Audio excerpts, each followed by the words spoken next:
Honesty, can you say honesty?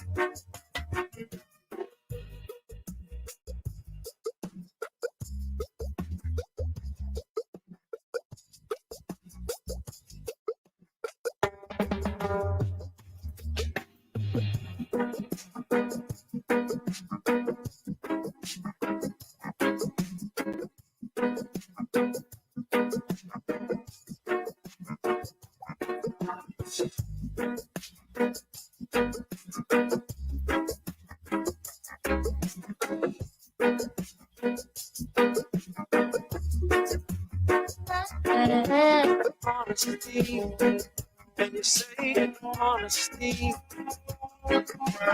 Honesty, can you say honesty?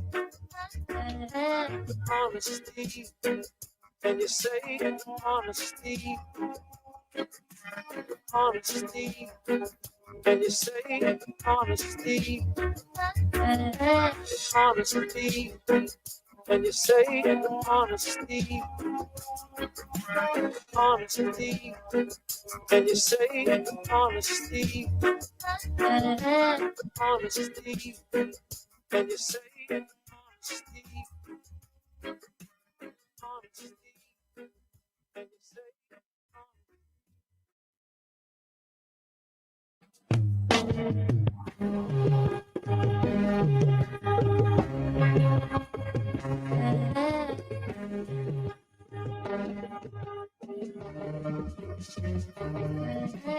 honesty? Can you say honesty? Honesty, can you say honesty?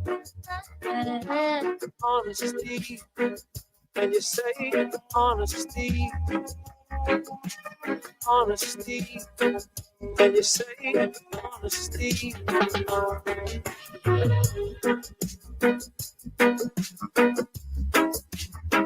Honesty, can you say honesty?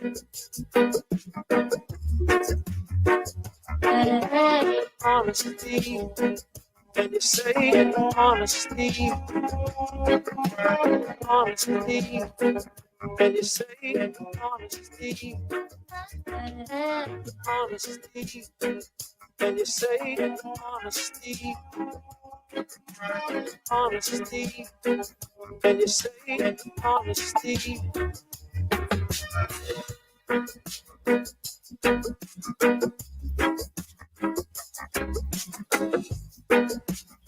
honesty? Honesty, can you say honesty?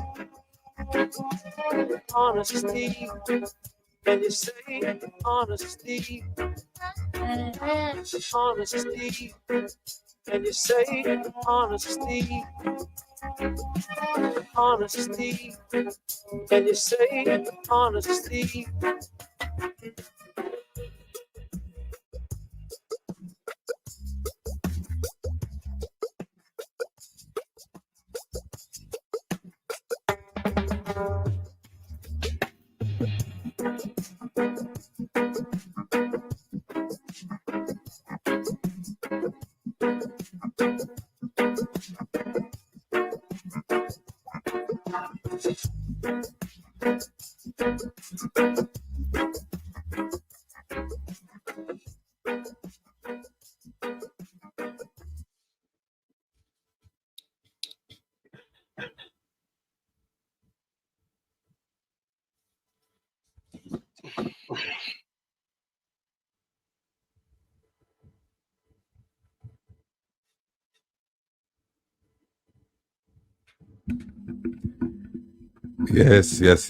Yes. Good evening, good afternoon. Yeah, afternoon. Welcome. Thanks for tuning in to Reason with Rattigan on Reggae Global Radio and YouTube. And I'm your host, Will, the Rebel Rattigan, joined by none other than he needs no introduction, Isat Buchanan. Folks, listen, I'm going to step out for a little bit. Isat's going to run with the program. Promise you, I'll be back shortly. Yeah, Take it away. don't worry, guys. You don't have Starlink, so I won't. I know there will be no glitches. So while I'm out, all you have to do is just run the KFC, and we're good to go. Who agree with me? Yeah. Good afternoon, everybody. So yeah, we're gonna have an exciting show. I can attest to that officially. That the show should be very exciting. But while we talk about that, you guys just have to, yeah, man, bless up, Carnet Sterling. How you doing? JM Master Songwriter, I miss B. I see you. Who's gonna tell me that I must give up on KFC? Nordy, I see your blessings. Viv Chin. Witches Brew. Hear them name here. Somebody said fertilizer turn in Westmoreland. This needs FBI. D Marie, blessings. When Ratty come, you're gonna deal with that. Miss Bram, you know how it is, Wanna stop bribing with KFC too early. Too early for you be bribing me. Yeah, man, thank you. So I'm excited about the show. When we'll come back, he's gonna tell you more about it. But I just trying to connect with everybody and cursing everybody because I don't see when they're coming over to context matter when they're not when they don't want to get the philosophical nurturing so that when we come on the show we can attack the issues. Jeffrey Warren, big up yourself as well. Ian Calder, I see you. Ingrid Coke. Boy, so much people I can't even keep up, but I'm gonna try. So as an uneducated man, it's hard to read and write, especially when the KFC. Who said Lasco? Who said the Lasco thing? Talk to me. Reggae Medic, big up yourself. How me can't pronounce some of them names, You know what? We got a rule, that I must have proper names in the comment section. Megawatt Volt, I see you. Yes, Megawatt, big up yourself. Carrie Ann Miller, blessings. Melanie Bowman, blessings. Patsy, happy Sabbath to you as well. Miss Bram said, my time clash. I watch the reruns. That's good. Loxley, Gregory, if nothing else, you keep my grandfather memory alive when you call me the Portia's grandson. But big up yourself. Wakiliki champion. Blessings, Claudia Fletcher, beautiful butterfly, Olive Jaya, Legris Beckford. But una put me out there to make it look like I can't read, but that is it. So there's a lot of things going on in the Jamaican space, but you see the diaspora, when you're giving yourself so much trouble, why is it that in the people them country protesting? I want to know. And especially at a time where we know that elections very, very, very, very, very, very near. We have to look and wondering exactly what we expect in terms of will it be a change in the guard? Will what will come from it? What is the situation with Portmore? But at the same time, the reality that there are more Jamaicans living outside of Jamaica than actually in Jamaica. That is very telling in terms of the interest of Jamaica. Which is says how I sat so lively today. What could happen? I want to go on a little joke, say last night I go on the Andre Stevens show. Ratty wasn't there, but I can tell you, very interesting when you have the dynamics of what happens in the local space and then what Jamaicans are doing outside of Jamaica for Jamaica. So that's probably why I'm excited. I had enough KFC last night to bring me through to my next batch of KFC. So that is exactly what is happening. Another thing is a special shout out to Dr. Renee Level. I know that she's coming to the show, but I met this young lady today, and let me tell you something. Brilliance is something. I'm gonna wait on Rattigan to come to officially tell you a little bit about Dr. Renee Lee. But let me tell you something. On a bright and right, Yeah, bright and right. I'm gonna leave it at that. Right here in Jamaica.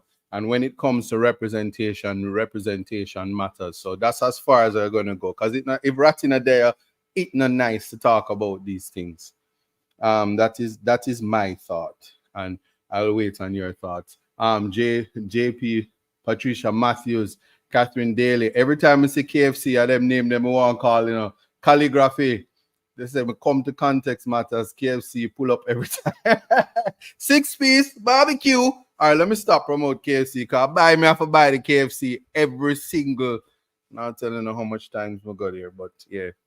Um, Jovan Brown, if it's Jovan or Ivan Bro Brown, if tomorrow is your birthday, happy birthday when it comes. And everybody who was born in January, 74 days in January, happy birthday to you. You know that is the order of the day. So if you guys are excited as I am for the show, you have to just know say that's where we are. Excitement is a part of the mandate. And that's real in the field. Miss Bram said them wicked me not for pay. Tell them Turbo. Somebody said the PNP lady followed the truck. Anthony R. When you're not coming up off of the fertilizer, I smell something stink. And they will stop talking about it, but without the facts, it's very difficult. How ironic it is that Ratty was talking about fertilizer and fertilizer moving in like a thief in the night, truckloads of it as well. But until we know what it is, election around the corner, so people have to spruce up and fertilize up the place and these things. I suppose I would stay on that because I don't have the facts, so you will hear me talk no more about that. JP said, loving my introduction. Tell Ratty said me supposed to introduce the show. Introducing in my Rattigan vibe voice, the Reasoning with Rattigan show, not to be confused with the night show, the Lovers Rock, Lovers Groove show. But this is the show when you're supposed to donate to the One Jamaica Legal Defense Fund, and then very slow on it. But if we see for 2024, yeah, we know what we're gonna do. DJ Kevin Stew said, big up the KFC ambassador. Don't call me no KFC ambassador and then me not get no free chicken. Say, listen, I'm in the drive-thru. I've been telling you this joke. I think I probably said it on Thursday, but I'm in the drive-thru and you really, really know you at KFC because them rude to you, Listen, big up to every cashier that take your order at KFC drive-thru in Jamaica who have the biggest attitude. You have to be nice to them because you want to make sure you actually get your order properly. But see, the man that always here, Mr. Wilbur Rattigan, the man responsible for all the protests them all over the world. All right, let me stop. Back to you. Unmute your mic, sir. We're not hearing you.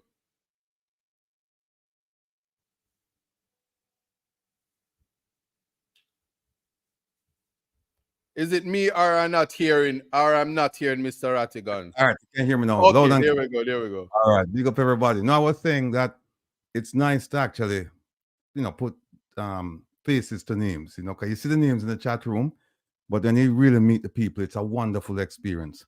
Let me just say that if I sound like I have a lisp today, it's because I was at the dentist yesterday, and so, but everything is well. A little bit under the weather yesterday, but I'm fine right now. Big up, JM Master, songwriter, Miss B, ACLB, Adrian, Megawatt, yes, Ratty the man with the rat truck, Sonia Foster, OT, big up yourself, Jamaican TV, Patricia from Brooklyn, yes, Norman Ferguson, Catherine Daly, Tamara, Elaine Walker, Diana Atkinson, Carnett Sterling, Debbie Jervis. Hold on a second. I think Kevin want to rest this thing out on my hand. Let me see.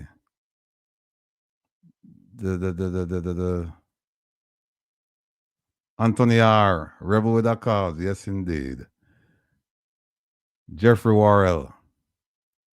Unique Tosh. Waiting patiently. Well, we're here. We're here, Unique. Janet Monday. Yeah, them say for bless up ISAT. Arlene From. Yeah. Fertilizer giveaway. Arlene in of Westmoreland. Ratty never know, you know, cause the truck them move last night. When him find out, be sorry for them. Arlene. We'll find out now, man. We'll find out now.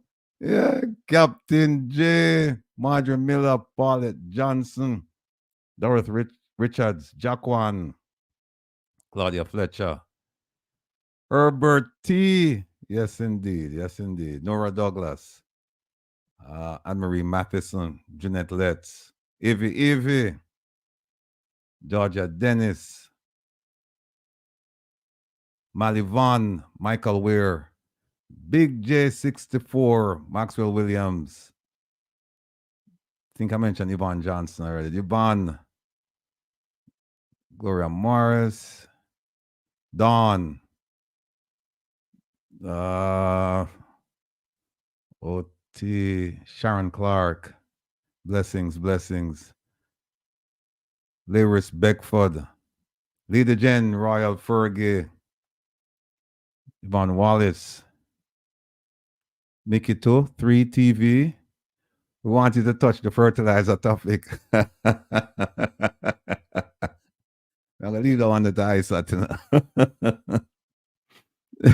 Miss Smith, Corinne Griffiths, Falmouth Girl 2, Merlin Mollison, Yvonne Wallace, Corinne Griffiths, Sunshine. I served. Yes, we're there for come burn up the good fire. Korean Miller, Yvonne Wallace, Faye White, Catherine Daly, Nordy, Roger Trusty. We're ready. Yes, indeed, we're ready. Let me see. Untamed Kangal, we here. Mike Crimson. Yes, Mike. Hope you have your notepad today, no, Mike, because you have a whole heap of information to give out. Freedom. Hey, last week I met Freedom at the protest, and it was nice. It was nice. Nice lady. In fact, all of the people I met out there was another lady I met. Several actually. Oh, you know what? I just remind me that there's a lady who's running for commissioner in, I think it's Dade County. And I have to say something about her. I left the flyer upstairs, but I have to say something. But just remind me. Yeah, man, and it was nice seeing Freedom and all of the lovely people out there. I mean, such warmth and joy. It was as peaceful as could be, but we'll get to that later on. Venus sang. Let me see here. Kenny Marshall.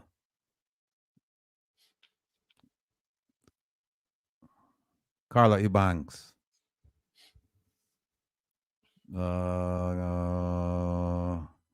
Jermaine Hines. Howard Goldburn, Lion. Sag up yourself here, sir.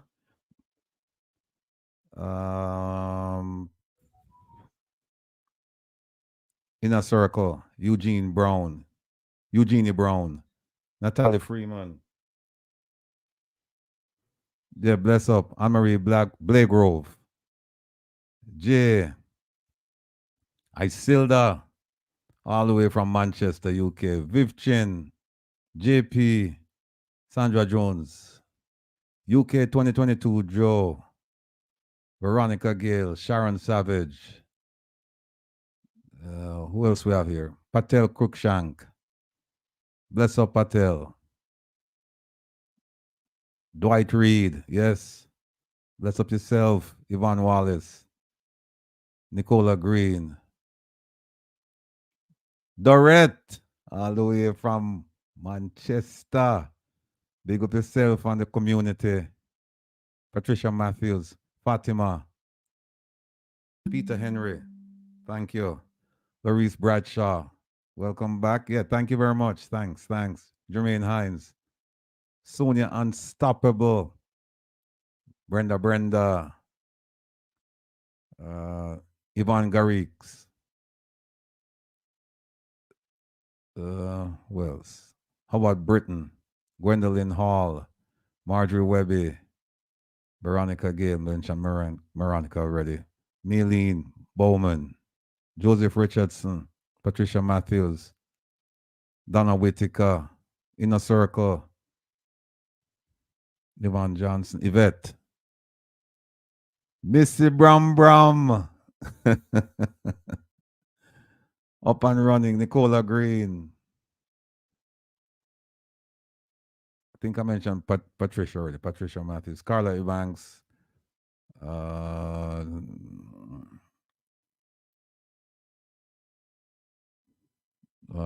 Eco, Beat and Teach, Sweet Pea, Dalvis Quattlebaum,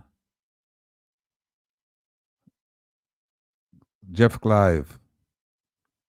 A lot of UK people in the chat today. John. Stacey Good Gal Barnaby. Love the name. I think I mentioned Nicole already. Ingrid Coke. Brenda. J. Blue. Don Thomas.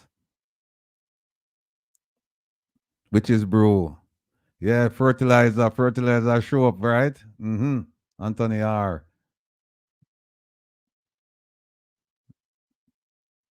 Don. Dorette Elliott. Big up yourself. Queen. Rex Coley. Prince Musso. Calligraphy. Gloria Morris. Joe Blogs. No breaks. Joe Blogs saying no. Arlene Froome. You find me fertilizer in West Milan. Wellness warrior so far. Sophia.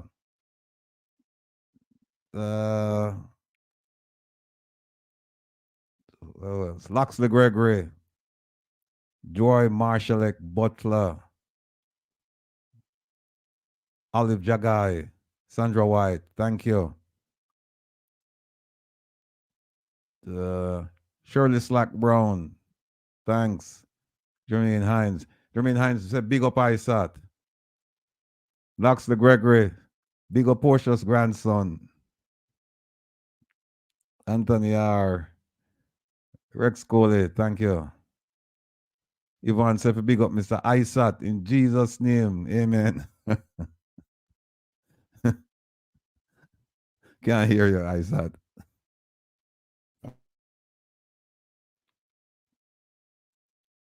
Sandra Jones, Don Mel, Marjorie Webby. I was saying amen. Well,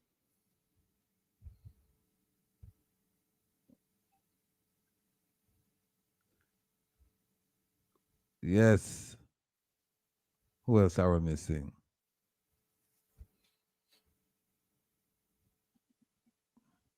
Tunde Stargate Communications.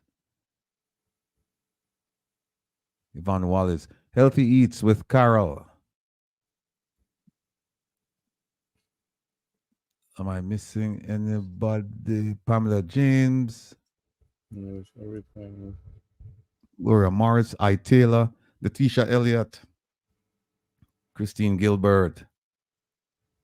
Lorraine Lawrence. World Boss ISAT. Missy Bram says so. Context Matter.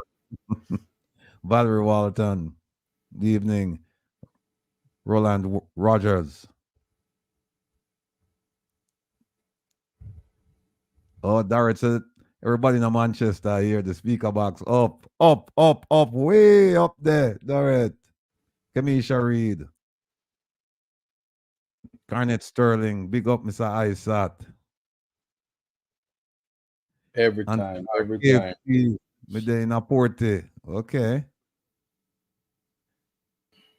So everybody asks for ice out for getting KFC. Starlink, man. Yes, sir.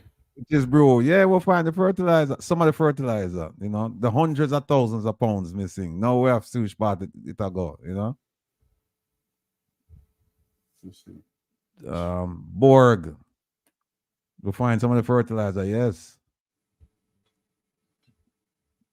Joan Borland, big up yourself, Joan. Since I start to big up himself. Every time. Oh, Anne Marie Blake Grove said Costco sells Starlink. No, no. You know, if I tell Elon Musk to pay me because listen, everybody's Starlink out and well equipped, you know.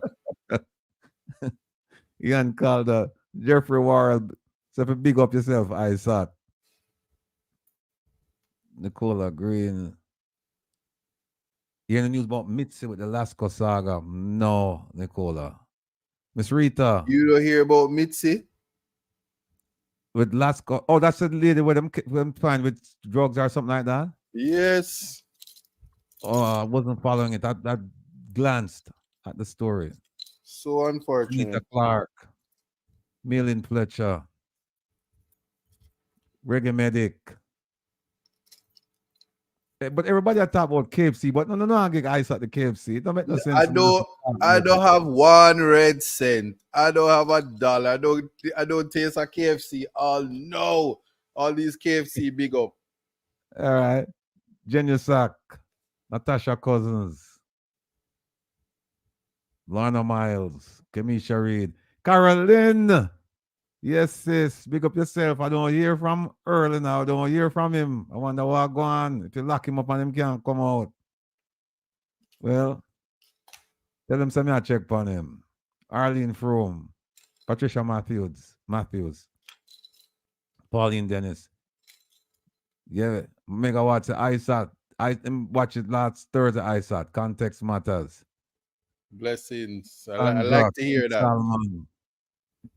Patsy. Freedom said no KFC. Fire burn for freedom. Lock him up. Freedom not denied the man. You deny my KFC. I know he's to open his own franchise of KFC. They do the lockdown so fast because I eat out all of the food. OBC Radio, big up yourself. Lawrence Bradshaw, Garnet Sterling. There's another radio station from outer England. I don't see the name inside that, so but Tony from Waterhouse, you know me attack. Not Tigo, the other Tony. You know me I don't see it inside there still, but I think it's called Wayne TV, something like that. I don't see it here. But Wayne TV, big up yourself. Deborah Cohen, I call her the beautiful butterfly. Everybody I watch Context now. But I saw them, so them watch it on like them can't catch it live, you know. So them I see the views up, you know. But okay. yeah, I appreciate you for watching it. And I just leave a comment and give some feedback, and I appreciate that as we learn and grow. Tarek Nesbeth, I Taylor, Patricia Matthews, Debbie Jervis, Pearlie Simpson, New Yorker Guan, Sandra Jones said good night, Mr. Isat. Pastor Carlene Kerr, blessings. Joseph R, good day, Isat. Blessings. Parchment Fanny Clump. Isat, I always watch you on Context Matters. You're a big fan club, my brother. KZA Couture Clothing. Vama Road around a queue when I come. My place. Blessings. Yes, big up yourself. Cornell Walker. Alkebulan HVAC series. Toronto in the building, of course. Benita Clark. Salute you as well. Karen. I have enough viewing time. I have to go watch the daily. Okay, Letitia. All right, no problem. I You know, saw I supposed the to ask you that, I see Bob Marley show coming out February 14. When Waterhouse Vibes are gonna have a movie. well, you have to ask Nita that. You have to ask him. You're right. You're We, right. we need to know that, man. We need a movie so that all the celebrities can come out and block Crossroads Okay. and Sounds like keep it a plan at to me, Carib. man. Yeah? Sounds like a plan to me. Olive Jagai. I said, please pronounce my name. Please pronounce my surname properly. Sure. I hope it should be Jagai. Anyway, big up yourself, Olive. Which is real. Oh, I thought so lively today. Well, he's right Yeah, here. You I can can just explain. I can explain. I get a call from Ratty and Kevin, and they say, "Listen, you're gonna start the show." But say, "Me, I get to open the dance as an artist. When you get a bus, I get to start a big show. Your energy have to up. So I'm just excited. Me bust the dance today. That's because Ivan said because we can't protest in Jamaica. Kevin Bro Brown, the protest, OT, so the protest, perfect timing for the election. No, Patricia, megawatt bolt. I just cooked stew chicken with cabbage, carrots, and cauliflower and rice for dinner. I sat now on that. Janet Chicory, bless up, I sat. Yeah, Freedom said the last time you see him detached, but you see him lively. Catherine Daly said she saw you last night. Oh, Fatima said, Aisha, please tell the people the truth. There is no way you could eat KFC and have such flawless skin. If I'm incorrect, please forgive me.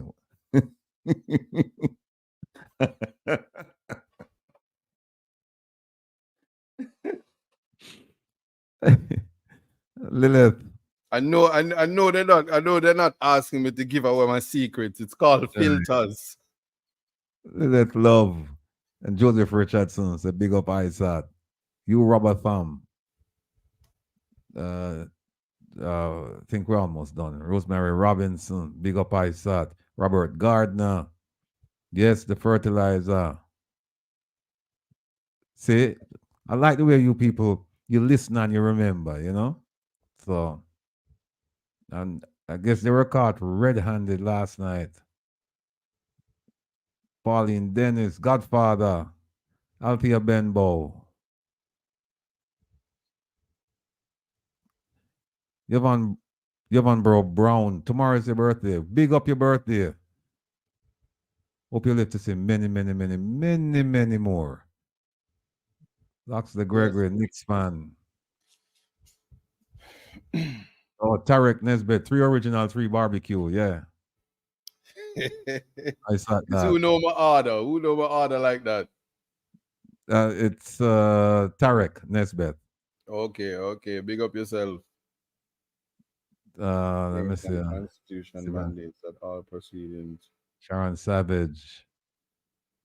No, Chris Bolt, that is not a fact.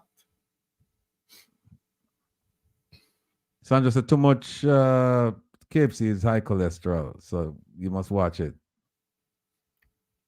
But Freedom, you said stop with the free advertising, but then you said no KFC. You should have just end the sentence with stop with the free advertising, but then you moved on and you advertise it, Anyway, it's all good. All who born in January, skip around. Yes, Missy Bram. Catherine, you're right. Them can't keep a good man down. Can never. Patricia Matthews, right back at you. I think we're almost done now. Abina Sarkodie.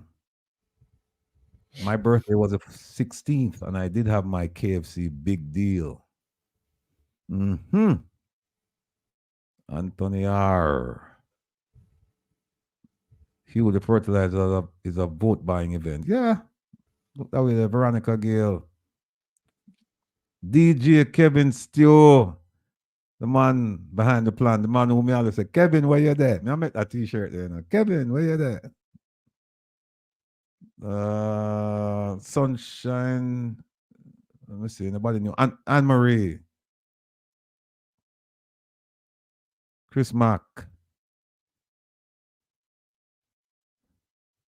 Karen Anderson. Angela Cole. Nordy. Kevin, so Nordy said we have to try and put up the super chat. I have no idea what that means, you know. None whatsoever. So Marva McLean. The super chat is where the people that donate the big money, we can see them and know it's them. Yeah. And they would have filed a lawsuit about people who putting up big money and not putting it on them taxes. And then they might go and say, oh no, before they get me, let me go correct it before I get in trouble. You know them kind of way there? That's the super chat. It's not related to anything, but I'm just telling you what the super chat is. Kevin can back me up on that one. Benita Clark, nice to meet you in Miami last. It was my pleasure. Believe me, it really was, Benita. Big up yourself, and thanks for tuning in.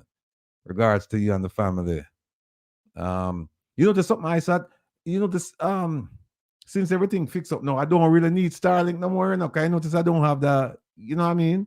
The things that I used to have. No, I but wait, you're showing off. Yeah. You're showing. I don't understand. You're showing off. This not right. All right. Kevin, I tell me say, now to start. Do I think? Now, almost finished, Kev. Almost finished. Christine Gilbert, Newton Senior Reynolds, Godfather. All right. D. Lang, Grace Johnson from the Cayman. Blessings. Yes, Lion. Yes, I'm Lawrence Howell. Oh, Lawrence didn't want that list though.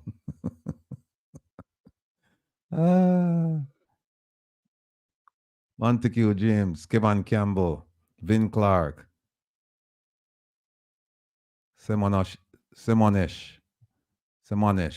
When is the New York demonstration? Yeah, we're going to talk about that. Marine Husbands, Tony Ann Organics, Kenny Marshall, Neville Shackleford. Glad me stay on so that I could say Eddie, my friend from Firehouse who still live in front of me. They're on the chat. See him right up people at 317, Neville Shackleford, otherwise known as Eddie from Firehouse. Steve Campbell, Florence Brown, Natalie Freeman, Joan Morris, A. Johnson, Colin Roach. All right. Folks, may I forgo? Sonia Jackson, Monica Hawthorne. Okay. Don, Queen, Michael Gordon. Who's this? Rashina McNeish. Debbie Jervis. See you there. I see you, Debbie. Yeah, Debbie was one of the lovely ladies I met last week in Miami. It was so nice to meet all of you. G&G Natural Beauty Products. All right, that Big Bossy, Cuba One, Robert Gardner, Chris Bolt, Re 123, Air 123, Beverly Bailey from England. Big up yourself. All right, Kevin, I'm winding down now. Raymond Arnold, I. Taylor, Don Mel. All right.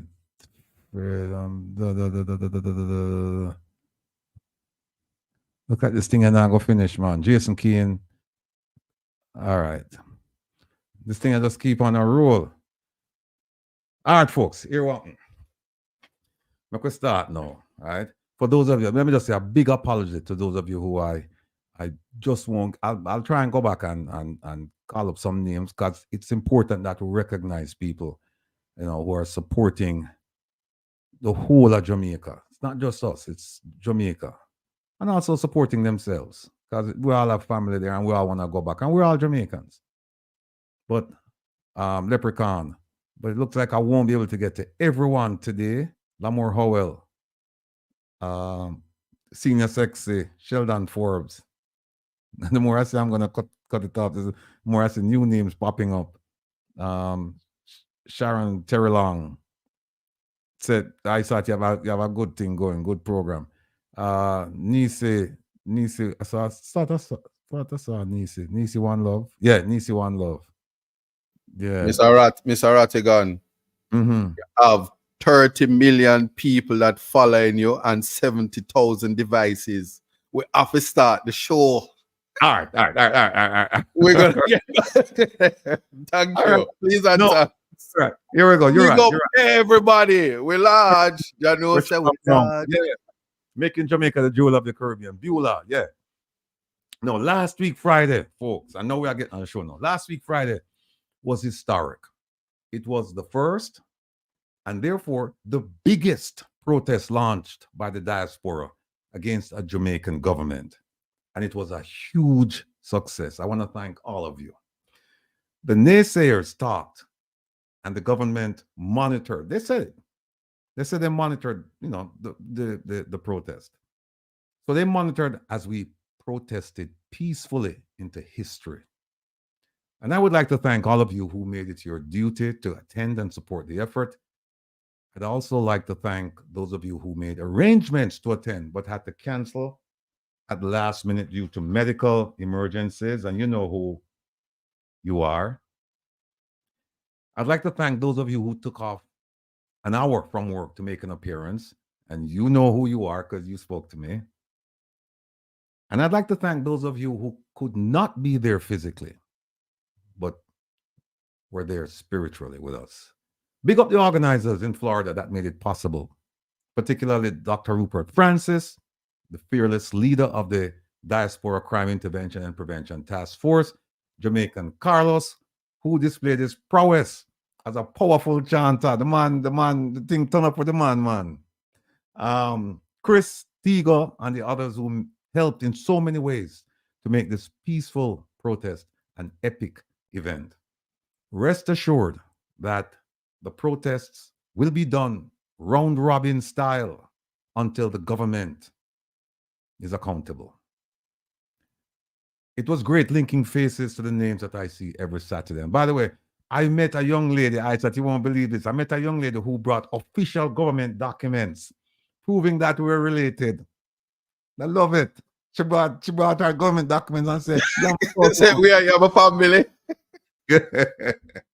She did. Bless up yourself, cause you know who you are. Because you did one thing wrong. You never bring the KFC. So we need DNA testing. Let me stop. No, but Chicago, Orlando, New York, Atlanta, Fort Lauderdale, Miami, Tampa, and other locations were represented. Thousands of you in Jamaica and the rest of the Caribbean, the UK, Canada, Europe, and Africa graced us with your presence on social media. We felt the energy, received the blessings, and delivered a resounding message to all Jamaicans and the Jamaican government. The letter and the protest rocked the Jamaican government, and now they're trotting out the ill-prepared and disingenuous Minister of State in the Ministry of Foreign Affairs and Foreign Trade, none other than Minister Terrelonge. So they're trotting him out to talk about all the so-called good things, quote unquote, going on in Jamaica, while avoiding the issues affecting the majority of Jamaicans. Minister Terrelonge, your efforts to fool us have failed miserably. Mama and daddy sacrificed to send us to school to read, write, and think.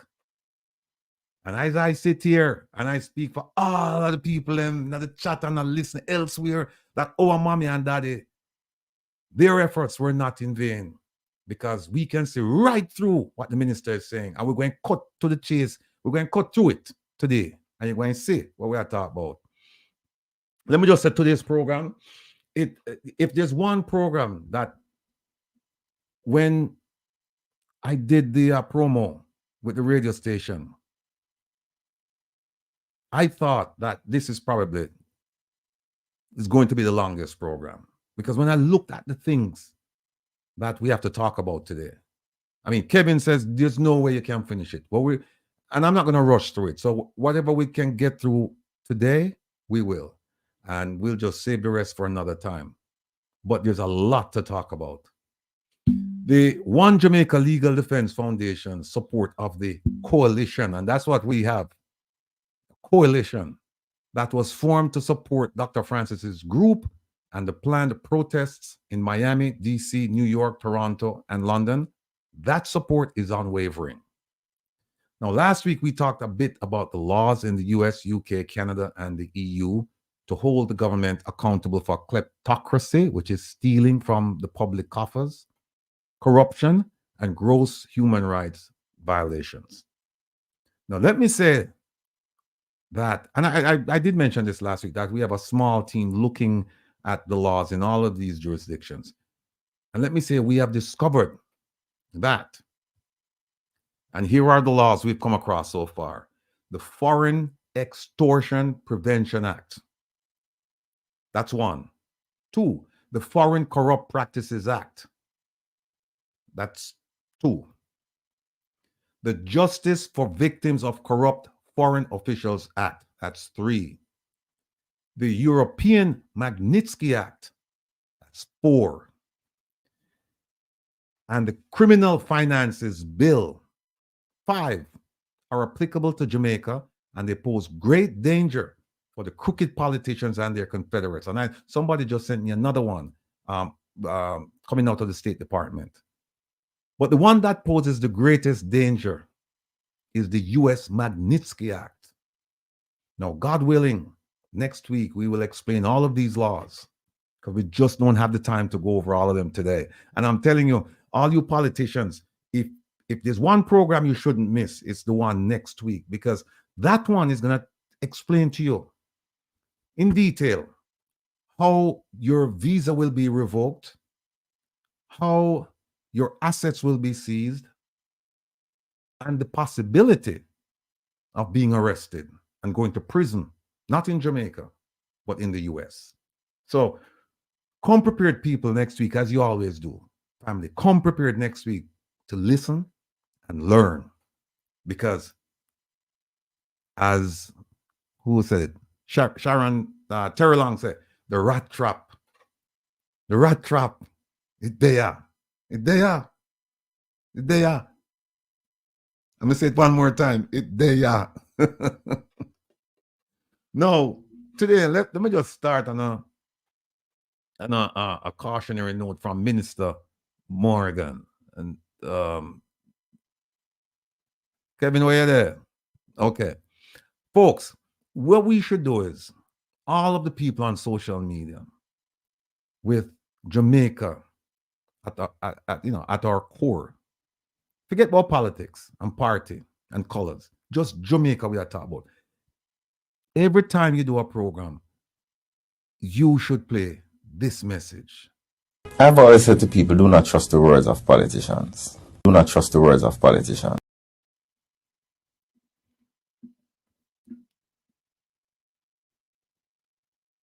I've always said to people, do not trust the words of politicians. Do not trust the words of politicians.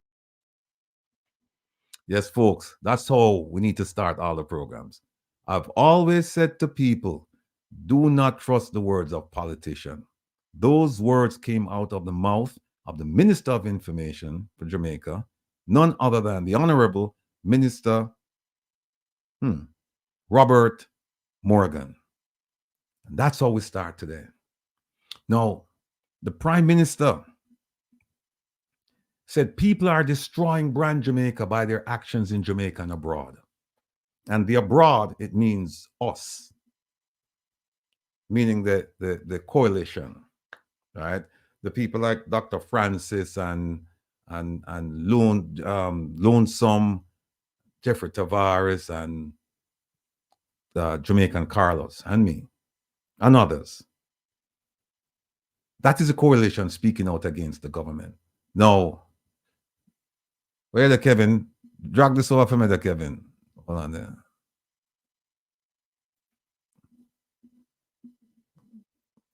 Yeah, Kevin, move this thing over for me there, if you can. Where there?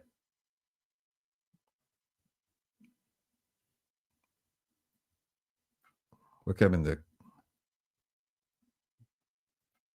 All right. While we're waiting on Kevin, because hold on.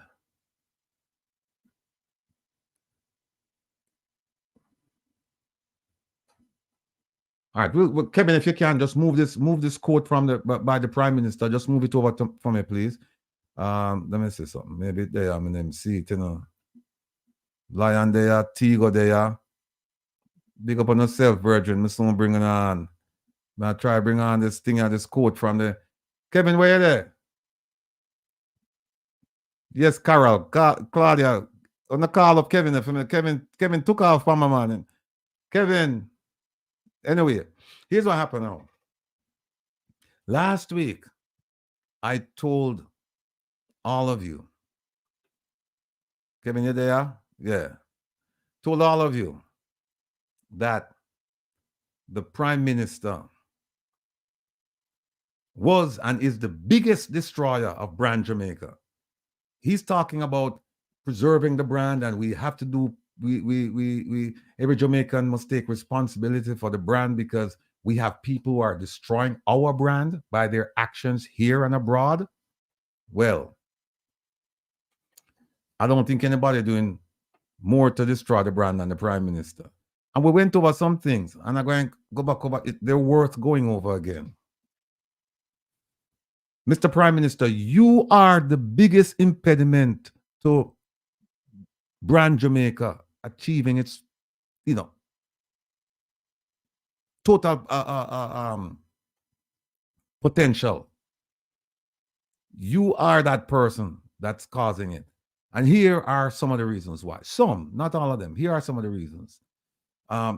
Sir, your 2021 and 2022 statutory declaration cannot be verified, or they have not been verified. And the 2023 statutory declaration is due in March of this year. So we have two. I don't know how you live with yourself. And I don't care. The thing about it is that there are problems. I don't care whether people say that, well, maybe this, maybe that. No, maybe nothing. They should have been verified. The fact that they're not verified in such a small island like Jamaica, it's not like a huge country where you have to go and search over here, search over there. No. So what that tells me is that there are problems there. Also, you have violated the court declaration that states of emergency are unconstitutional. Right, this Kevin? That one there. Yeah, that. Hold on there. Tita, that one there. Sure. All right, Tita people. This is a quote from our Prime Minister. And when I say our Prime Minister, I don't mean it, I mean it seriously, not facetiously. Said the brand is a national property that benefits everyone. And if you do something to destroy the brand, you're destroying yourself. So I take it that the Prime Minister is destroying himself. We need every Jamaican to take responsibility for the brand because we have people who are destroying our brand by their actions here and abroad. All right, let me move that. No, let me just continue with how he's destroying the brand. Venezuela, he's destroyed that relationship. And now we don't have access to cheap oil. CARICOM, we're not trusted. And if you doubt my statement, see the Commonwealth with my favorite minister. See the no vote in the UN. See the Guyana-Venezuela issue. Oh, by the way, now that the Kenyan court has ruled that it's unconstitutional for Kenya to send police officers to Haiti, I wonder what Jamaica going to do now. Are they going to fill the gap and send more? Because I think Jamaica was planning to send about 500, 300 to 500 members. Are they going to fill that gap and send now maybe 1,000 or 1,500? And like Lonesome said, if you've been selected to go to Haiti, then you need to have a serious talk with Most of them will be men anyway. So you need to have a serious talk with your wife or your girlfriend, because there's a good chance you're not coming back. So sit down with your wife or your girlfriend, talk to your children, and like he said, see if you can find a suitable replacement while you're still alive, because you can't do it while you're dead, or we don't think you can do it while you're dead, because there's a good possibility that you're not coming back.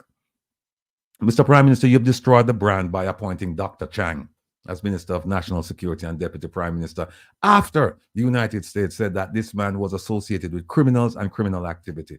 By the way, if you notice, the minister, he did travel to the United States. He has traveled to the United States since 2016, but he hasn't traveled since Joe Biden has been president. He came once when Donald Trump was the president, but not since Joe Biden has been president, because you know why? The relationship is different. But I'll later on, I'm going to tell you why. At this point, no, it doesn't even really matter. He shouldn't come. In fact, you know what? I shouldn't say that. Come, Mr. Deputy Prime Minister and Mr. National Security. You should come, sir. You should really come. You know, I'm just wondering if he's thinking that there's something called a sealed indictment lurking in the shadows, waiting for him. By the way, did somebody say WikiLeaks? Think I heard that. No. Let me show you something else. All right. Now, folks, one of the things that they've said, when I say they've said, the Minister of Foreign Affairs and Foreign Trade, the Prime Minister, Minister of National Security, they've said that, oh, it's the diaspora sending guns home. We're the ones sending guns home, and we're the ones, causing the wreaking havoc on the country, because we should send home tablets and computers and this and that, but we're sending guns home. Now look at this article here. Look at that. So that crooked politician, and this is 2021, crooked politicians on UK radar. Look right here.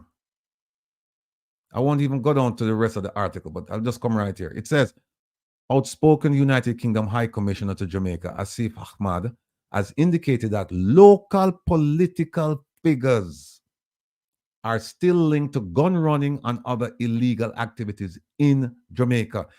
If you notice, he didn't say diaspora. Local political figures. And look at what he said. This is a quote. He said, when we follow the money as we do, it is striking still how often the trail leads to a politician on a council somewhere. That's not me saying it. And look at the headline. Crooked politicians on UK radar. So when they tell you this nonsense that, oh, it's a diaspora sending guns home and this and that, the UK, they're looking at Jamaican, they're following the money. And they're saying, look, when we follow the money, what we're finding out is that Jamaican politicians are behind guns being brought into Jamaica. Whenever people keep this in mind, remember this article. It's crooked politicians on UK radar. It's dated July 20th, 2021. So whenever you hear that argument again, ask them about this. So they're saying they should look overseas when, in truth and in fact, they should be looking in Jamaica. Right? So let me remove that. Also, remember that the US and the UK issued a joint statement on Anti-Corruption Day, which was last month. And they urged Jamaicans to get involved to help stamp out public corruption. They said the government has to do something, but it's all of our responsibility. We're all involved in this.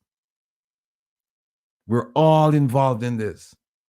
OBC Radio say, I know for a fact the PNP party brings guns in my community. There you go. OT, 50 armor-piercing rifles. 50 rifles with armor-piercing bullets.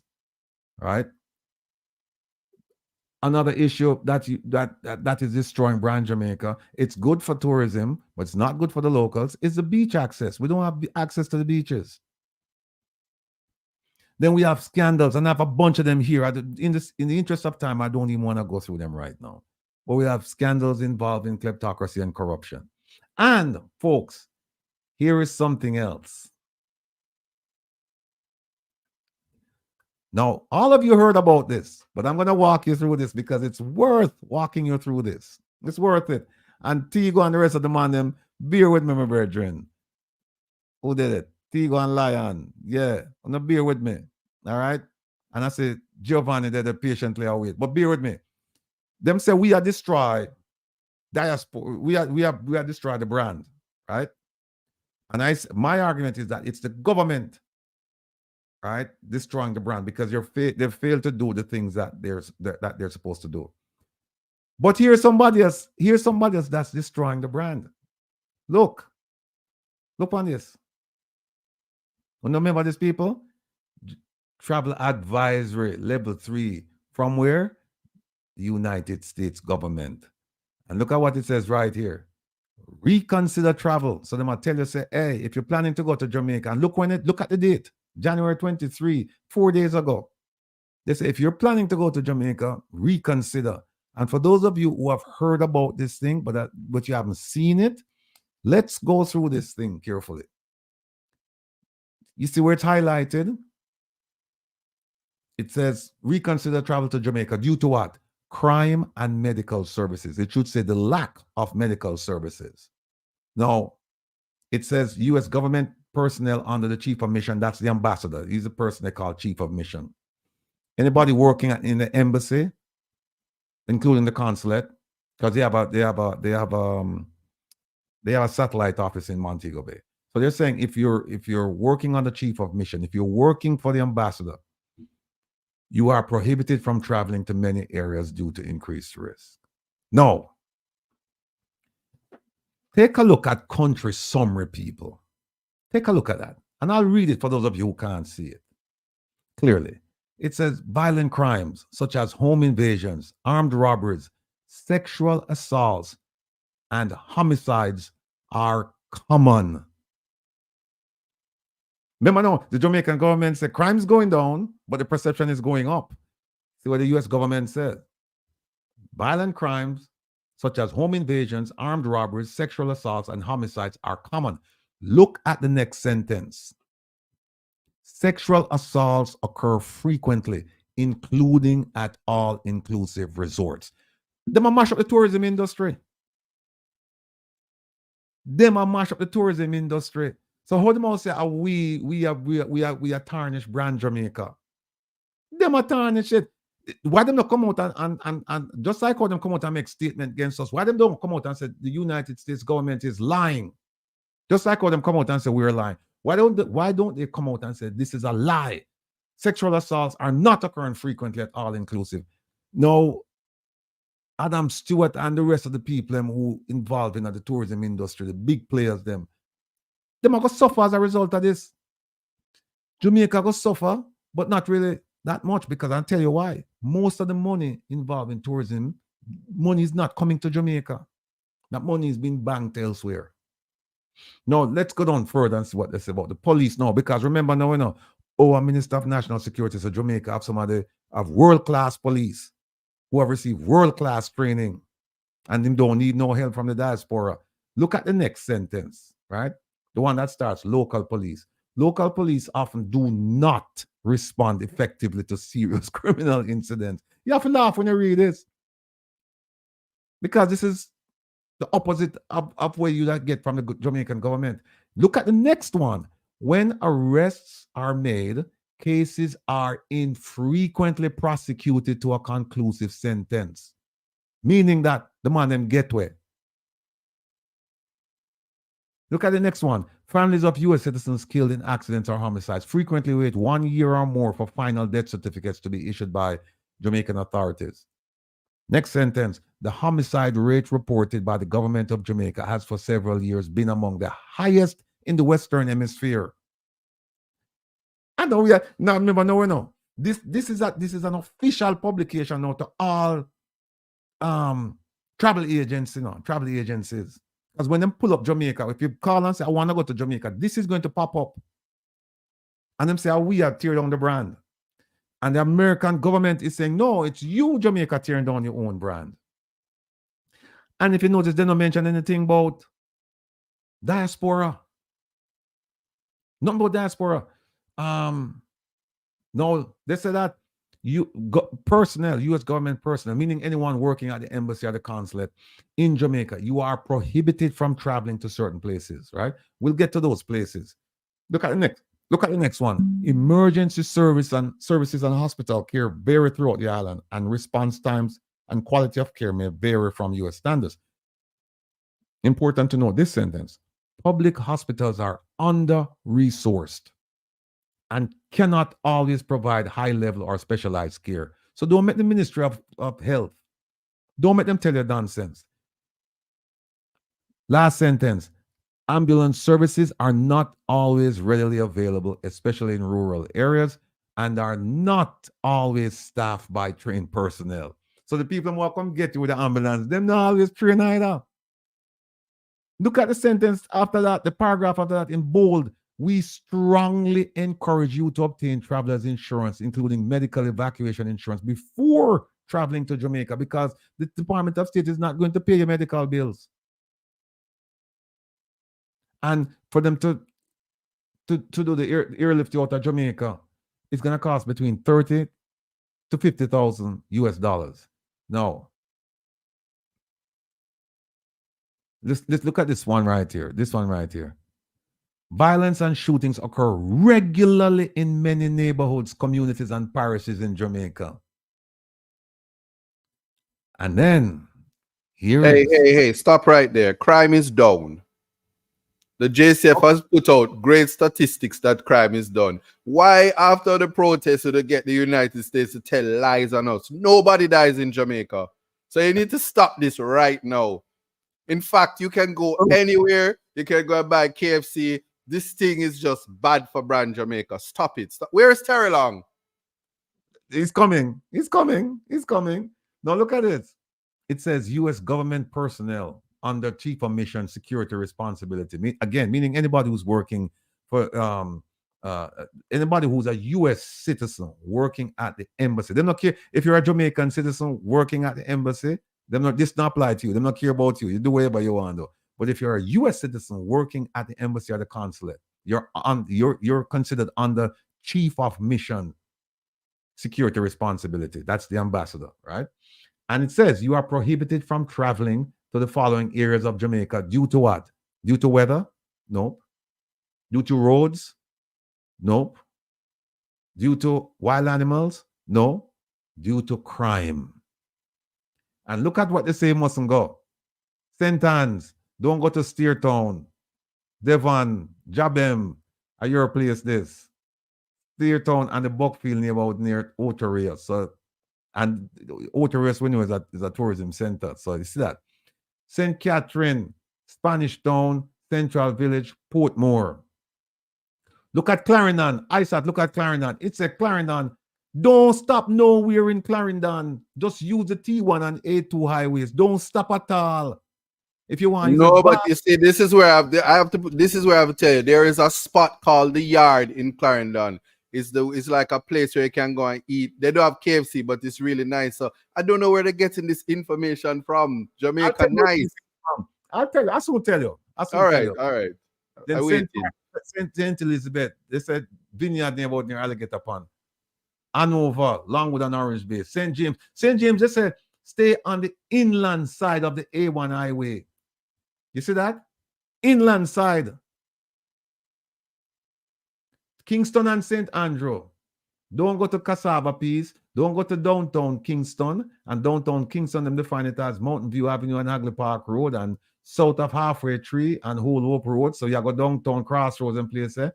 On Jungle, don't go Jungle. Don't go Cockburn Gardens and Olympic Gardens. Do you know whose constituencies those are? Those neighborhoods. You know where they're located? In the Prime Minister's constituency. Cockburn Garden, or we call Cockburn Pen, and Olympic Garden, what we call Tow Isle. Them said, don't go them two places there, right? Denham Town, Seaview, Trenchtown, and Tivoli. Doing Park, nice place when I was growing up. Don't go to Doing Park. Grand Spen. Oh, by the way, Isat, you live near Grand Spen. The Isat? You know, these places, I don't know if they really like Buju Banton's song, because you know him say, driver, don't stop at all. Obviously, they want everybody to go to Albemarle. So they're just bad mind in Jamaica. Everything in this release is just bad mind. All right, I'll tell you something else. Doing Park, Grand Spen, Sandpipe, Swallowfield, Elson Flats, Augusttown, Manchester. Don't go to Greenfield, Grey Ground, Red Ground, Vineyard neighborhoods of Mandeville, St. Thomas, Black Lane neighborhood in Seaforth, Grand's Pen, Church Corner near Yallas, and don't go through the town of Yallas except if you drive on the main highway. Them say, don't even stop at Yallas. Trelawney, Clarkstown, Westmoreland, Russia Community in Sablamar, Morgan Bay, Kings Valley, Whitehall, Betheltown, and Red Ground neighborhood. Red Ground neighborhoods up Negril, even in Negril. Right? No, But wait, you mentioned the grill. I just feel that the health minister who gives out toilet paper while he's doing his concerts from a little cottage in the grill, once again, the US is bad minding him because them don't want him win a Grammy next year. We shall see. But you know what? I don't take any pleasure in this. I mean, you hear me on skin and a grain and things like that. But this is sad. Believe me. This is bad. This is bad. And then they trot out this minister to come out now and say everything is great in Jamaica. Right? No, regarding this, right? Let me see something. What's this one? Oh, look at this one. Look at this headline. This is a headline that came out in 2018. It's kind of dated, but look at this headline, people. Resorts in Jamaica are facing a historic sexual assault problem. And then they go on to talk about all this stuff. When you read this, I mean, this, especially the first story. The first story is just terrible. They raped a worker at Sandals, raped a 17-year-old girl. And look at the very last sentence. It said, "This is the Jamaica that the U.S. State Department has repeatedly warned tourists about." Right? Let me just move that. All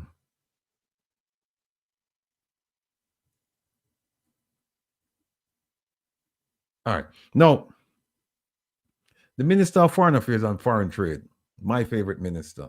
And I know I can't do the program and not mention the Honorable Kamina Johnson-Smith, aka Apina. I'm hearing some, you know, the leaves are rustling. They're shaking about some information I received this morning about her. I cannot verify it, so I won't mention it. But she actually went over to see the chief of mission, the ambassador, right? That's Ambassador Nick Perry. By the way, Nick Perry used to be my representative in Brooklyn. But Nick Perry is not a career diplomat. Ambassador Nick Perry is a political figure in New York. Now, despite leading the Foreign Affairs Ministry for almost 8 years, our Minister of Foreign Affairs and Foreign Trade still does not know how to read the room.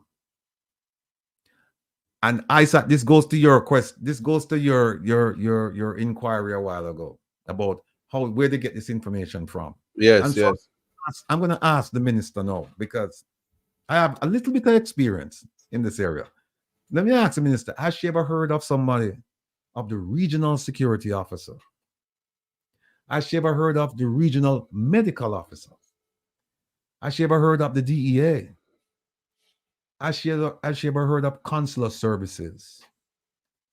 She ever heard of the Legat? Has she ever heard of the CIA? Does she know how to influence an American ambassador who is a political appointee? Does she know how to play diplomatic politics? You know, remember she came out swinging when the same-sex couple issue came up? And there was talk on the American side that they weren't going to extend Jamaican diplomats who have been in the US for more than 5 years. And if you recall, nothing further was said, and the Jamaican diplomats have received their extended stay. Big up yourself, CG. I should say CGs. Remember the sewage issue at the ministry's headquarters downtown Kingston that was built and donated by the Chinese? Do you remember how that was resolved? By the way, that building should be condemned. You cannot have the Chinese build such a sensitive site. That's counterintelligence 101. Not if you have missing fertilizer. No, the minister, right? And the Jamaican government have reaffirmed Jamaica's support for the one China policy. Family, ladies and gentlemen, do you understand what that means, the one China policy? It means that China has the right to rule Taiwan. That's a very, very sensitive issue. If you're not aware of it, just Google it. China and Taiwan.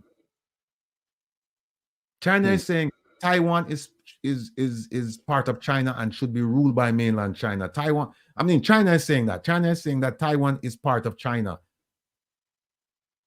And Taiwan is saying we're not, we're an independent country. And they're having rattling sabers over this.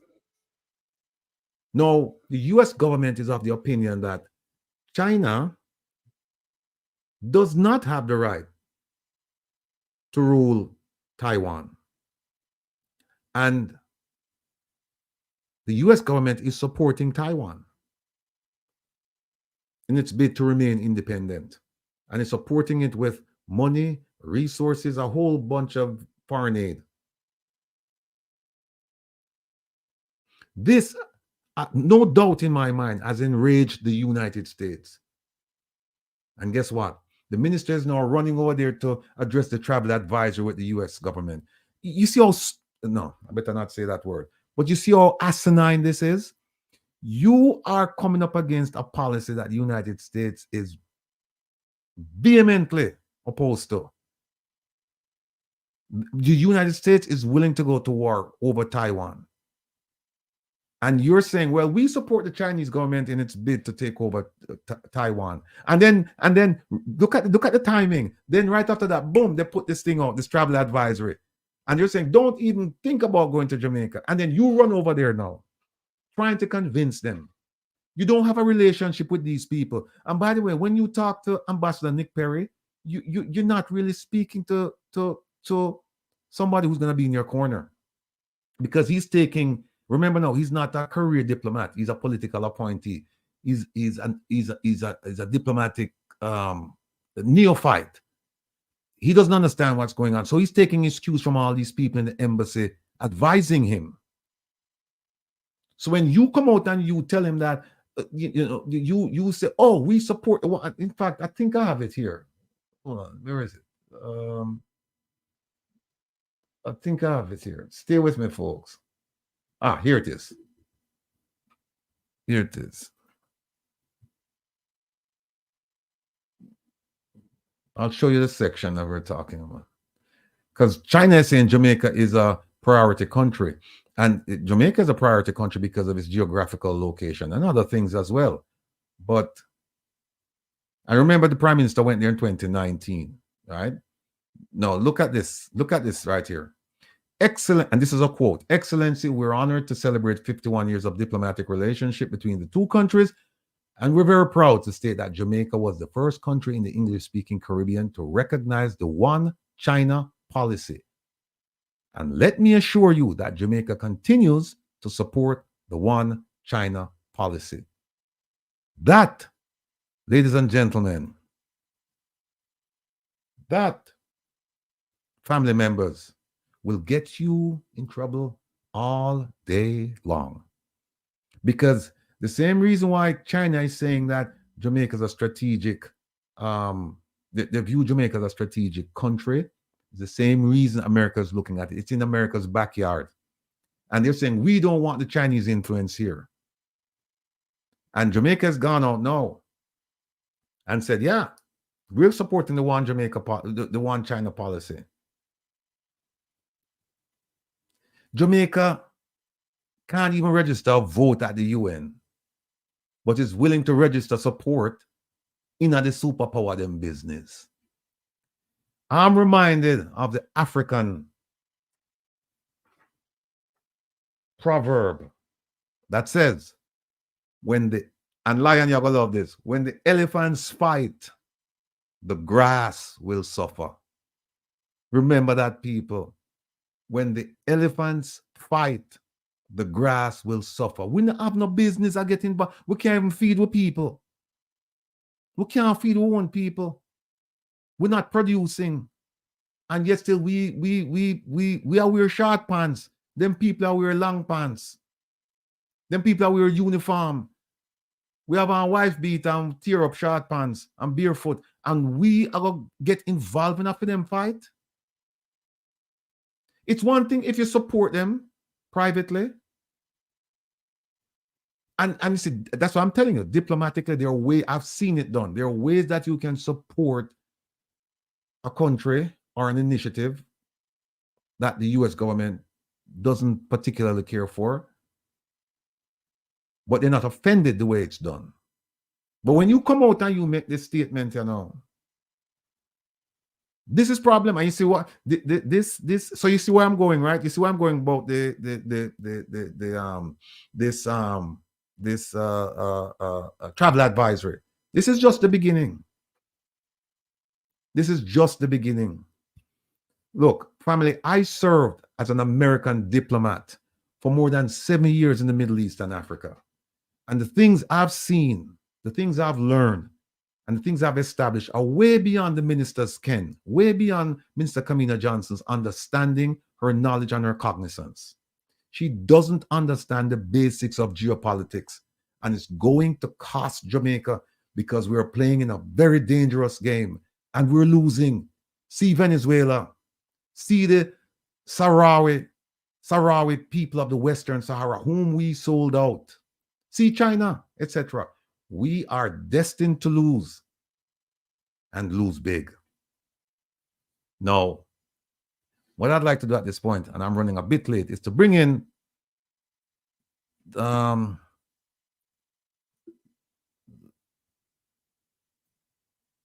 okay, here we are. We have them. We have Tigo. Let me see your face. Herb is here. Dr. Francis is here. Yes. Tigo is here. Where is Lion? I don't see Lion. Lion is not here. Lion is gone. All right, gentlemen, welcome. Yes, sir. We had a successful, and it's so sorry you couldn't make it, Herb, but we had a successful protest last week, and the government was monitoring this. What I'd like to do is, and I think Dr. Rupert Francis, he has an announcement to make that's going to be of interest to everyone in the diaspora and in Jamaica. And I'm going to add something to it, but I want to give him the courtesy and the respect because he's the chair of the Diaspora Task Force on Crime Intervention and Prevention. So I'm going to let him do that. But Herb, give us your sense of what the protest meant, how it was received from just people that you were talking to and what you saw. How was it received? What did it mean? And where do we go from here? Mayor Dr. Francis. No, I'll leave Dr. Francis because he has a Oh, okay. All right, I'll go ahead. Yeah. Well, look, never before in the history of Jamaica has the diaspora pushed back in the manner it has in the last week. And in a sense, we were forced to. First, think about this, people. And greetings to your listeners, and welcome to the program. And welcome to my fellow panelists the esteemed superstar attorney and recording artist Isaac Buchanan, and of course the very genteel Dr. Rupert Francis, who has been fighting off his aggressors, and of course to my esteemed host, you Attorney Will Rattigan. But listen, the government, in an attempt to usurp the powers of the very associations within the diaspora and to establish political control over the diasporans and dictate policy to the diaspora without giving us the opportunity to participate in elections or in any major decision making, in spite of the fact that we are contributing $3.5 billion a year from the diaspora, and no other product, no other item of export or is doing that on behalf of the country, right? $3.5 billion, people. Think about that. The difference between export and imports being 5.8 billion and export being 1.2 billion, is $4.5 billion minimum. And we are making up 3.5 billion of that deficit, right? And then you dare to want to dictate to us and tell us we have no standing. That is the crux of the problem. So the fact that we are the demonstration, the protests in Miami at Flagler Street at the Consul General site is very, very important to the diaspora. And we're proving to people, we're demonstrating to people how you push back.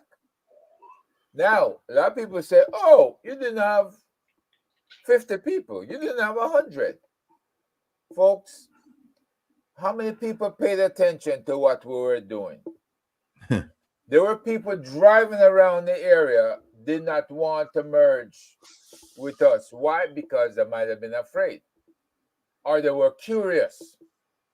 There were people standing down on the street away from the site and in the back in the parking lot because they didn't want to be seen on camera. So regardless of how many people showed up, we had over 40,000 views on our two sites, the Make We Talk site and Jamaican Callers. That tells me people were hungry for this knowledge and to see what it's all about. And now we have them well schooled. Next trip, we plan to have the young people out there, the college students, the very people who know how to debate and to demonstrate. We didn't include them this time around. We planned it with less than a month planning, and we got it off the ground. Now that we know what the steps are and what we need to do, we will go ahead and we will ensure that the next one, there's a good turnout, and that Caribbean American Month, when we're in the legislative week, we have a presentation in Congress. Absolutely, it went very well, beyond our expectations for the short amount of time that we had it planned.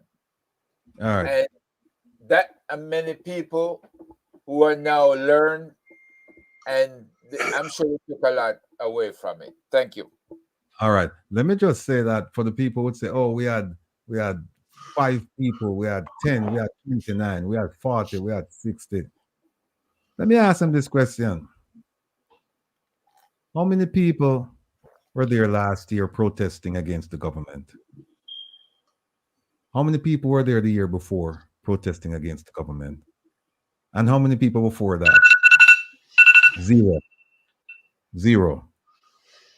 A friend of mine, a JLP stalwart, he said that he made a bet with me. He said, you won't have 22 people out there.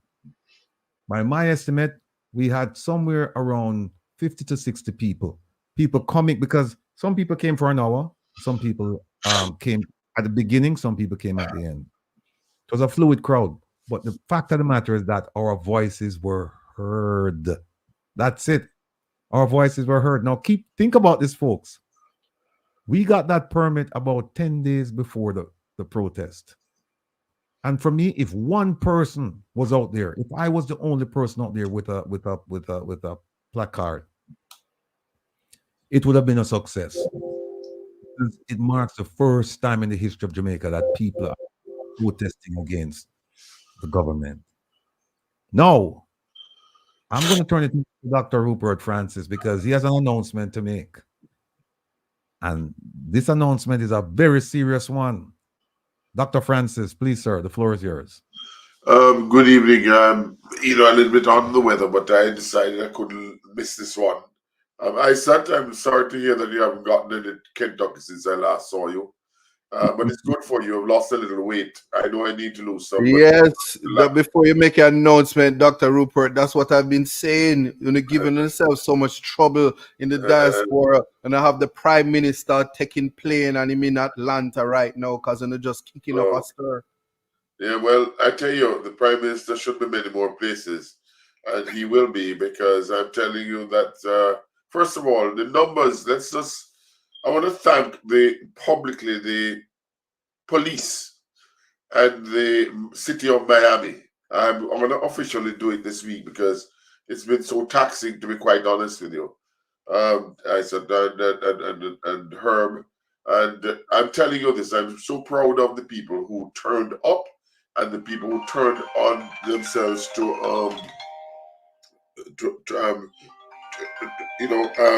who turned themselves on to watch the incident on, I call it an incident, the occurrence, the historic occurrence on what you call it, Facebook and other places. So it's really a question of perception. Some people came there as trolls, some people came there just to argue and incite or to see what was happening. But I can tell you this. It was in the 70s, almost 80s, because I looked, I was across the street, I walked up on the sides and so on. So it's going to vary. But if you look at the slides that we took about maybe, I have about 30 slides. And you look at each section of the slide, you will see that it was a nice number. And the enthusiasm, though, although the what you call it now, the numbers in fact, we were only allowed 49. Yeah. And I don't like to correct my attorney friend with his white shirt and looking at the zinc fence. I don't like to correct him. But we had it a week before, remember?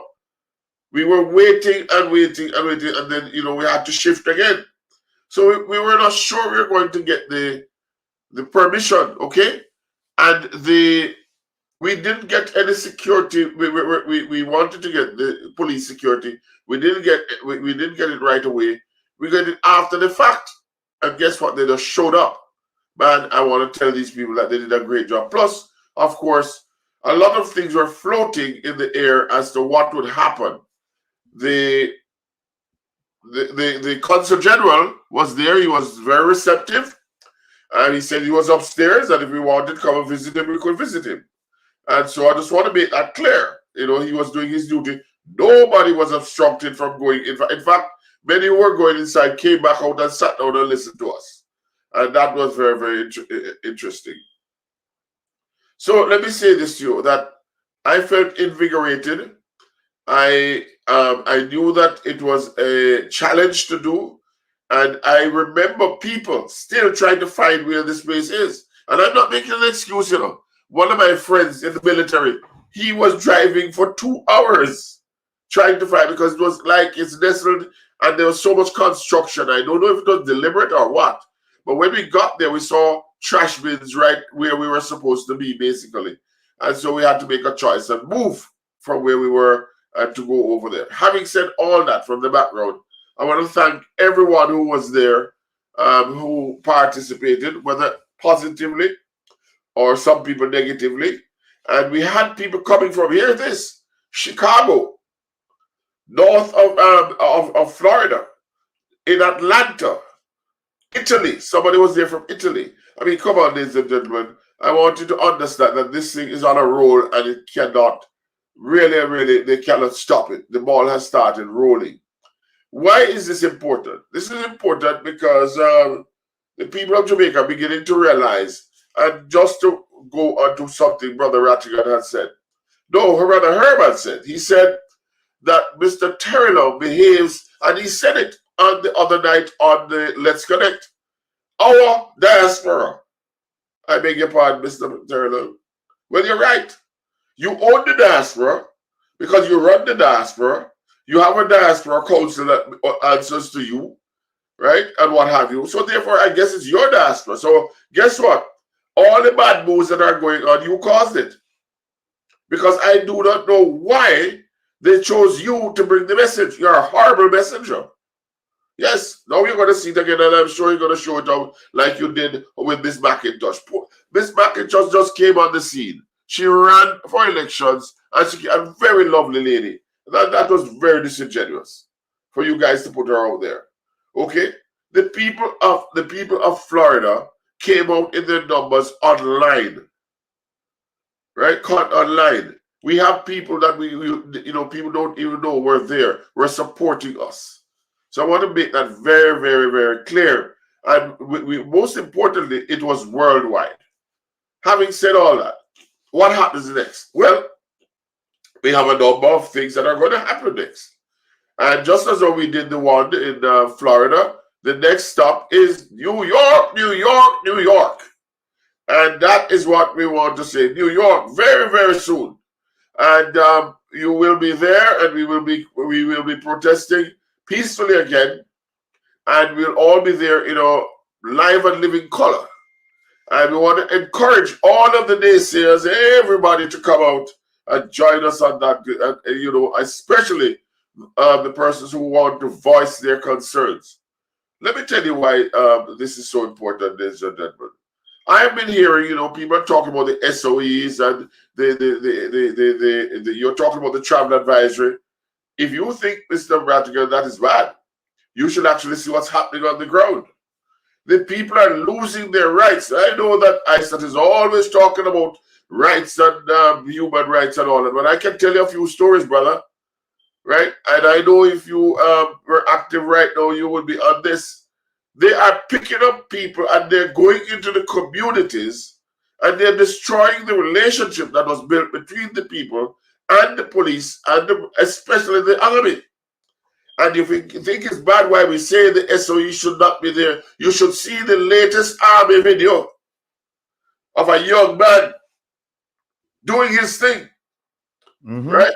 Yes, can you imagine that? That's what SOE is. We're going to have extra babies, and they won't be captains, and and nobody will own them.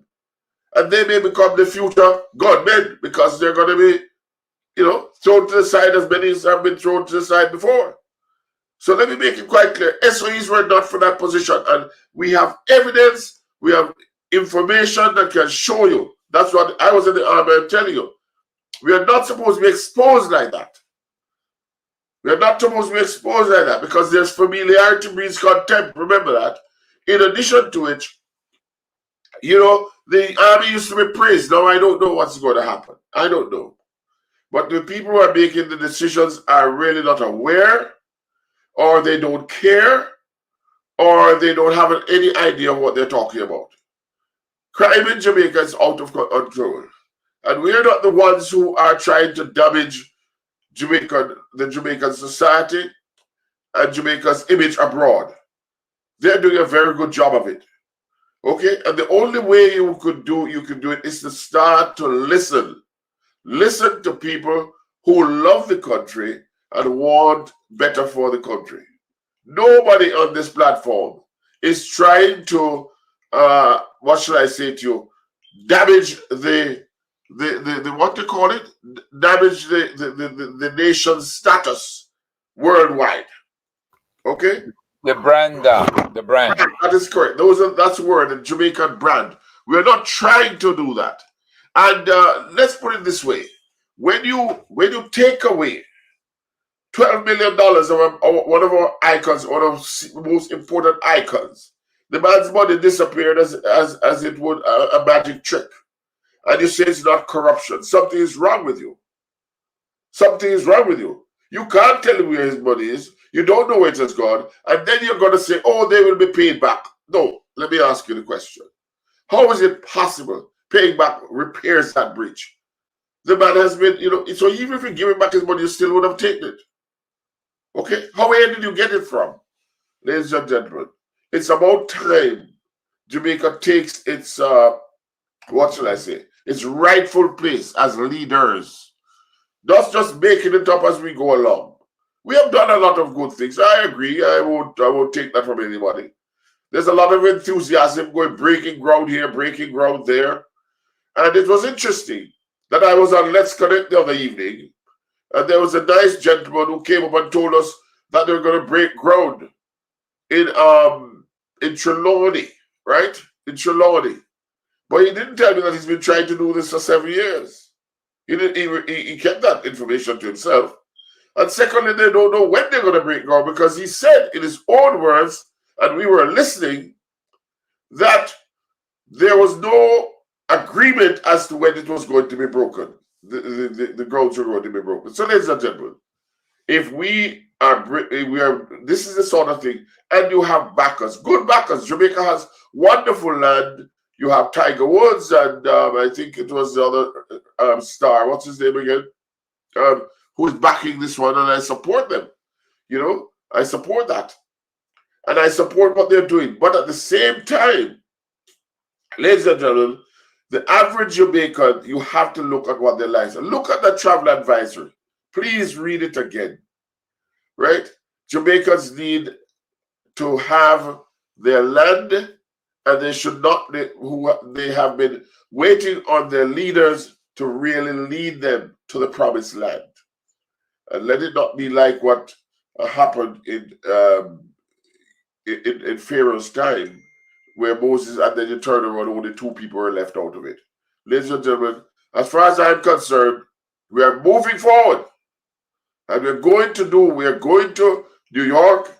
We are going to the embassy, of course, in Washington. We're going to Canada, and we're going to the United Kingdom. There's one thing I want to say to you. Before I go, I take my break. I'm going to say support the One Jamaica Legal Fund. Please support it. It's very, very important, because more than that, to do all of this, I'm going to tell you right now, we are going to need funding.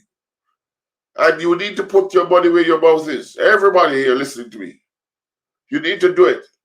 Because at one cocoa full basket, I know that my brother Rattigan, he don't like to ask $1 and anybody for a penny. And he might not like it, but I'm saying it again. You can smile all you want. Yes, you don't like it, but I will say it. I will be the pastor. And I will even take the collection, throw it up and say, what is God stay up and what is mine come down? Like some people say. Pastors don't get upset with me, but some people do that. But I want to say, I'm serious now, serious as a judge. I want you to say you love Jamaica. Everybody who's listening, understand that we're doing this because we really care about Jamaica. And I want you to understand that you must do what is right. I await your questions. Thank you very much, Mr. Rattigan. Okay, thank you. Let me just say for the people interested about the New York protest. I was on the we have there's a us looking at dates. And by Brooklyn, Queens, Manhattan, Bronx, and Staten Island. My place that. All right, I'll come back on. I'm another Zoom. May 10th, which is the mother's. I know. All right, okay. May 10th is a Friday. We don't want to do it on a Saturday because for maximum effect, you want to do it during the business week. On a Saturday, nobody is there. And Sorry, Dr. Rupert, can you mute your mic, please? Sorry. Is that it? That's it? No. Oh my gosh. I messed something up. My apologies. Uh-oh. So May 10th is what we're looking at. And also I worked in Manhattan for a long time. And when you work in the city, you don't want to go back in the city on Saturday. You know, you work. No, Loxley. No, you have to take the LIRR, Loxley, and come in. Jermaine Hines asking about Jersey. Take the train from Jersey, man, and come over. It's a short ride, man. So when you work in Manhattan Monday to Friday, you don't want to come back. And there are lots of Jamaicans who work in Manhattan on a Friday. So it's easier for them to come to take a few hours off in the morning or to come at lunchtime or to just take the day off and come, because unlike Miami where we only had I think Dr. Francis and his group had 7 days, 10 days to work with. Now we have a couple months and we're going to promote this thing. And it doesn't need much promotion because New York is ready to come out and raise its voice in unison. Raise the voices in unison against the Jamaican government. Now, let me just say that the CG down in Miami, I know he was a bit worried and a bit perturbed. And we heard the minister Terrelonge said that they monitored the protests through the CG. I don't know if he was taking pictures or video or whatever. I'm also hearing through the grapevine that the CG let me say the CG in Miami he's well loved. He's a hardworking man. And I think that he would do Jamaica well if they would just make him the ambassador, because the ambassador we have is woefully inadequate for the position. And I'll tell you why later on. But the CG down in Miami, he's everywhere. He's at birthday parties, he's at soccer tournaments, he's at this, he's at that, all of the fundraising, all of the charitable things, everything, he's there. Everybody knows him. Everybody likes him. I haven't heard a single bad word about him. Now, the CG in New York, she's a bit worried. I've heard through the grapevine that she's worried that the protest is coming to her neck of the woods.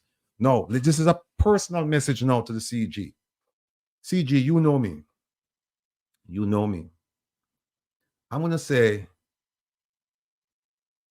mention 2 names to you.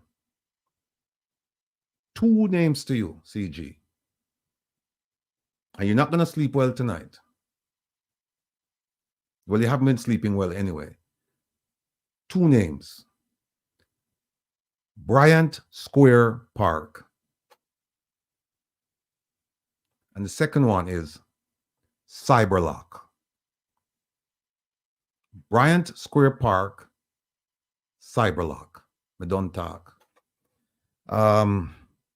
Big up Kitten. You know who you are. Bunny Jump. It was great to see my brother. I haven't seen Bunny Jump in, I don't know, decades. And the man still go strong. Big up yourself and your family. Sosa Bone Radio. Big up yourself, Trevor. Now, here's the thing. There were some people saying, oh, it's embarrassing. Oh, you shouldn't do it. You shouldn't do that. I'm going to play something for you folks. I'm going to play something for you about the protest itself. Let me see if I can get it up here. Kevin, we need to move this over for me. Where the Kevin? Because the people, we need them to hear this interview. It's just about it's a minute. And actually, it's less than a minute. But Kevin there. All right, while Kevin I do that, let me just say, big up to Mama Eileen, Papa Trevor, Marpy, Desmond, Paul, Mrs. Nelson. By the way, how's Mrs. Nelson doing, brethren?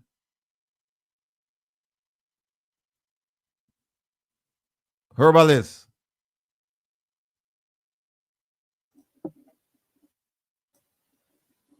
Yeah, okay, how's the wife? There you go. All right. She's doing much better. Of course, the thing is with the follow-up treatment, she has to be very vigilant, and she has to start a workout program. Outstanding. So hopefully that will get us both out there walking together as soon as the weather clears up a bit. All right. So Let me just throw this on. Give her our regards, my brother. She's constant. the prayers and the good wishes, we welcome it. We keep welcoming it. Okay. All right. All right, Kev. I see ya. I said just Kevin said just play it. All right, here we go. All right. Yeah.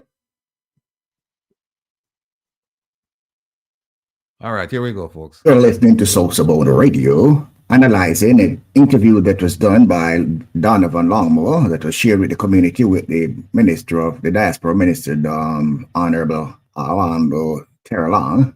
He endorsed the right of the diaspora. He endorsed the right of the diaspora to protest. He sanctioned the diaspora protest that's has taken place in Florida, and by that endorsement sanctions the upcoming protest that is being planned. Mr. Terrelonge, how you doing, sir? Greetings to you. And to all others, that's because one of the key mechanisms that the government we have employed. We monitor the protest again as a government. We believe that people have the right to protest, people have the right to let their voices be heard. From this, I come to the conclusion that those who spoke earlier were not speaking on behalf of the ministry or on behalf of the minister, and they should withdraw their comments. And then that most of the national heroes we had, like Paul Bogle and some Sharp, they protested, and for that they became national heroes. In America, you have also protest. Civil rights movement was a form of protest against things that the population did not feel was right. Now, whether history is going to prove the protest that is taking place now is right or wrong has yet to be seen. But in the meanwhile, I am pleased to acknowledge that the Minister of the Diaspora is supporting the diaspora's right to protest. Thank you, Minister Terrelonge. Okay. So all of the people out there complaining, saying we shouldn't do this and we're embarrassing the government. Here it is, the government representative is saying, I support your right to protest. So only go sit on one side and hug up this what the man just done say. Only go sit down and hug up this, the man say. And by the way, we don't need him to tell we say we have a right to protest, you know. But we need him to tell who know say we have a right to protest. Because all we have to do is just apply for the protest and just conduct ourselves in a peaceful and legal manner. That's all. So all of you who are jump up and down and carry on, the person who represented the person who represents the ministry that we're protesting against, that person said, look, I have no problem with you guys protesting. But like Joycelyn, you're right. We don't need his permission. But it's nice that him come out and tell his supporters and the government supporters that, listen, calm down. These people have a right to protest and they're doing it peacefully. And, voices should be heard. So, we'll just go hug up that. Now, big up the Reggae Global family. Big up All People Radio. Big up Meadowbrook crew, Firehouse crew, Rallington crew, my general stay so I soon get to the info. And all the crews watching at home in the bars, markets, and other public venues. Russ Clem, stay so, big up yourself. Dalton Gooden, yes. My sisters, Speeches. Yeah, you make me blush when you call the last time did upon the year. Yeah. Wendy, I need to hear from you. Jenny, same thing. Marcia, call me. Berlin, Dorrit, and the Manchester crew. And all of the supporters, the well-wishers, and the advisors. Big up on yourself. Tigo is still with us. I don't know if Tigo want to jump in and say something. Tigo, you want to say something?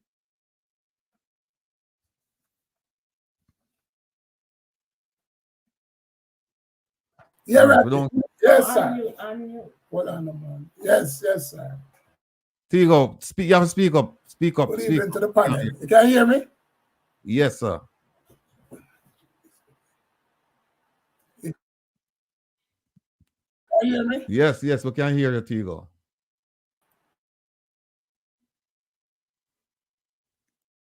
Yeah, we can hear you. You can hear me right? Yeah, we just can hear speak, you. man. Oh, just okay, talk. good. You go ahead and talk. Good evening to the panel, man. You have to talk about that, I'm a Tigo. part of this group, and this is the first foundation. So, Tigo, the yeah, Prime Tigo, Minister you're and low. everybody You're low. is Tigo, saying, you're low. yeah, All right, here we go. Set up your derricks and we'll come back to you. okay. Set up your Hold on, derricks. give me a chance. All right. Yeah, set up. Yes, what going on, sir? Hold on, Kevin. Hold on. All right, folks. Dr. Francis sent out the letter, and we had the protest. And before and after the protest, the minister, junior minister, or minister of state in the Ministry of Foreign Affairs and Foreign Trade, Mr. Terrelonge, Minister Terrelonge, he put out a bunch of responses. Now I want to show you something, and then I'm gonna get to something very important. Let me add this. Now, Minister Terrelonge said overseas, he's encouraging Jamaicans overseas to invest in the country, right? All right. Now, here he says that the country is experiencing unprecedented growth and development, and it is a great place to make some money. Not if you talk to the American government, right? And by the way, let me get back to that. You see, if I want to know about crime in Jamaica, if I want to know about the medical situation in Jamaica, if I want to know about just about anything in Jamaica, I don't ask the Jamaican government. I go to the US government because they know everything that's going on in Jamaica. Believe me, people, trust me on this one. They know everything. So you see that thing that they put out, that travel advisory, it's not lie. It's not lie. I don't want to go into some things because some things are, I've sworn to secrecy and I cannot reveal it until, cannot reveal it till the day I die. But trust me when I tell you that they know everything that's going on. So all the politicians are run around and are going with them nonsense. The American government knows everything that's going on, right? And according to them, Jamaica is not a great place to visit. And by the way, don't you recall that, I don't know, 2 months ago, that publication out of Washington, D.C. said Jamaica is one of the safest places in the world. And some people were saying, well, maybe it's for tourists. Well, no, say it's not even for tourists. But that's what money can buy you. Money can buy your lies. That's what money can do. It can make you dress up lies and make it look like it's the truth. But it's not the truth. But let me get back to this thing with this minister here. Look at this. Look at the sentence here. For the first time in some 40 years, people, pay attention. Please pay attention to this family. For the first time in some 40 years, our exports in Jamaica have exceeded our imports. Remember this, folks. Look at the date. Look at the date of this thing. January 20th, a week ago. Go back to what he said. For the first time in some 40 years, our exports in Jamaica have exceeded our imports. Good. Look at this one, folks. This came out December 19, 2023. Right? This came from the Statistical Institute of Jamaica, and that organization is the official repository for statistics for the government of Jamaica. This is not a flim flam institute. This is the government. This is an agency within the Jamaican government. Now remember what the minister said. First time in 40 years, exports exceeded imports. Now, folks, take a look at the very first sentence in this report put out by the Statistical Institute of Jamaica. I'll read it for those of you who can't see it because I don't wait. Okay, no, that's it. No. Here we go. All right, look at the very first sentence. Didn't want distracting. Look at the very first sentence. Jamaica's total spending on imports were valued at 5 billion. 5,000 million, 5 billion. So we spent 5 billion importing goods into the country. Here's the second part of that sentence. While earnings from total exports were valued at 1 billion. From January to August 2023, that's the latest stats. The new stats, they're not out yet. You're looking at, and Herb mentioned it, for a little less than 4 billion. Deficit. Not surplus, deficit. So what this is saying is that we're spending more to bring things into the country than we're sending out and we're getting paid for. So we're spending more. And that's not what the minister said. He said, for the first time in 40 years, exports have exceeded imports. And when you look at this, you see that that's not true. That's a flat out lie. That's a flat out lie. And he's been received with much fanfare by a whole bunch of radio hosts and internet platform hosts, and they never challenged him on this. They just take it as gospel. But we know it's not gospel because it's right there in black and white. Jamaica's total spendings on imports were valued at 5 billion, while earnings from total exports were valued at 1.4 billion. So there's a deficit. There is a, and by the way, the exports that for 1.4 billion, it includes something called re-export. And you know what that means? That means Jamaica didn't create the product. The product came to Jamaica and they assemble it and then they send it out. What they've been doing, folks, they've been adding the remittances to these numbers. And that's why they tell you that, oh, there is an increase in the exports. They've been adding the 3-point-something billion. And by international standards, and you can ask the Statistical Institute, remittances are not considered part of trade.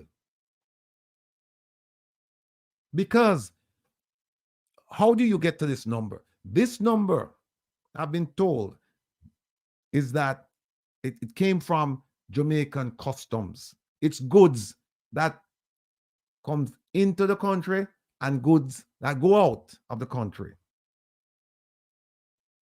That's where the stats come from. They didn't just pull them out of the air. That's where the stats come from. So what they've done is they've added remittances, and you cannot add remittances because remittances, it's not coming from a product that you're sending out. It's not like you say reggae medic. It's not trade. Remittances is based on if you're related to somebody or somebody feels sorry for you or them love you, and that can stop at any time. You're not producing a product for that. That's philanthropic. That's people just feel sorry and give the money. So, I mean, and people, these overexcited people. I mean, here it is. For the first time in some 40 years, our exports in Jamaica have exceeded our imports. That's a lie, Minister Terrelonge. And you know better than that.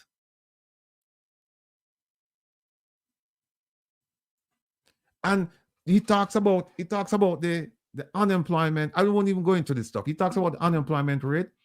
I have some stats from Stat Family. Listen to me. I want you to just go to the Statin website next week because the new stats are coming out. Go to the website and just look for yourself. Don't take my word for it because I might be lying to you. I'm not lying to you, but you might think I'm lying to you. So go there and read for yourself. And for those of you who, you just don't have the time or you don't understand, just drop me a line and say, Ratty, you go and come explain it to it. I'd be happy to. In fact, I'm going to. Right? So they ask him a question. They ask him a question about controlling the diaspora. And the person who asked him the question said there's a misconception about him, about the Jamaican government controlling the diaspora. It's no misconception. It's no misconception. It's the truth. You know what? I'm going to dissect, because the minister was on the ambassador's program called Let's Connect this past Thursday night. And it was a pitiful performance. You know, these people, they speak to you in flowing language, like a string of pearls. But when you stop and you analyze it, it's a whole bunch of nothing. And the ambassador, what she's done, and she continues to do it, is to avoid having people ask the tough questions. She called upon her friend them, which you know him will get softballs. Him not touch the subject. In fact, you know what? Let me just push that off right now and just bring in some people, because we're going to talk about the minister. You know, we're going to talk about the minister, but I have some young people, and I'm thinking about doing a regular feature with them, because we need to hear from them, because they are important. We need to hear their views, and they're also voters. So let me bring on, I have Ruth Ann Perry here, and I just saw Dervin. Oh, there's Dervin. Yes, Dervin. And I just see my brethren, Lion. All right. All right. We're all here. Lion, welcome, welcome, welcome. Dervin, big up yourself. Blessings. Lion, I want to give, before we jump into the thing with the young people, because they're very important and we need to hear from them. I want you to give us a sense, your sense of the protest last week Friday, and your sense of where are we going with this coalition, this movement to bring the Jamaican government to account. The floor is yours, sir. Well, I have to say good evening to the listenership and the well-esteemed panel. As far as the demonstrations are concerned, the proof of the pudding is in the eating. We can read the newspapers and see exactly what is happening, that there is a lot of confusion going on in the political community because of this particular protest that they try to deem insufficient, out of order, etc. Now we are being bolstered by the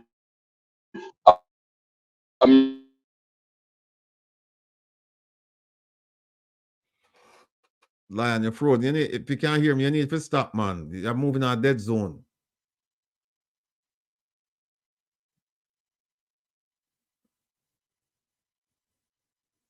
Anyway, they asked him about they had asked the minister about, you know, this, and I'm disappointed in the host of the program, because I know him, and I know he knows better than to phrase his questions like that. He's a very intelligent, highly intelligent person. I don't know what happened that day, but he seemed to say the brunt of the coalition that is being formed.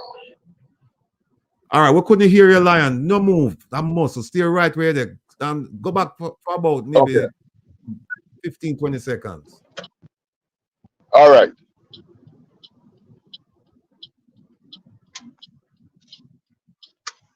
I mean move. Let me say go back. I mean reverse, no brother. I mean just say go back. I parked up a while ago. Yeah. All right, go back and give it the last 20 seconds of what you just said. Yes, I was saying that the coalition that is formed now is standing on two gigantic legs, and we cannot be ignored anymore.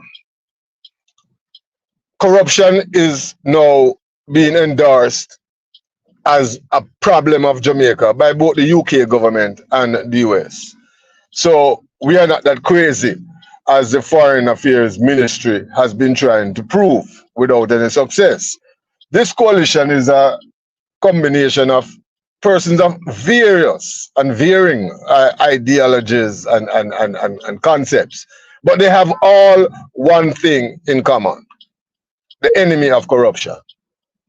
And whoever is behind corruption at the moment, tell them, be prepared, because this coalition is going to bring about the full brunt of the force of the effect of the Magnitsky Act, and they will have hell to pay.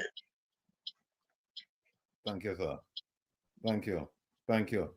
Well, look, we've seen where the minister of the junior minister, the junior minister, the minister of foreign affairs and foreign trade, where he's come out and he's just made some ridiculous statements, and he cannot be taken seriously. And people allow him to run with a whole bunch of nonsense. I mean, I watched him on Thursday night.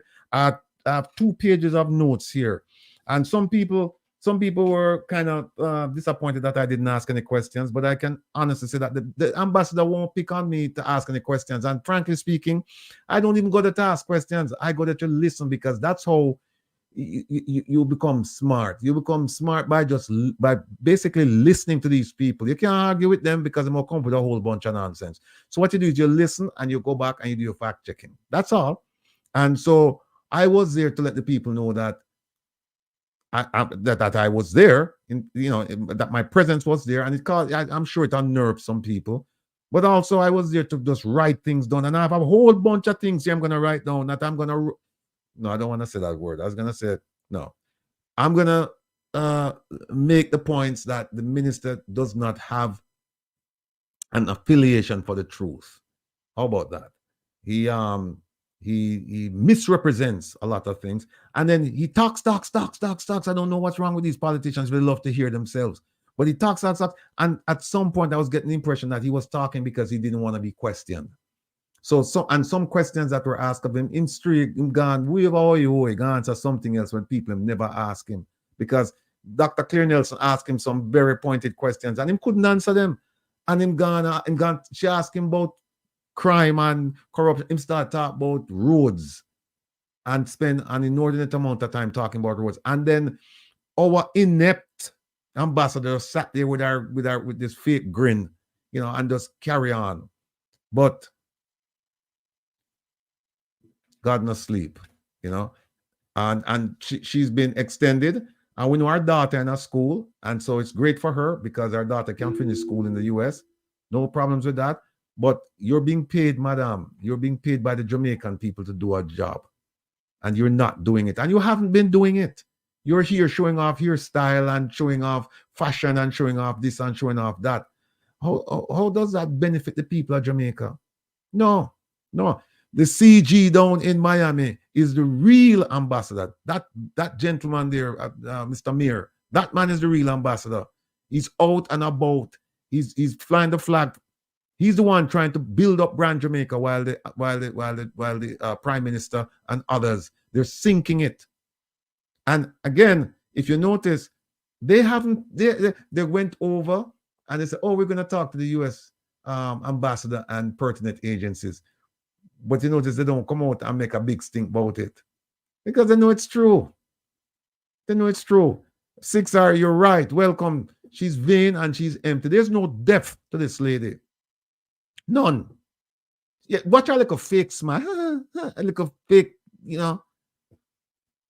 And then she calls on her own people to ask. She won't call on a Rattigan because I go and ask some questions where any answer you give is a wrong answer. Any answer you give is a wrong answer. So she don't want somebody like me. She don't want somebody like me. Anyway, let me big up Ruthann and Dervin and what Giovanni was here earlier. And Giovanni, I don't know where he is. Let me look and see if I see Giovanni. Yeah, Giovanni is here. There he is. Welcome, young people. The future of Jamaica, the immediate future of Jamaica, because when the Prime Minister talk to high schoolers and primary schoolers, them have to wait them turn because you guys and lady, you are ahead of them in terms of the maturity and the readiness to run Jamaica. So what I'd like to do at this point is just show. Hold on, let me see something. But I have so much things to show tonight. But I tell you. And by the way, the minister and the ambassador, they are giving out bad advice to people. Very bad advice to people. People going to go to prison based on some of the things that they said this past Thursday night. And I'm going to point out one of them. Now, Giovanni, Dervin, and Ruthann. Let me see this thing here. Okay, all right. Let me just put this up on the screen, and then I want to hear from you, the young people, what you think about this. All right. 2 things I want to put up, and then the floor will be yours. First one is this, where the Prime Minister went to Manchester High School, and he told the students, and for those of you who cannot see the print, all right, I'll read it. He said to them, "You are the first generation of Jamaicans that, in the last 50 years, will be living in an economy that is growing. That means that the probability of you graduating from high school and getting a job in Jamaica is greater than 90%. That's number 1. Number 2 is this one here, where there's a report coming out saying Jamaican students rank below average in academic performance globally. So here it is right here. The findings of a study by the Program for International Student Assessment has highlighted the concerning state of Jamaica's education system, ranking the country's students as below average.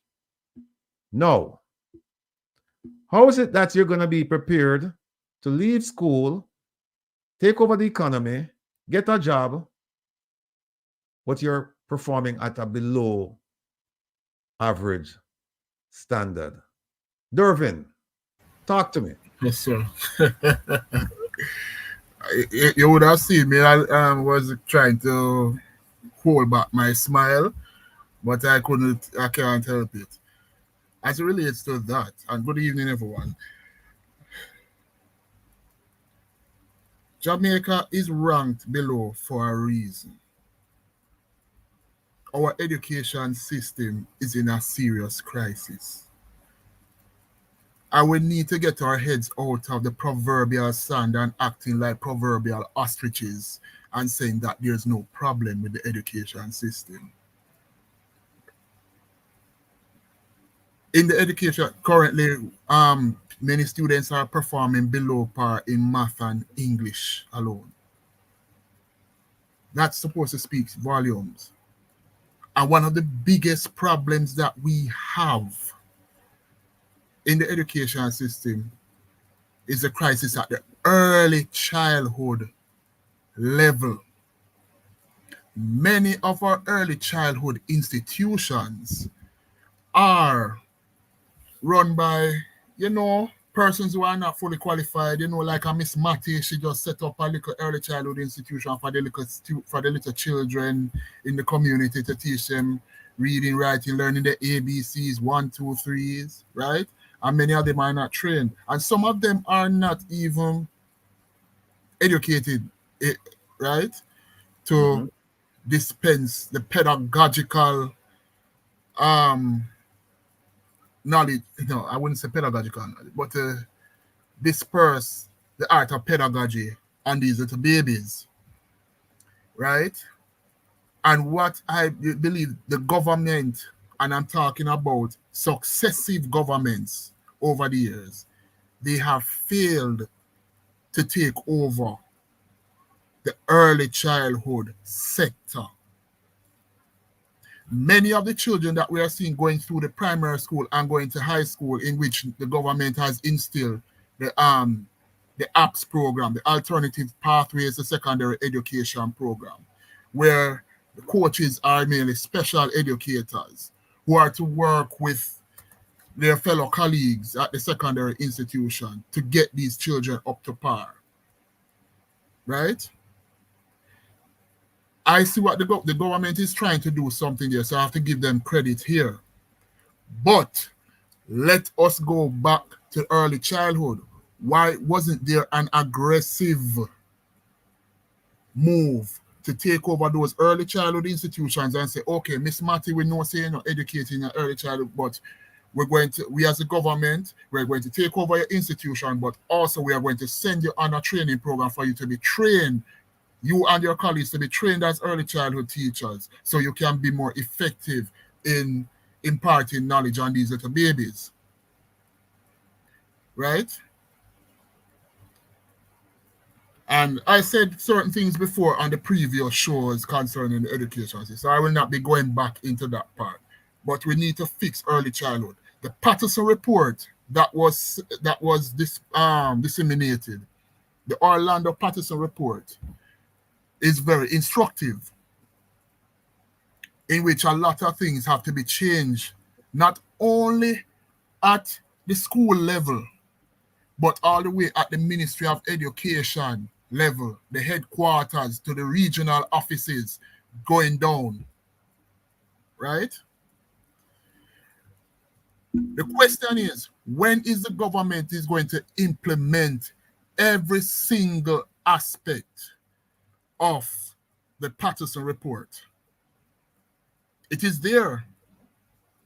Professor Orlando Patterson and his team has given us the blueprint for us to transform the education system.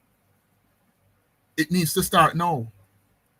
Or we are going to continue being this crisis, being like some little guinea pigs running this little, this little spinning wheel, the little guinea pigs running this, going around and around and around, right?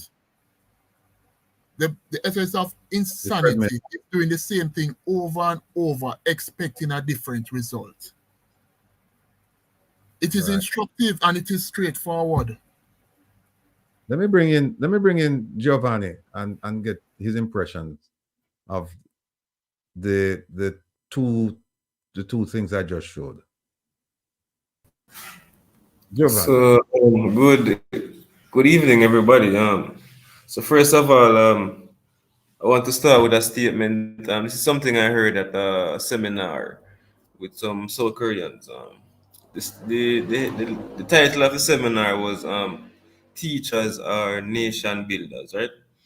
And I believe that to be true. So when you look at Jamaica, one of the issues we're having with teachers, I think in last year there were probably thousands of teachers that resigned from teaching in Jamaica, and so we had lost a lot of teachers last year. Also, Dervin mentioned the ops program. I have a friend that she's a teacher, a coach in ops actually, and she's always telling me that resources are short and school is not properly equipped to coach students. And she's always telling me that in regards to students being present in schools, students, a lot of the time students cannot afford to come to school, so they don't come to school any at all. And the prime minister saying that that generation of students are going to be the first set of students to grow up in a growing economy. You, Mr. Rattigan, mentioned that we are the future. No, we are the ones that are coming into society. No, what about us? So I was thinking about that as well. A lot of persons are underpaid. So he might be right that it's the first in history that Jamaica has had such a low unemployment rate, but at the same time, a lot of persons are underemployed. So I might leave college with a specific degree and then I get a job, and with my degree and all my qualifications, I am still struggling to survive.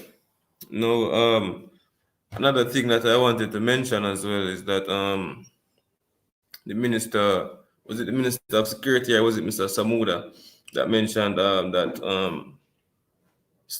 children should be charged like adults when they commit certain crimes, and then shortly after that, or was it before that, there was an incident where a 14-year-old was killed by service members. Now, when the 14-year-old was killed by service members, I was looking at the report on the internet and I was reading the comments, and I was seeing that a lot of people were saying that yeah, him a bad boy, him for dead for real and all of that stuff. And I was thinking to myself that why is it that the first instinct is to kill the young man, you know? Why not try to save him in a sense, like take him out of the environment that he's in, try to mold him, put him in some correctional facilities, because that's what prisons should be, correctional facilities. You should go there to come out as a changed person. But the fact that people just want them to be dead, yes, it's a sign of our frustrations, but at the same time, you cannot necessarily fight fire with fire, if you understand what I'm saying. That 14-year-old, he probably has some friends now that you're going to grow up with the mindset that police are dead, etc., etc. And young people these days, they're quite they're very hard to deal with them. I think I mentioned the last time about I'm not sure if it was on this show, but I mentioned somewhere that in the summer I went to my high school and I did a little bit of community service, and it was very the students were very hard to deal with. So yeah, I don't understand when he says they're the future of the country. Like, if they're the future of, no disrespect to them, but if these set of students are the future of Jamaica, then I'm not really sure if the future of Jamaica is specifically bright. Then when you look at the results for CSEC, you realize that of 162 schools or something like that, you only have like 45 schools getting 50% and over in their CSEC results. So it's not like Jamaican students are doing exceptionally well. And then the students in schools, they're so violent towards each other. Every year, at least 5 students, you hear incidents of at least 5 students being killed by their peers. So it's not really motivating to see that. And probably, I guess it's just a part of his political campaign. So, that's all I have to say about that. All right. Well, before I bring in Ruth, and let me just say to all the people asking if there's a donation link. If you look to the top right of the screen, you see the QR code, and just use that code and it'll take you to the One Jamaica Legal Defense Foundation website, and there you'll see laid out in very simple steps how you can make a donation. And by the way, we have 1,755 devices. And I say devices because we know some of these YouTube cannot mention how many people actually watching, just devices. So at least we have 1,756 people. More than that. So what I'm going to ask is, if you can go on now and go to the One Jamaica Legal Defense Foundation.org and make a donation, we'd greatly appreciate it, because we have some outstanding things coming up, some things that we're going to use. We haven't even spoken about the lawsuits yet. We have a couple lawsuits in the pipeline that we intend to launch, but we'll talk more about that. All right, Ruth Ann, welcome. You're no stranger. This is your place. Sorry last time, but yeah, give us your impression. Did you see the 2 things I showed? Where the Prime Minister said that, he was saying that this generation is gonna be blah blah blah blah blah. And he's 90% sure that they're 90% guaranteed to get a job when they leave school. And then you compare that to, you juxtapose it to the study that says Jamaican students rank below average in academic performance globally. So I'm wondering if what he's saying is true, and if it's true, what kind of jobs are they gonna be getting? Thank you for having me again, Winfred.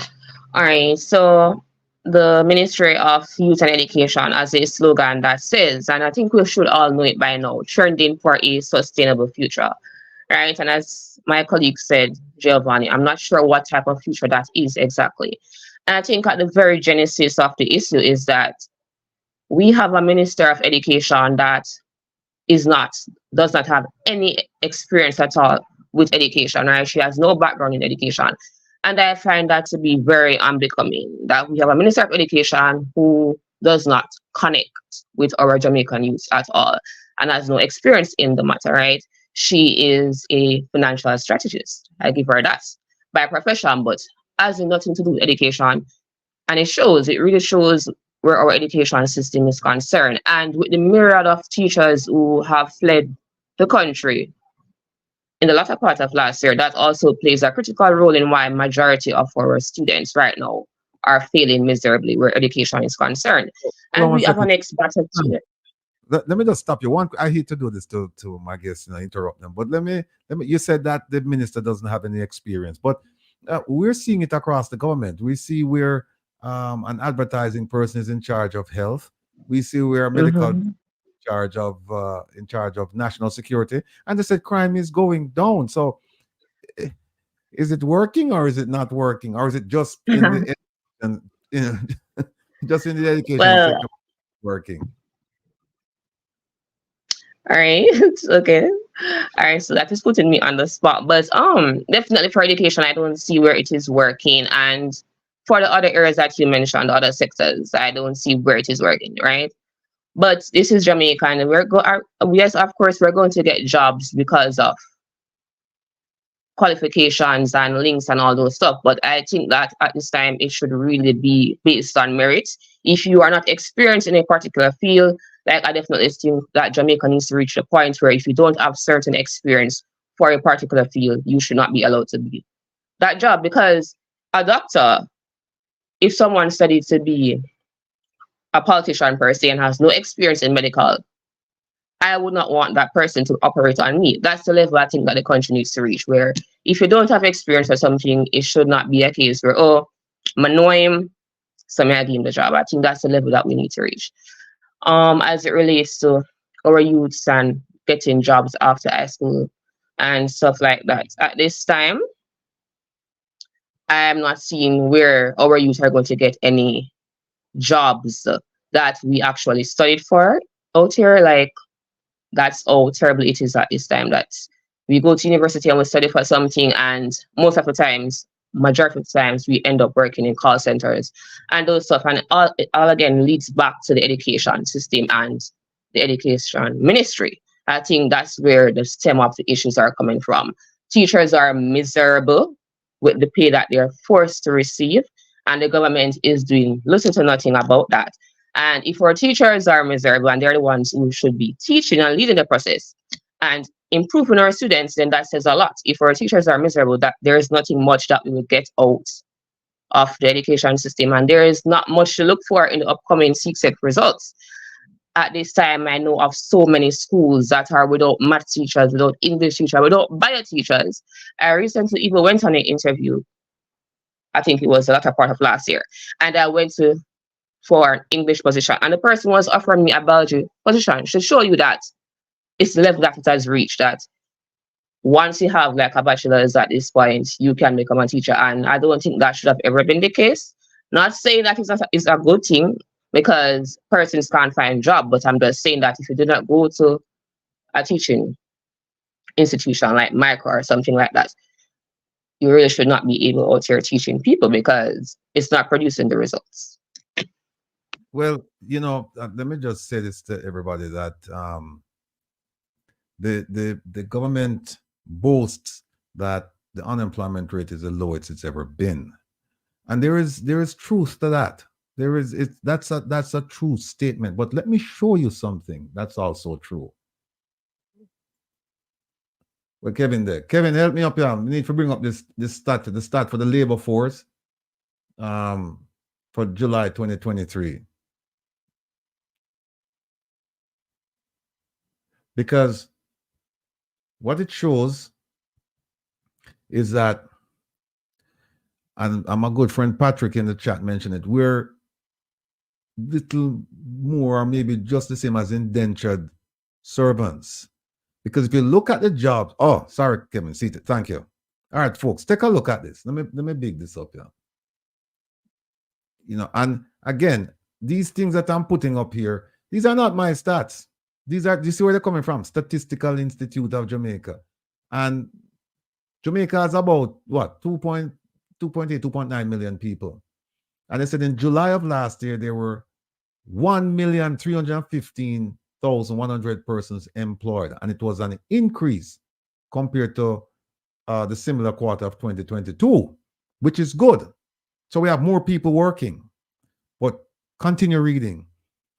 Look at the second sentence. There was an increase, mostly males, in persons employed in what group? The occupation group called elementary occupations. These are not skilled workers. And if you go and you read, you see where they said service workers and shop, market sales workers and clerks, and that the largest increase was in the real estate and other business services and construction. At that point, the unemployment rate was 4.5. It's gone up. It's gone up. No, I think it's 4.6. So this thing is it's telling you that there are more people working, but there are more people working in full jobs. Right? There are more people working. In fact, the stats say that, the stats show that 75% of Jamaicans earn $100 or less per week. 75%. Now keep in mind that $100 is what? 15,000 Jamaican dollars, and the minimum wage is 13,000. So you can see the problem already. And inflation just went up. And they'll tell you that inflation is down. It's down, but down compared to what? It's going up. It's still less than what it was a few years ago, but it's increasing now. So your buying power has been severely decreased. So what you could buy with that $13,000 last year, November or in December for your family for Christmas or whatever, you can't buy that now. You cannot buy that now. See, look at this one right here. The largest increase in the employed labor force by occupation group was in elementary occupations. Elementary occupations. That means this is no skill position. These are not skill positions, right? Let me see if there's something else here. All right. Now we have a problem with food security. We can't feed ourselves. We have fertile land in Jamaica. And to just go back, let me just go back and show this stat. Just remember, folks, right, that Jamaica's total spending on imports were valued at $5 billion. This report came out December 19th, right? $5 billion. And we were exporting 1.4 billion. There's a deficit there. So the minister lied. But here is something else. If you look here, go and look at this sentence, the second paragraph. The number of persons employed as skilled agricultural and fishery workers declined by 8,500. How are you going to feed yourself? That means more imports. That's what that means. More imports. So now we have people involved in construction, but we don't have housing for poor people. I don't understand this. And then the number of people that are, look at this. This is a big number. The number of persons outside the labor force. And when I say outside the labor force, they're talking about people under the age of 16, I believe, 14 or 16. They're talking about retirees, right? They're talking about people who are not looking for a job, hustlers. It was 722,000. Even though it was decreased, it was still 722,000. That's a high number. That's almost, what, 4 7s 28. That's almost a quarter of your population outside the labor force. Then how can you talk about a Vision 2030, Jamaica a place to live, invest, work, raise family? How? It's looking more like Jamaica's a place to die. That's what it's looking like. Because how can you subsist on 13,000 Jamaican dollars and you have 2 or 3 mouths to feed? You have bills to pay. There's another, I don't want to play today because look, I have the young people on and I just want to hear from them. Young people, how do you feel with these stats? I mean, what future do you see with these stats for you now? That most of you will be now working in what them call it? Elementary occupations. Mama and daddy sending us sacrifice and sending us go to school for to get an education because we've been told that education is a way out of poverty. But they have put themselves deeper into poverty so that you could have a chance to come out of poverty. But you are also in poverty. Dervin, talk to me, man. This future is extremely grim, dark, void of hope. That is why we have a massive brain drain in this country. And this is what I love to tell people. You see, first world countries like the US, you know why the US is so prosperous? They don't mind taking the best and brightest to come to their country. If you get the little visa, once they know that you're highly educated, they know that you're going to contribute to their economic development. We have things backward in this country, very backward. And we have to prepare ourselves for further brain drain. I know a lot of my friends and colleagues who have left. A whole heap of them left last year, gone to the United States, who gone to Canada, who gone to the UK, who gone to the UAE, and those other places. How many young persons after they graduate from university and they're in a job which is paying very little, especially when you're in the public service, public sector, right? Including teachers. And what was heartbreaking, I remember when the teachers had a massive protest last year. And one of those teachers who was at Hero Circle protesting in front of the Ministry of Finance, she was an early childhood educator. And she stated the amount of money that she's getting, she has to juggle whether to buy female sanitary products and food. Let that sink in.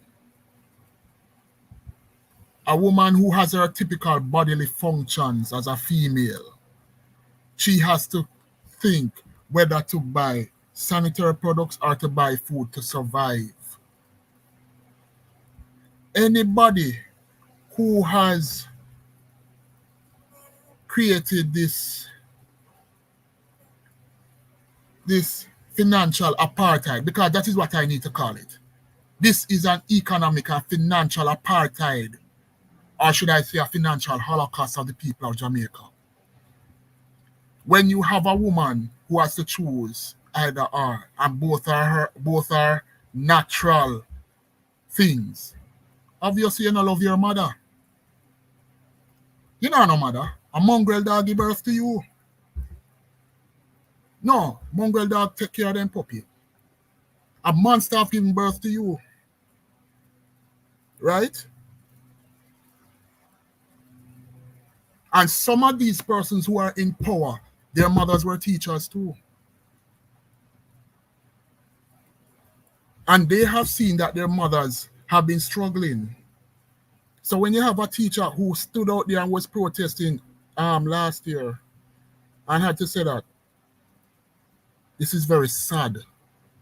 This is a dark day in this country. And we need to call a spade a spade. I don't know about anybody else, but me and me call it a spade a spade.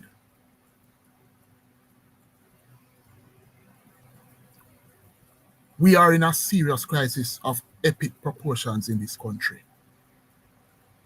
When you can have politicians who can have a 300% increase, right?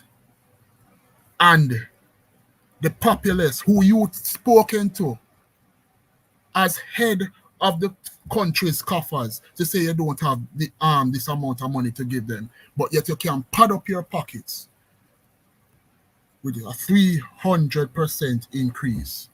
It is nothing but vulgar. It is nothing but obscene. It is crass and unconscionable.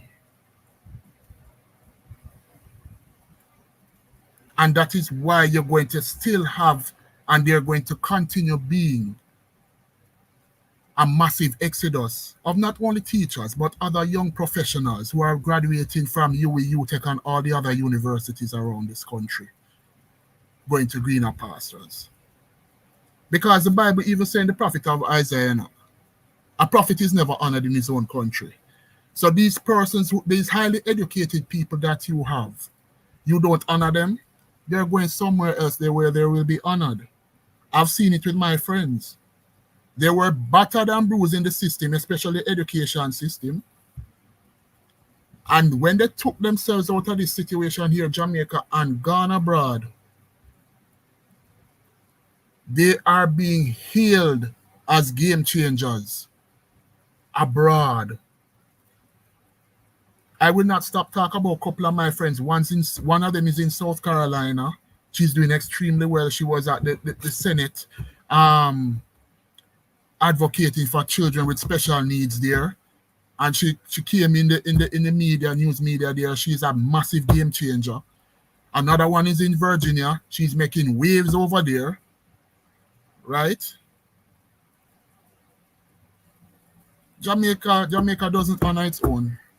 And it is gone through our leaders. And I said it again, the descendants of house slaves and indentured laborers and field slaves, and with a little toops of the descendants of the background masters are the ones who are oppressing the people of this country. And those who are educated, they'll be able to go about their business. All right. Giovanni. Well, for me, personally, I am not actually. I'm trying not to depend on my degree to, like, help me out of poverty. So for me, I try to invest in, like, small businesses. Try to turn over some money as best as I can. But not everybody has that mindset, So what about those people? I do have friends as well, just like Devin, who probably smarter than me.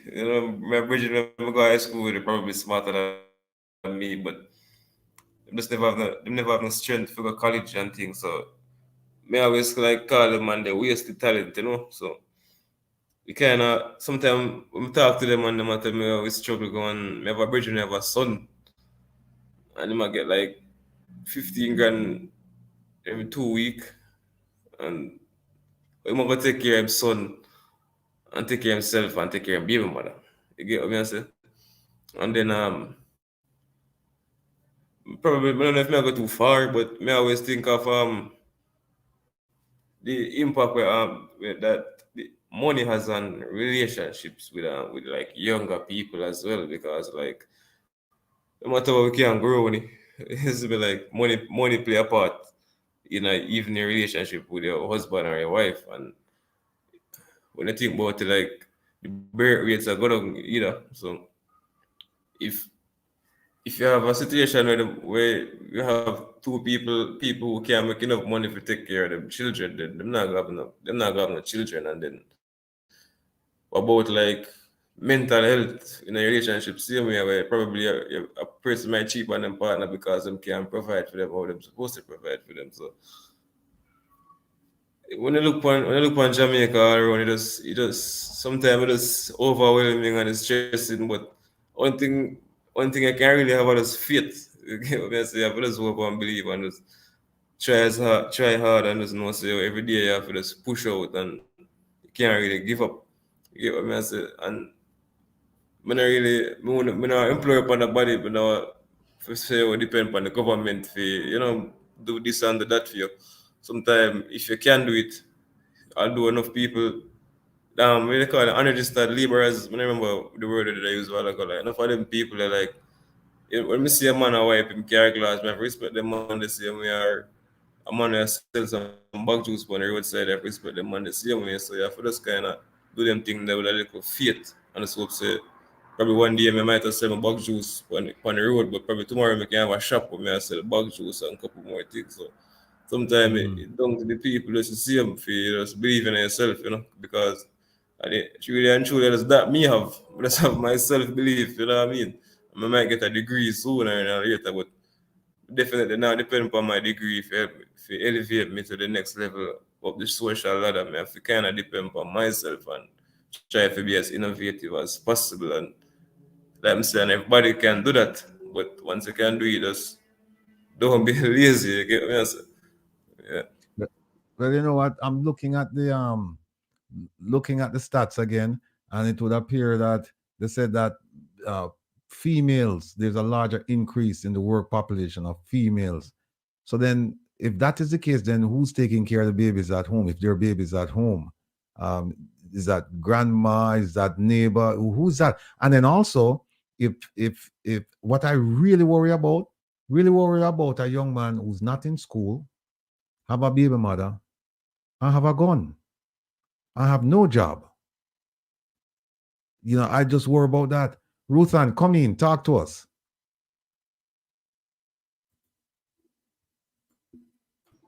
Ruthann, okay. I must agree with my panelists. I agree with what Dervin and Giovanni said. Personally, I think that the education system needs to be more flexible to harness persons with skills and talents, right? I think there's more than one ways to educate someone and prepare them for the future. So our education system as it currently stands is focused mainly on shoving or forcing English, maths, bio, chemistry, literature, all those wonderful subjects down your throat or in your head. But the reality is that we have persons in society that will never really make it just by being book smart, or a lot of persons will never graduate with 5, 6 subjects needed for university. A lot of persons will never own a degree, and that's fine, because education is not a one-size-fits-all problem. So we need to really look into it and revamp it in a way that if we see that someone can draw and can draw really good, how can we facilitate a program to help that child to make it, right?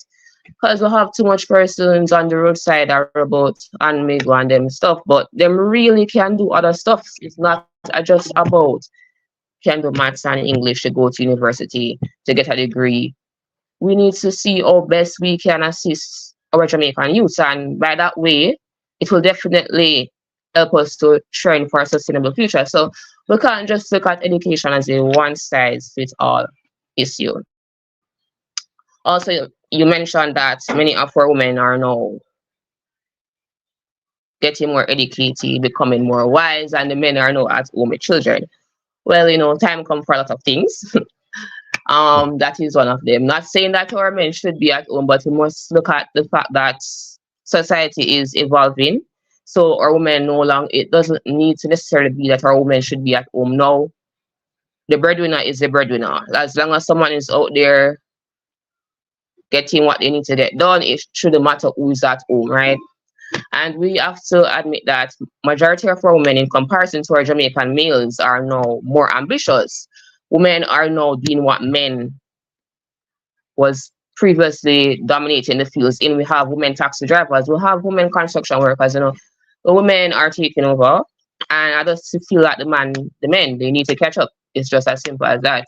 We're not pushing them out, we're just taking up more space, and nothing is wrong with that, right? But as it stands to our future as youth, I just believe that we definitely could revamp the education system to facilitate everyone, not just persons who are book smart and naturally bright, because not everyone is not the vehicle for everyone to make it through having subjects or going to university. There is a lot more. Well, question, Ruthann. Sure. It's interesting that you said that, more women are getting employed more than males. But guess what? In the grand scheme of things, it doesn't matter if the woman is an earner. There's a traditional notion that the woman still believes her man should also be the provider. And many men, I'm not talking because not all men, but you have many men, we're excluding the small minority who wants a sugar mama to mind them.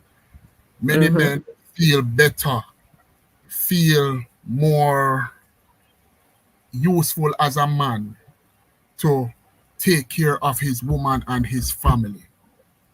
Right? Right, and I'm not disputing that. Truth be told, me know for a fact, if she went I hope she come back. But if a woman takes up a man who is less earning than her, eventually she would have a lot less respect for him. Right? Because we come with the traditional notion that it has been there from the beginning of time. Men go out there to take care of their women and their children. That is why men's muscular structure is, in general, bigger, bulkier, stronger, because we go out there. We are the hunters. Mr. Dervin. Yes, you sir. Match up my program, me got gym so me can get money. You don't mix up sexual progress right now. Women can go out and work and take care of me and buy me KFC. Stop giving out the secrets. Well, hold on there. Let me just throw this out, and then I'll bring the panel in, and Dr. Francis, Isat, and Herb, and Tigo gone.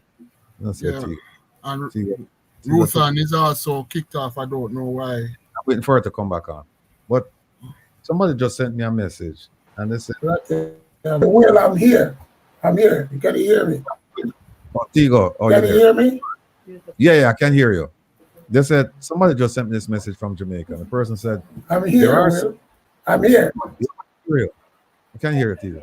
So they said there are skilled people here in Jamaica still being underpaid. I'm a graphic designer. Hey, I'm here. Hey, listen, it's a pleasure being on the panel with the young future generation. All right, the future of Jamaica. So, from my observation, the Prime Minister is soon messing up the Jamaica brand. Jamaica always have a brand. Before the Prime Minister, even before I was born, and I'm older than the Prime Minister. All right, Jamaica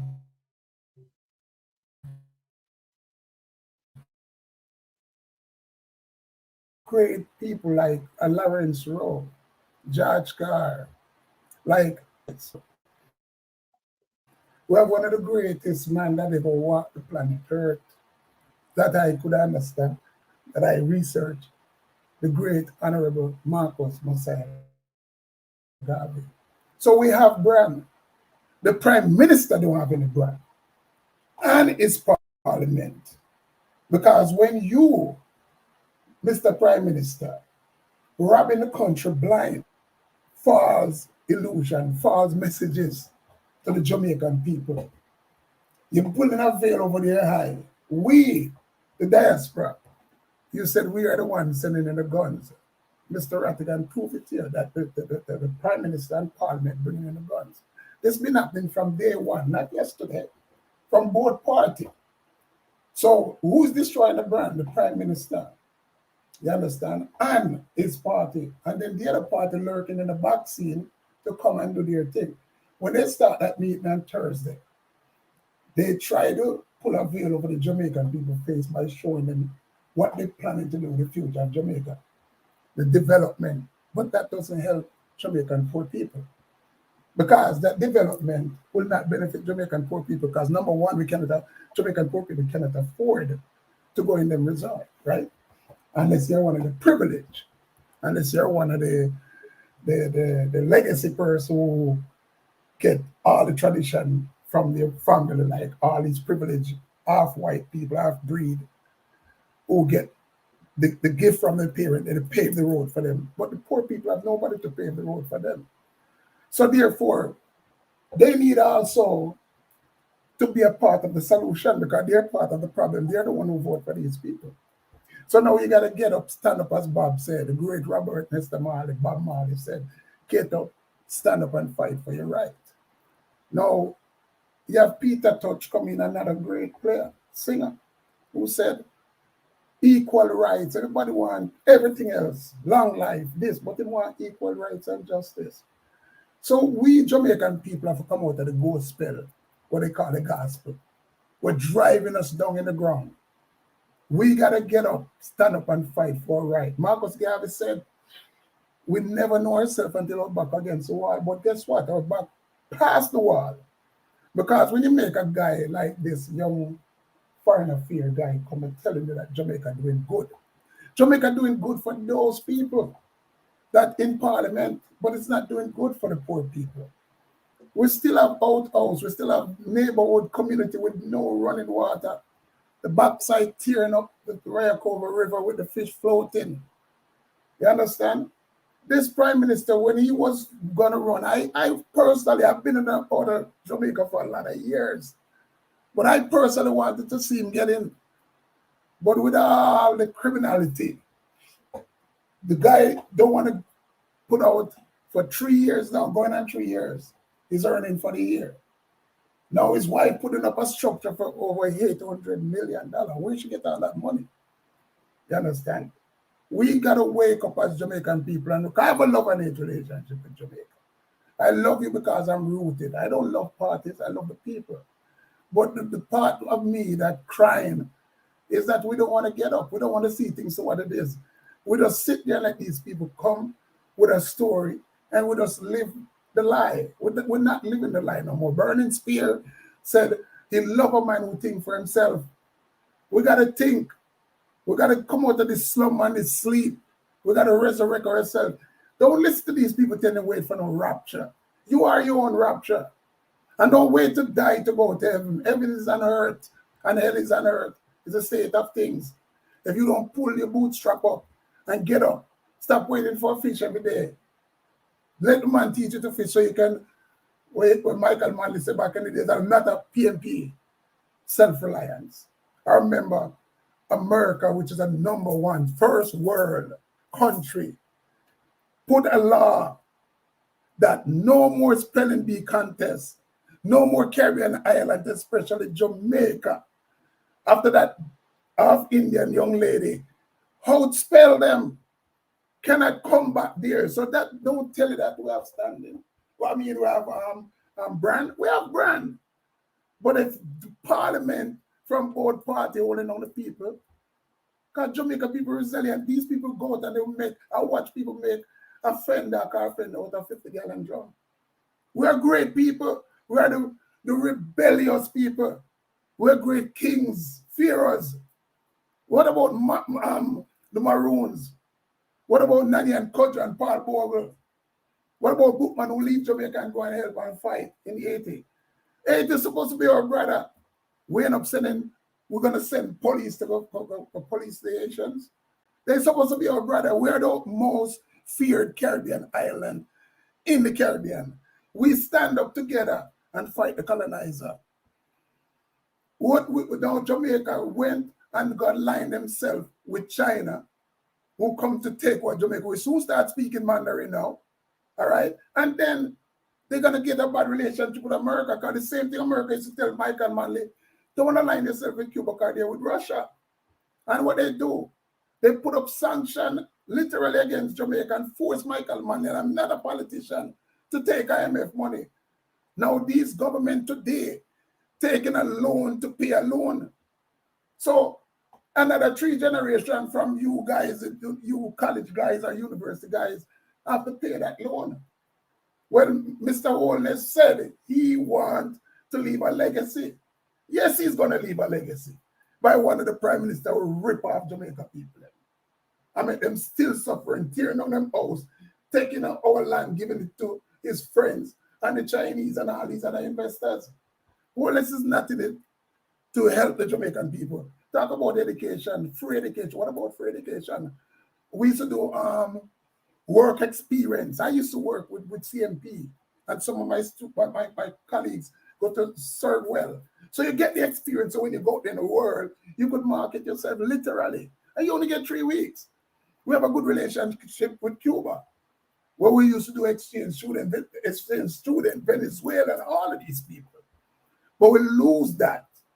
And now they're looking at the Jamaica One Legal Foundation, who's trying to teach the people, help them to understand. Bob Marley made a statement years ago when he was doing an interview. When you talk to me, he tell the guy, don't use a big word. Use a word that a baby can understand it. You understand? So we're not calling you a baby, you know. But what we are doing, we are break it down. So and we assure you. So Stevie Wonder and Ray Charles can see for themselves. Jamaica people, don't play blind. Don't play deaf. Don't play dumb. And like Mr. Rattigan said, he's a famous African statement. If you think you're too small, right, to make a difference, you never spend a night with a mosquito in a room. And I'll put it back to the panelists. Thank you very much for having me. All right, brethren. Thanks for your views. Let me just read this thing that came from Jamaica. It says, there are skilled people here in Jamaica still being underpaid. I'm a graphic designer. I get a little over $100,000 monthly, and my bills are $86,000 monthly. And that's because I have to ban my belly. Anywhere else in the world, graphic designers get around $3,000 per month. It's hard to stay and build Jamaica because the pay not enough.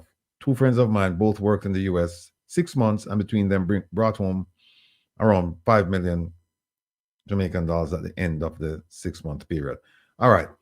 Let me ask Isat and Herb and Rupert to come in and talk to the young people them now. And Isat, go ahead. Because since you're the junior among the panelists here, you're closest to the issue, right? Because you just passed 21, I think, or whatever. You just got don't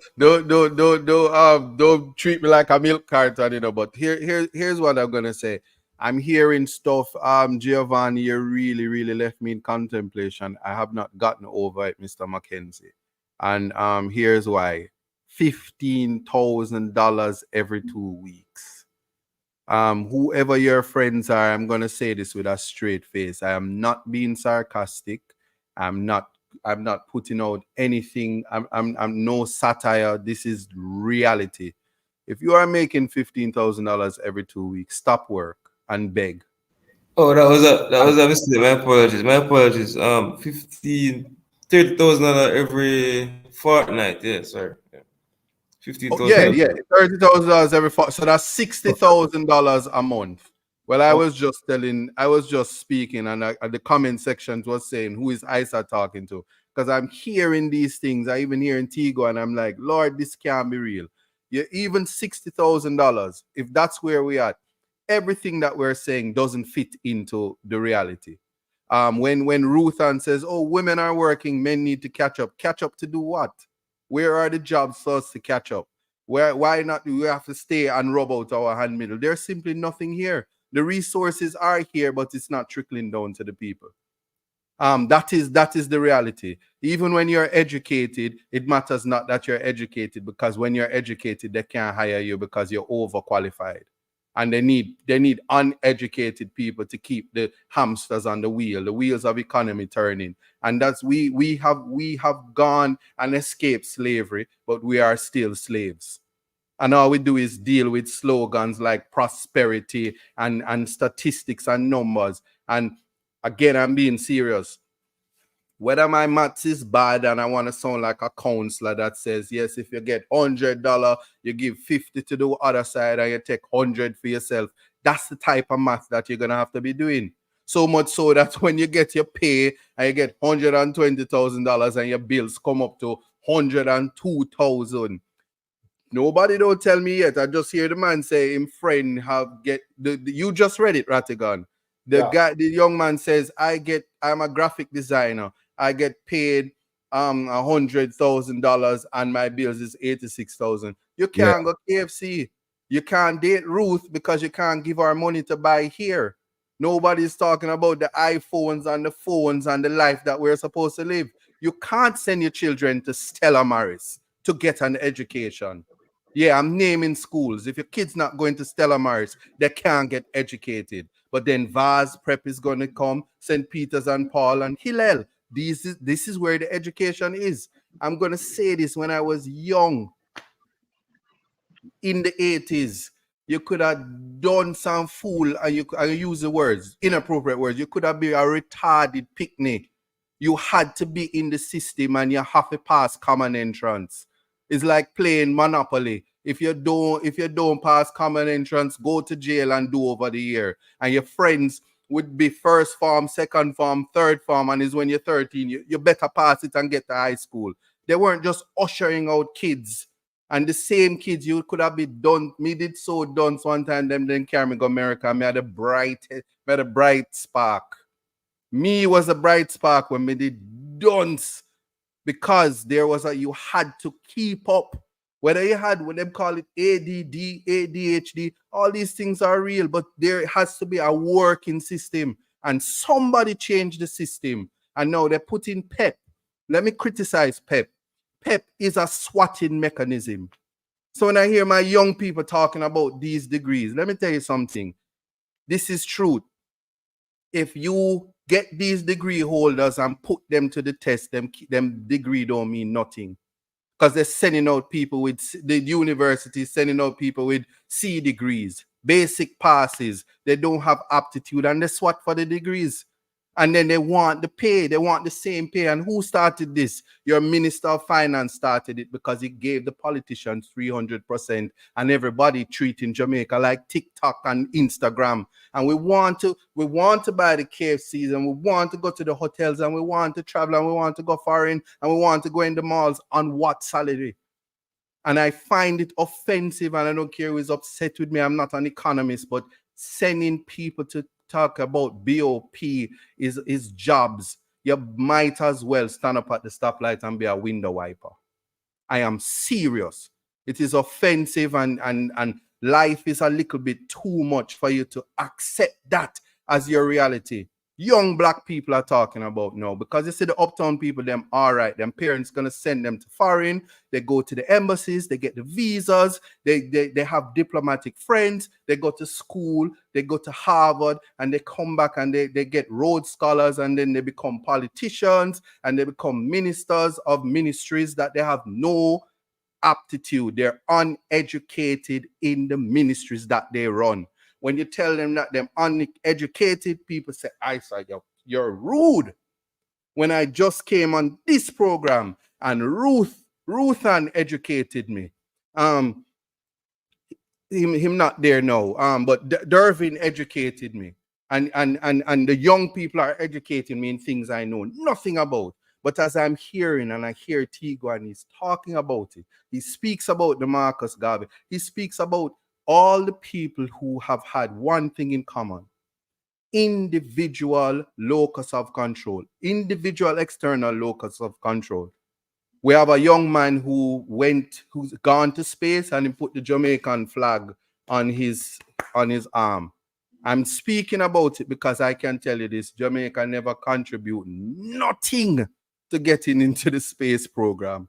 There's nothing for when a child says, I want to be an astronaut. The teacher them that Dervin was talking about. What was her name? Miss Matty? Yeah, Miss Matty say you want to go to space. Well, the man in the moon still up eating up him green cheese. And she don't know nothing about no space program. That is the reality that we're living in. I'm going to say something that people not going to like. Andrew Holness has a brand. You cannot take that away from him. He has a brand. He is a brand. He's Bro God. He's the man that sell the most Clarks next to Vibes Cartel. He's an artist. He's a professional, and he has a brand. And when he says that there are people mashing up brand Jamaica, there are people mashing up brand Jamaica. There's an illicit six that mash up brand Jamaica. There are people mashing up brand Jamaica, and we don't know them name, and they're hiding behind accounts and doing things and destroying people who actually want to make a difference. But what we must never forget is that the least among us, if we're not all right, nothing is going to change.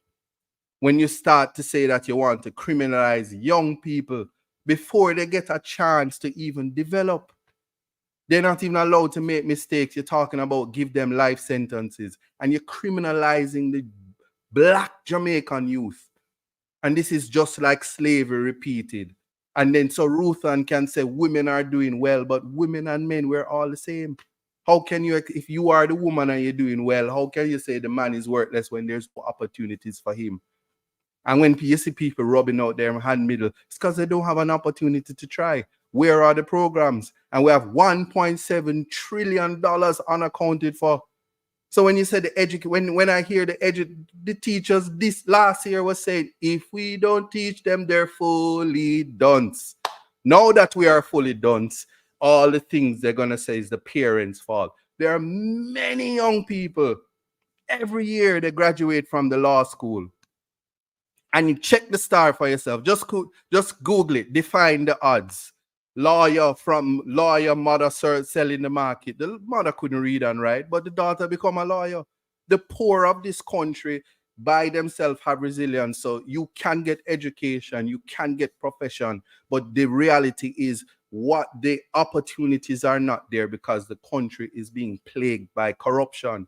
So nothing you say is going to mean anything. And when you're talking about the brand, that is why you have the people in the diaspora that is there protesting, because you can't pretend. We are now in a globalized world where we no longer need that PR media that make things look pretty for one set and bad for the other. Privacy for some and open justice for the other. That is not what we envision for our nation. I could talk about this all day, but it boils my blood respectfully, because this is one time that when it comes to the reality of the fully dunce troop, that's why the Ministry of Education was so offended when the dunce bags roll out September, because they knew the numbers are there that the children are learning, that when COVID ended, they still have not accounted for some people. So we're not going to do it. And young people already, because they're on TikTok night and day, they already know, say, listen, school is not going to get, even if me become doctor and lawyer, me still not going to get the pay. And some might as well go scam, because there's no way $30,000 can do anything for me in my life. There's no way the type you want to make me make $150,000 while you make 13 million and 14 million after you know more than me. That is where we're at. And young people, Generation Z, you know, as them wake up, them say, I'm tired. So you can't motivate them with the salaries that you're talking about. And the people that are in the call centers, trust me, every day they're finding ways to try to leave. So it's not brain drain. They're leaving because nothing is here for a class of people. But as I always say, context matters, and I want to hear from other people. I know Herb going to say no KFC for you because you overdid it. So I pass in the mic. We'll bring in Herb. I just saw something in the chat here where, okay, here it is. OPPS official said, as a constable in the JCF, my monthly salary is $160,000. After tax and my monthly bill is $240 per month. How you going to make it?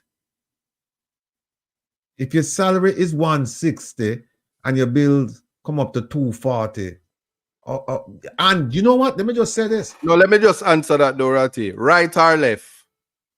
Oh, okay. Do you think, my boss? Because we feel you. Yeah, because I have a friend who she called me 2 nights ago and she was telling me that like her salary is like 180 and her bills are like 220. And she's like, I can't make it. I cannot make it. Just cannot make it. Dr. Francis, talk to the young people. Give them some hope. Give them some inspiration. Give them some ideas. Can't hear you, sir.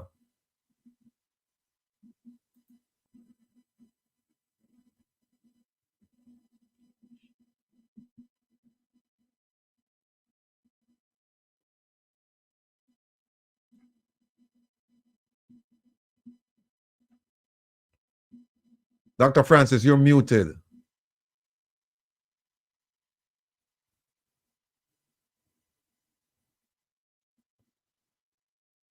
All right, while he's trying to sort that out, Herb, go ahead, please. Okay, apparently he's not able to hear you. So I'll give my esteemed friend a bye this time. He can continue to consume his KFC. And the young people, whenever you start working, if you're coming up short on lunch or anything, you know where to go to get your KFC funds or to eat KFC. But listen, young people, I'm just looking here at the staggering statistics that you face. Back in 2019, the resulting survey says Jamaica has one of the highest rates of youth unemployment in Latin America and the Caribbean, with 21.8% of youths unemployed as of January that year. They had a high back in 2013 of 37.5. So supposedly that was brought down. I don't know if you have more current stats, Ratty, but that's the ones I've been able to pull up. What it's talking about here is the disparity between girls and boys, right? The unemployment rate was 17.9% for young men and 26.5% for young women. So even though you have a problem in finding a job, as a young lady, you're worse off than your male counterpart. And so what happened, and what we noted here, is that you had success stories from programs like JACE, I think it's called. I don't know if you guys are familiar with that, where Junior Achievement Jamaica, where several young kids were put on a track that helped them to raise themselves up and to ensure that they were going to be successful in the private sector. So you can't do that for everybody who is a graduate, who has graduated, because what you have is graduates from college and university there. I can speak to the folks who are graduating with computer science degrees. There's not enough jobs to go around for them. And when you have that, it's going to present a problem because you'll use your skill sets for nefarious reasons versus starting your own company, which you don't have startup funds. And so you become a threat to the welfare of the society rather than moving ahead. But if you have the junior folks coming in behind you, a certain percentage of them going to run into the same problem. No matter what you learn, no matter how sharp you are, how good you are, unless you leave Jamaica and travel to Canada or the US, and then you'll be traveling under maybe a farm program to Canada, and then you try to switch out after you get into the farm program and do exactly what it is you want to do. But that's becoming more difficult because there's not much flexibility when you go away on the farm programs. The place you may have more success is going away under the hospitality programs. That's where you're going to serve in the hotel industries here in the US or Canada or elsewhere. And that might give you administrative time off where you can do your studies at some local university and become proficient at what you started in Jamaica. The one I was really interested in was back in June of 2016. There was 10,000 unattached young people aged 17 to 29 that they expect would benefit from a 9.3 million US dollar program called New Employment Opportunities for Youth in Jamaica, Neo Jamaica project. And that money was given to Jamaica by the what is it? Institute in the bank oh god damn it. It was given by let me see if I can find the what's the bank here in Washington that gives the development bank. Oh, IDB. IDB. Whoa, I don't know why I couldn't remember that. But the IDB gave that money. And why we complain all the time about a lack of transparency and accountability is because we don't know if 10,000 youths benefited from the program, as was the intent. We don't know how many benefited because the diaspora don't get a report.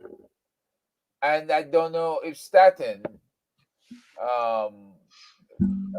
is going to be able to release any information until we ask for it on the ATI. So all of these programs that are supposed to benefit our young people, since 2016 now, where the VP gives another 10 million. Hey, Doc, can you mute your thing?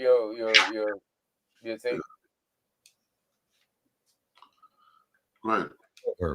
Yeah, since the vice president has also thrown money into the mix, and the foreign ministry of Great Britain or the UK put money out there also. We just don't know what the plan is. All right, and we don't if they expanded it from 10,000 unattached young people to 30 or what. We don't know what's being funded. We don't know what the projects are. And that is a problem. We can't have money coming in and there's no return on investment. So what I believe we need to say in the diaspora, if I can address this now to foreign affairs in Jamaica and to our esteemed Minister of State, is that we need to know what are the results of the various programs, what programs exist, and what can these young people look forward to in terms of long-term training and employment abilities that they're going to receive in Jamaica. And if they're not able to absorb everybody in Jamaica, to give them a working salary, right? Then what is the plan for, say, overseas? I'll give you, for instance, here. The low salary that you can expect is stated around $24,000 to $25,000 a month, Jamaican. The average salary is $96,000 to $97,000 a month. The high salary, I don't know how you would qualify for this. Maybe young people could tell me. It's 430,000 Jamaican dollars a month. And this is coming from the statistics that says average salary in Jamaica in 2024. Right? So this is, if you know there's a $400,000 scale out there, it's incumbent on you to find out where those jobs are. Right? When they talk about average salary, it includes housing, transport, and other benefits. Right?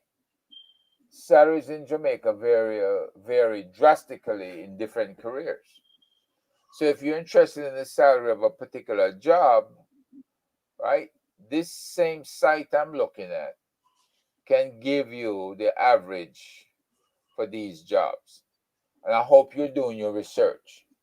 And I hope you're going to ask the same questions of PIOJ and the private sector organization, because they should be able to answer all these questions for you. All right. So I would just stop at that right now, because research is important in when you're going to go out there and compete for All these right. jobs. I just want That the Statistical Institute, they're putting out the stats, regarding the labor force and trade and all that. They're putting out the stats next week. So all you have to do, folks, is just Google Statin Jamaica, Statin Jamaica, and the stats will be there. You can read them for you, read and understand them for yourselves. If you read them and you don't understand and you have questions, you can call on Rattigan and Company, and we'll be here next week to answer all of the questions that you may have about that. Before I go to Dr. Francis, just want to mention that somebody put something about the DPP in the chat, and again, Jamaica is so content rich that we struggle every week. We struggle as to what will we present, what will we discuss, because there's so much, and we try not to make things 1 day or 9-day wonder, but I have something to show you regarding the DPP, and just kind of like bring your attention to some things that have been going on and things that are still going on. But before I do that, let me bring in Dr. Francis so that he can go ahead and make his remarks to the young people. Dr. Francis, go ahead, sir. I don't know what happened to me again. Are you hearing me? Loud and clear. Well, I don't know what happened to the picture. I don't know what I did wrong this time around. But I just addressed it was there, and then I just missed the Zoom. What is there? I don't know. But anyway, let me address the young people and now and see if I will be able to get them back. I think. Is this it? No.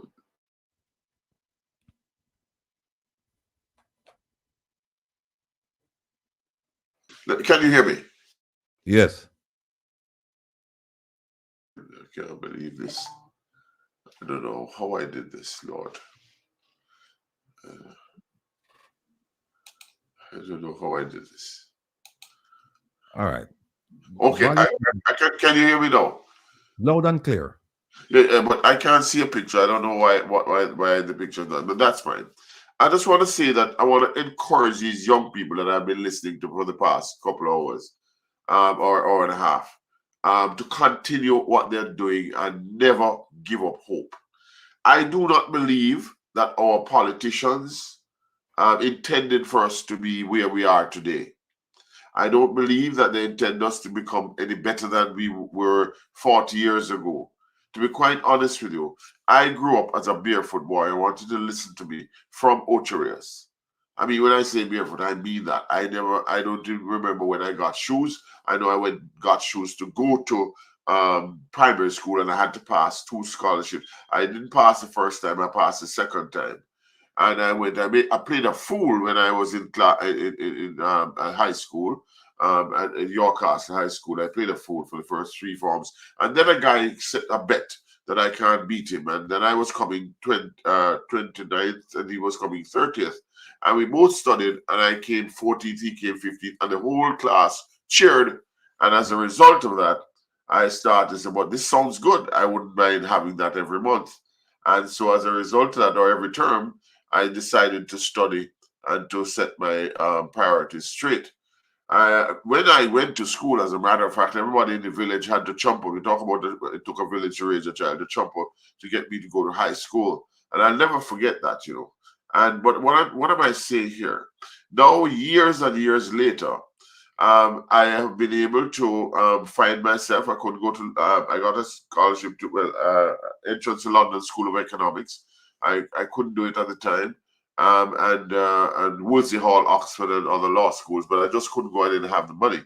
So I was getting into trouble drinking beer and all that sort of stuff. And my mother, who was the first terrorist that I knew, said, "I brought you this world and I will take you out." I believed her, and so they got me in the military. I ended up in the military, and as they kind of say, the rest is history.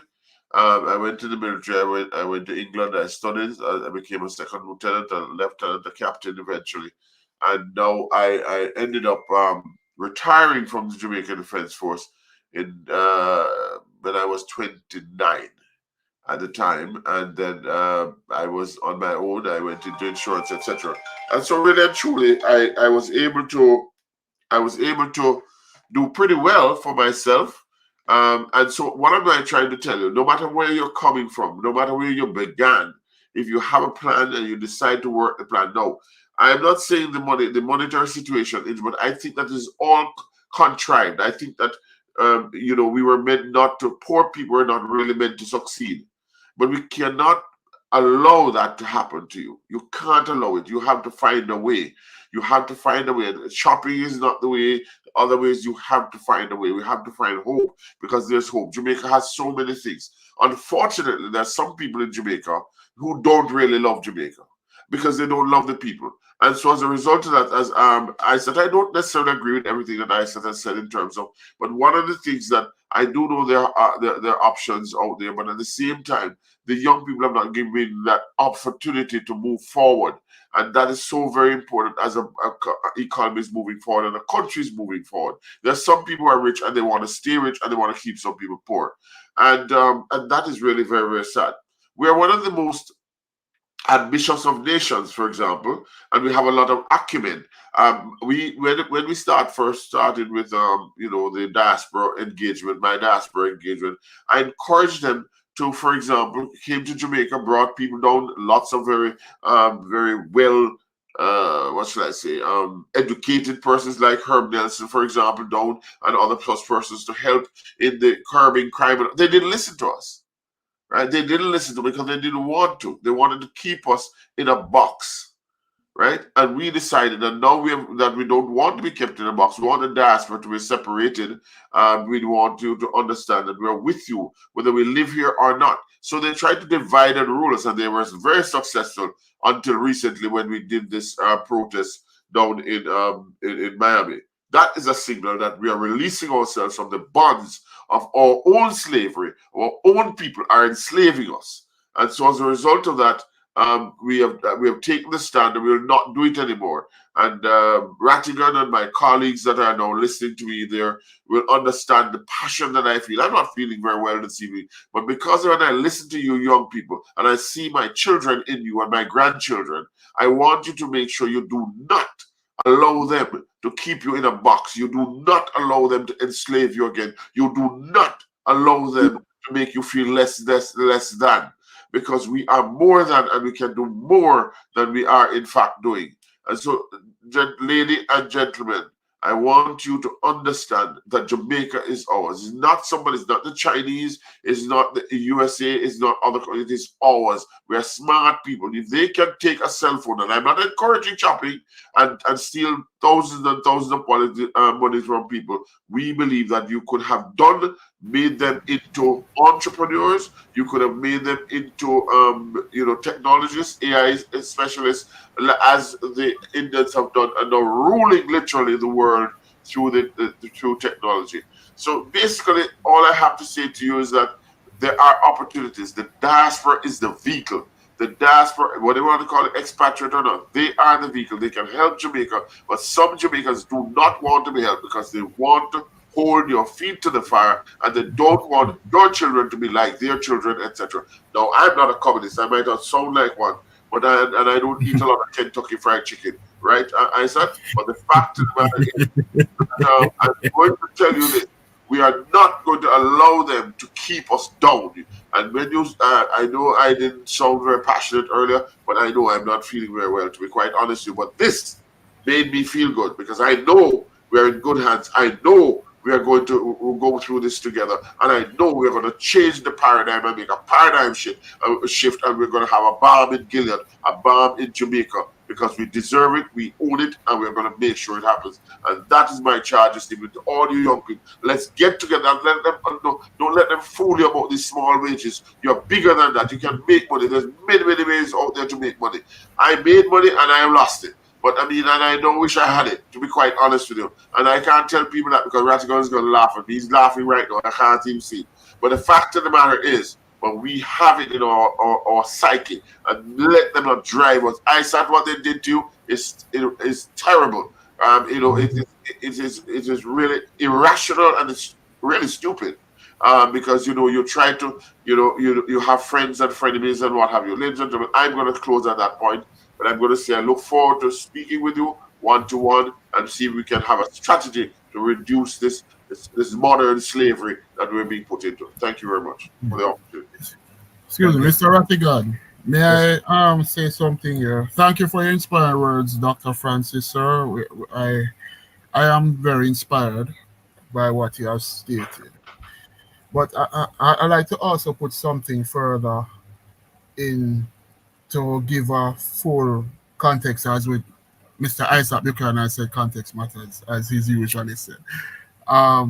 In terms of as the aspect of corruption, I think you should look at this documentary that was produced by Professor Trevor Monroe called The Cost of Corruption, which he outlined that in 1962, Jamaica got a massive grant from the World Bank to build schools from primary all the way to tertiary. Up to today, Jamaica has only built half of those schools. So the question is, where the rest of the money gone? Right? And this has further exacerbated the problem in the system of education. And I don't think a lot of people realize that. If we had the sheer number of schools that the money that was given to our politicians at the time in 1962 to build the schools from primary all the way to tertiary education, especially in the primary school system, we would not have the crisis of overcrowding. We would not even have the crisis of having a shift system. We would have created that atmosphere to create the engine of economic growth in this country. In 2019, Mr. Metriciaga of the PSOJ stated every single year Jamaica has lost $738 million US dollars due to corruption. Can you imagine if we had gotten this $738 million US? Right now, I believe if Jamaica was running correctly, we would even have our own, we would have been a mini superpower. We would have our own submarines, we would have our own aircraft carrier to just protect our brothers and sisters, working with Uncle Sam, right? We would have had a massive financial, our place would be like, what do you call it? Something similar to Switzerland. A very massive financial outfit. I'm trying to remember the name of it. Like an offshore financial type of thing, right? But it's due to corruption we are being pulled back. And we are keep constantly being pulled back into this morass of no return. I don't want to say no return because I know that Jamaica can elevate out of it when the right people are there and there's a change in the mindset of the people and for the rooting out of corruption. Because I wouldn't mind if Jamaica followed some of our Asian countries. I think Singapore, the corrupt ones at the top, once you find them, they even go as far as executing them. I would not mind if we did have that, because it would send a message to the others, say, do not follow the corruption. Yes, Mr. Isaac, I know that your eyes are tearing out, Mr. Human Rights Lawyer, but I must say, trust me, because that is why Singapore has been thriving, because they made sure to make an example of the corrupt elements at top. Once they are found, They are executed, they are jailed, whatever. Telling you, said, do not do this. And you know that Singapore is a communist country. So that even tells you, but it's a very prosperous country.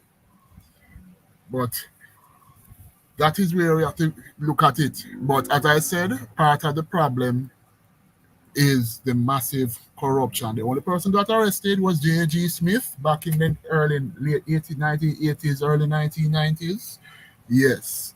So hopefully we can get more politicians arrested for the malfeasance. Hopefully Uncle Sam will intervene and extradite them. If they have to invade Jamaica, let them invade Jamaica and get them out. Tired of it. I'm just speaking as a young person. I am tired of it. I am tired of the corruption of this in the country. I am tired of my country not performing well. I am tired that my fellow Jamaicans are below par on the world rankings in the education sector. I am tired that when there are reports coming out from reports as it relates to how to fix the education system, they are not being implemented. I am tired of it because we don't realize that the very same persons, and I'm just speaking in general, the very same persons who are in certain positions of power, right? They are not realizing that they are destroying the rest of the country. Even though their selfish mindset, they believe that only they alone and their children will prosper, but they don't know to realize that the rest of the country is being dragged down, and it makes you look bad. Once you come out of Jamaica and you go to some place abroad, once them hear about Jamaican corruption, they just look at the rest of us Jamaica, even though many of us are not in the corruption. Many of us are law-abiding citizens. But because of the stereotype, they look at Jamaicans as corrupt people, scammers. These people, we need to scrutinize them even more because we cannot trust these people because of what our servant or supposed to be servant leaders are doing in this country. There's a thing called servant leadership. And I don't think, and it looks like many of them need to go sit down and read that book from John Maxwell on leadership. Once you're in political office, you are a servant leader. You serve the people of this country. The people of this country are your bosses.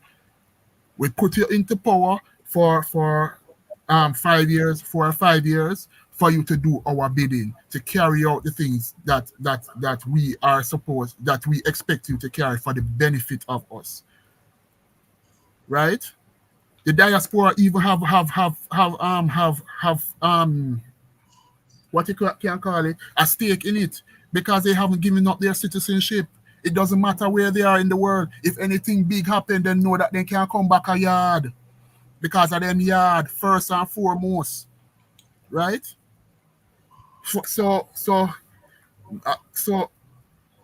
we need to get ourselves out of certain levels of thinking, and I am just tired. I don't know about this. Here's what I'd like to do at this point, because you're tired like all of us. You know, we're very, very tired of everything that's going on, and some of us are taking action. What I'd like to, because you mentioned the issue of corruption, and you're living there, you're seeing it, you're experiencing it. So I want to play two things. I want to play two things, and I want to hear from you what you think about this. All right, I'm just gonna. The first one is, hold on, let me just put this one. First one is Kevin. Where there? Kevin took off from me again. Hold on. Oh wait. All right, here's the first one. Looking on at big fat contracts to come. None of that will happen here. I want to say it loud and clear. We have already started to work with the JDF and the JCF. This will be a military camp if it has to be. There will be no extortion here, no illegal activity here, no controlling of site here. None of this government funding spending here will go to fund criminals. That link must be cut. Taxpayers' money can't come here. And people have name and list who don't come to work, collect pay, and then use it to buy God. Cannot happen. Cannot happen. This mustn't help build gangs. So those who have that in their minds, stay far from here. We have learned our lessons. We have seen where many government projects and other private projects, the criminals have sought to take it over. Don't put your eye on this one. The anti-gang legislation, we are perfecting it, and we intend to use it. So if you get work on this project, you better turn up and work. Want to be clear about that. If it means that I have to put JDF and JCF around here, and any man coming in or coming out has to be checked, and the roster has to be kept outside by the JDF and the JCF about attendance for work, then it will be done. It is sad that I have to speak this way at such an important launch. But until we put these things in the open and treat with them as it should be treated, it will always be continuing. Our generation must break the cycle. We must break the cycle. All right. Now, what's interesting is that he said that no extortion. That, by the way, people who are, if you've never seen that clip before, it's the groundbreaking of the, I think there's a hospital being built in Spanish Town. Now, this is a prime minister who's been around since 2016. His last go around as prime minister, because he was prime minister before that. But 2016 till now. And for the first time now, he's saying no extortion on this project. No criminal activity around here. And I'm prepared to use the JCF and the JDF. Question is, when did he realize? And he said, we've seen it on other projects. We've seen it. So the question is, why didn't he do something about that before? Why did he allow all? Because he said, I saw it. He said, we've seen it. So why did he allow all those other projects? Yeah, Kevin, right. People need to pay attention to words like intend. We intend to do this, right? Doesn't mean you're going to do it.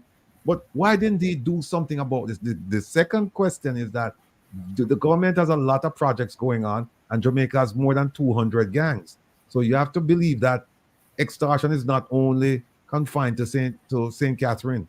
So is he going to send JCF and JDF members to those sites as well to protect them from being under the sphere of criminal activity and criminals? Is he going to do that? You see, they put the cart before the horse. Then he comes out and he makes this speech and he's carrying on.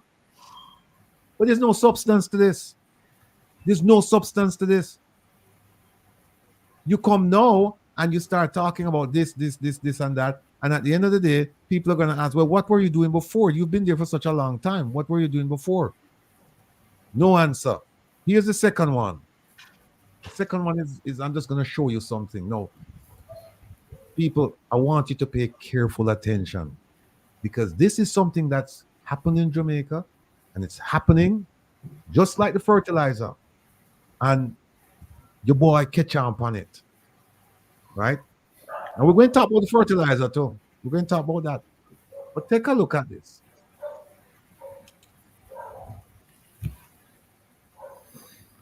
All right. Look at the date on that. It says January 22nd. That's 5 days ago. Right? And it's addressed to me, and it's coming from the DPP or the office of the DPP. But I know it's the DPP because look at the bottom. So the DPP sign off on it. And what is this letter about? I wrote to the DPP and I said to her, listen, there are 2 cases pending for prosecution. Former Speaker of the House, Dalrymple, and former junior minister in the Ministry of Foreign Affairs and Foreign Trade, Leslie Campbell, Minister Leslie Campbell. And we haven't heard anything about these prosecutions. So can you, and keep in mind that the DPP is superior to the corruption prosecutor. All prosecutors are subordinate to the DPP in Jamaica, constitutionally, right? So here's a letter now. I wrote her and I asked her, and she said, you know, she's acknowledging receipt and then of the letter. And, look at the regarding. It says status of legal proceedings against Mrs. Marissa Dalrymple Philibert and Mr. Leslie Campbell. right? Look at this. She said, please note, look at the top of the top of the letter. Please note that the caption matters if they exist. Remember now, I'm asking, remember now, the Integrity Commission came and said, we are supporting a prosecution of these two individuals. One for failure to report, and two for fraud, right? And a whole bunch of other criminal charges there. It said, if they exist, may to be the language here is, I think she made some mistake, but if they exist, may to be before the lower court at the parish court level. So what they're saying is that it's not where we normally prosecute. And goes on to say, as we are not aware of any case involving these individuals who are public figures being dealt with in the circuit court, where the Office of the Director of Public Prosecutions conduct prosecutions for the most part. Now, keep in mind, some of these cases are prosecuted by clerks of the court, right? Mm-hmm. But that's only because of convention and the willingness of the DPP to allow that to happen. Because if the DPP wanted to, the DPP could take over the whole thing. But for staffing reasons and other reasons, they allow in some courts the clerks to prosecute. So now she's saying, we prosecute, we the DPP, Office of the DPP, we prosecute in the circuit court. But the case that you're talking about, if it exists, it's probably in the court at the parish court level. Right? Keep that in mind. Then, next paragraph. At this time, the Office of the Director of Prosecutions is not involved in any ruling or prosecution of either of the above named individuals. So they're not involved. Last paragraph, or second to last paragraph. Kindly redirect your inquiries to the JCF or the Court Administration Division, who should be able to assist you in gathering the status of the legal proceedings. And here is it, as I say, precatory language. Here is it again. That is if legal proceedings against these individuals do exist. Now we know that the report was tabled recommending prosecution months ago. So where is the prosecution? The DPP saying, oh, I don't, she's saying, hey, maybe in the parish court, it's not in the circuit court. I don't know where it is. If there's one, I don't know. This is the prosecutor, the chief prosecutor in Jamaica, who just got extended, who's responsible for prosecuting criminal matters. Now, even if the corruption prosecutor is going to do it, the corruption prosecutor is still subordinate to the DPP. And there's no way, ladies and gentlemen, I'll put it this way, it's very unlikely that they're going to prosecute, the corruption prosecutor is going to prosecute the former Speaker of the House, and the DPP don't know nothing about it. Figure that one out and give me an answer. And maybe this is the first time in the history of Jamaica a former speaker is being prosecuted. Well, a speaker who was forced to resign and then being prosecuted. And then the DPP said, I don't know anything about it. I don't know if it exists. So here's one of the boy though. So the boy dropped this one now and said to her. And me really I give to her now, I straighten her out to make sure no say, no, quash it. Right? Bright people come from Waterhouse. Enough bright people. Me I was one of the dunces one from Waterhouse. Them have people in a Waterhouse where make me look like me never not try. So here's my letter to her. Dear Miss Llewellyn, I thank you for your response dated January 22, 2024. A review of said communication, her letter, a review of that letter, a review of the Jamaican Constitution, sections 94.3, 94.6, and a review of the Integrity Commission Act of 2017, sections 34.1a, 34.2, 34.3, 34.4, and 34.5. That review has prompted further inquiry regarding the prosecution of Mr. Leslie. It says, constitutionally, criminal prosecutions in Jamaica, except for military matters, are carried out by your office or others you have authorized formally or via convention. Example, clerks of the court. You have made it abundantly clear that your office is not involved in the prosecution of the aforementioned individuals in the circuit court, and according to your response, if such proceedings are underway, they will be conducted in the lower court in the parish. Make a mistake, I put parish twice, but lower court in the parish level. Essentially, your position is that you have no knowledge of any prosecution of the individuals. However, under the aforementioned sections of the Constitution and the Integrity Commission Act, you have been afforded tremendous authority over criminal prosecutions in Jamaica. This authority, combined with the legal, historical, and public interest significance of these matters, makes it difficult not to ascribe knowledge to your office. Constitutionally, and listen to this, folks, you are not subject to control or direction of any person or authority. That's true. And you also have the power to institute and undertake criminal proceedings except for military prosecutions. You can take over and continue criminal proceedings that may have been instituted by others. And you may discontinue criminal proceedings at any stage before judgment. Whether you instituted those proceedings or another person or authority. It is also noteworthy that the Director of Corruption Prosecutor is subordinate to you and must act in accordance with any prosecutorial code of practice that you have implemented.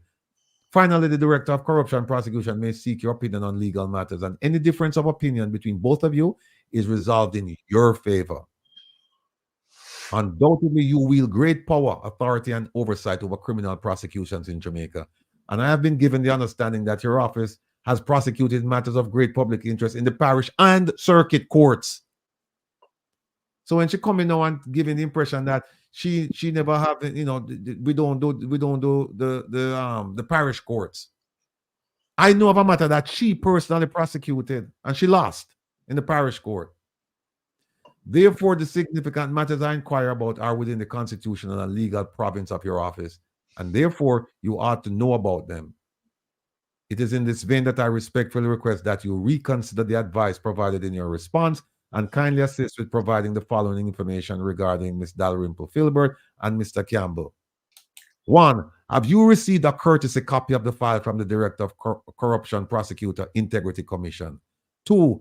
If you have not, given the significance of the matters, have you inquired concerning the reason for this omission, and do you intend to request a copy of said file from the Director of Corruption Prosecution Integrity Commission? 3. If you have a courtesy file, what charges are pressed against Mrs. Dalrymple Filbert and Mr. Campbell? 4. Have summons been issued to these individuals? 5. Are the matters before the court? I thank you in advance for your attention to my request and look forward to your response. No. Why do I go through all of this? Why? I'll put back Derby now. All right. Why do I go through all of this? Let me grab the notes. Because I don't want to do it without the notes.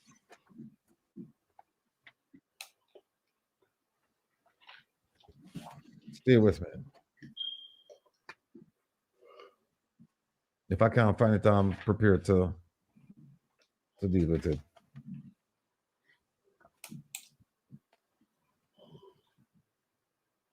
Okay. Now why? Now here's why. I am afraid. I always say afraid, I mean like Freddy. I'm afraid, and all of you should be, that the statute of limitations will run out. Ah, Edlin, I see you.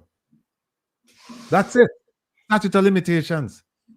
Meaning the time that you can bring the action in court is going to run out, and therefore you can't bring the action. Right? Or it them take too long, and then them have something called abuse of process, which is a defense they use when, if you remember, some people were investigated with the prime minister, and then the corruption prosecutor said that abuse of process, too much time, not gonna move forward with it. Why do I say that? Exactly, OT. Regarding this matter, statute of limitation, see the IC's investigation of allegations against the Prime Minister and others at the Ministry of Education, where the others, the corruption prosecutors say, I'm not going to prosecute because of abuse of process, too much time. See Dr. Grace McLean at the Ministry of Education. See Mark Barnett, President of the National Water Commission, and there are many others. So we have to, that's why I said we can't deny the wonders around here. We have to keep the fire burning, because you know what will happen now, folks? Based on what the DPP, the ultimate prosecutor in Jamaica, is saying, is that she's saying, I don't have any knowledge of anything that's going on regarding these two. So you know what I think is likely to happen? That nobody's going to know anything about these two prosecutions. And then at some point in time, somebody's going to know about it, and they're going to say, hey, what happened to these two people? They're going to go to court. And when they go to court, judge is going to say, or the DPP could say it, abuse of process, too much time. Because, you know, there's no statute of limitations on corruption in Jamaica. Right? But what former Minister Leslie Campbell is accused of is not corruption, it's failure to file. Right? So that's likely that one of those two excuses will be provided, and the case will be thrown out. And then you'll never hear anything about it. So that's why we have to keep the pressure. So I'm waiting to see if the DPP is going to answer this letter. Because she took 5 days to, let me see, she took, let me see something here. How long she took to respond? The DPP, hold on. Okay. She took 12. It took 10 days to respond to my first letter, right? And the second letter was sent this week. Actually, it was sent this week a little after midnight. I think it was Tuesday. So let's see how long she's gonna take now to respond to this. But people, you see what you see the corruption that we're talking about, or the alleged corruption. And not you don't even have to go to corruption. You can just talk about inefficiencies. If you want to be kind to her, you can just say inefficiency. How is it that you are the chief prosecutor in the country, small country, and you have two people of significance being prosecuted, two former high-ranking government officials, one a former senator, junior minister, the other one MP, speaker, and you say, I don't know what's going on. I don't know what's going on. Well, we're not going to let these things go unnoticed around here. And so I'll keep all of you posted as far as this is concerned. But this is just one. We have lots more.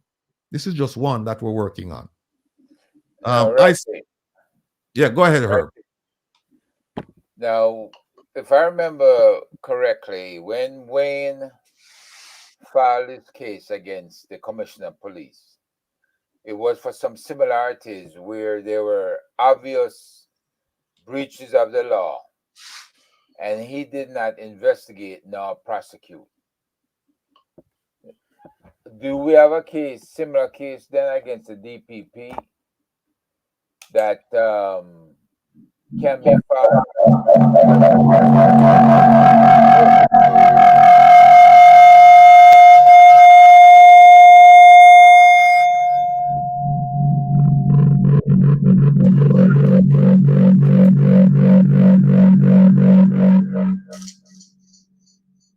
Okay. Go ahead. Okay.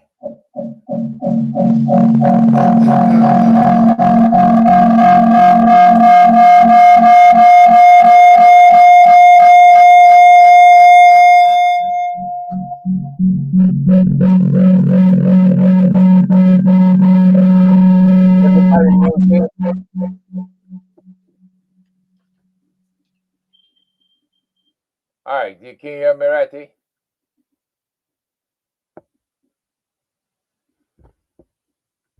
Doc, you muted?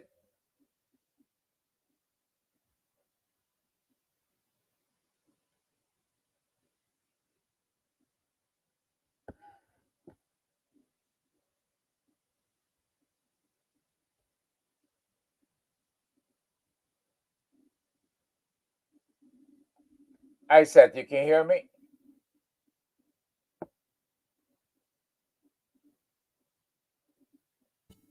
Yeah, I can hear you clearly. Oh, okay, all right. Well, what I'm referring to is Wayne Lonesome has filed a case against the commissioner of police for failure to do his job, and so it amounts to malfeasance. So if we're looking at the DPP doing the same malfeasance, I would say maybe we should then turn around and target her for the similar filing, because we have more enough evidence in hand that we should be able to go ahead and file and force her hand before the court to do her job, or she too is most likely guilty of the same malfeasance that we're accusing the commissioner of police of. So we need to, or you can call it nonfeasance. Either way, it's a failure to perform your official function based on the title that you hold. And so somebody needs to make that known, and the media especially needs to keep up the pressure, other than this program, in getting this woman to do the job she was appointed to do, and not wait for a signal from the government to cease her activities, or at an opportune time to come in and say, oh yes, it's been too long, so we need to dismiss this as well. There's just so many cases like that that have occurred on her watch. And it just tells us that these people are not doing their jobs. But they got a big fat pay raise, right? The DPP, the Auditor General, the judges, all of these people are responsible for justice. And for meting out justice are the very people that sit on their hands and not doing anything until it's too late. Now, I'd love to hear from my good friend Isaac on this subject. If there's a way that he and the Bar Association could light a fire under these people and get them moving. So my response, I'm not a part of the Bar Association, although I'm an attorney. I have no affiliation with the Bar Association. I just wish to make that clear. So I don't know what they do. I can't speak for them. And in terms of my advice always is, when you have a problem, if there's a constitutional issue where it is concerned, simply sue and assert your right. The court works. I've always said that, and I've heard you made comments in relation to the judges that are going to respond to that, Herb, because I've seen for myself just this week, a judge has ruled that where the law is concerned, they had collected tickets. The amendment was unconstitutional, and the government has to pay back everybody who had traffic tickets for the increased fines. So many other things in terms of how justice is meted out. The separations of powers is clear. And when we speak of justice, I'm always of the view that only the judiciary provides the aspect of justice that we look for. So when you speak about Bar Association and legal counsel and DPP office, they are in arms of expectations in terms of security of tenure that would meet out justice. So I'm just putting that out to say the best thing to do, if you feel that rights are being violated, is to bring the constitutional claims, do what Mr. Rattigan has done, put the case before the court and let it go through the system. You'll be surprised that the people who are the respondents, they will do things like pay money, probably, allegedly, fix up themselves to make sure that the very thing you're complaining on, they make themselves right within the law. So it just becomes a declaratory thing. That's my comment on that. All right. Let me add something to that. I'm going by my recollection of the Constitution now, and the civil procedure of Jamaica. You can bring a mandamus writ in Jamaica, which is to force a government official to do what that person is authorized to do. So a mandamus writ would work. You can also bring an administrative declaration, which is what I did against my favorite minister, the Honorable Kamina Johnson Smith, which is to have the court make a declaration. But a declaration doesn't really have any sting to it. It doesn't have any effect to it because the judge is not telling someone that you have to do this. Whereas with a mandamus writ, the court is looking at the responsibilities and saying, yes, legally, you have to do this. You're supposed to do it. No, with the DPP, it's a little bit different than the police commissioner because the Constitution speaks specifically about the DPP, her role, her responsibilities, her removal, and so on and so forth, which it doesn't do regarding the police commissioner. Now, if you want to remove the DPP, that is something that has to be brought to the attention, and get this, people, it had to be brought to the attention of the Prime Minister. And the Prime Minister is then going to take it over to whom? The real brogad, the Governor General. And then the Governor General, he has to set up a tribunal. And that tribunal will then look into the DPP's activities, and they will come back with a recommendation as to whether or not the Governor General can remove her. That's how that works. So you can either go to court and ask for an administrative declaration, which is not going to force her to do anything. It's just the court acknowledging that, yes, she should do this. And I guarantee that most courts probably won't even want to touch that. Or you file for a writ of mandamus, where you're telling the court, she's supposed to prosecute these cases. Force her, tell her that she has to do it. And if you don't want to go the judicial route, you can go the legislative route or the executive route, which is then to go to the Prime Minister and say, listen, she's not doing what she's supposed to do. We need to get rid of her. Then he has to go to the Governor General. Governor General has to then say, okay, I'll impanel a group of people to look into her activities and then come back to me with a recommendation. And then it goes from there. So that's where it is. But we can safely say that based on the response from the DPP, that she's not doing her job. You have two high-profile people being prosecuted or should be prosecuted, and you're saying, I don't know anything about it. I don't even know if there's a prosecution. Just willy-nilly, just like that. Makes no sense. I couldn't help but just notice this one where somebody at 7:13 p.m. by the name of Robert Montague says fertilizer. It says fertilize. Fertilizer is given away last night in Savannah Lamar. Vote buying start again. I don't think it's a Robert Montague. I'm thinking. I don't think it's that person. No. The MP from St. Mary.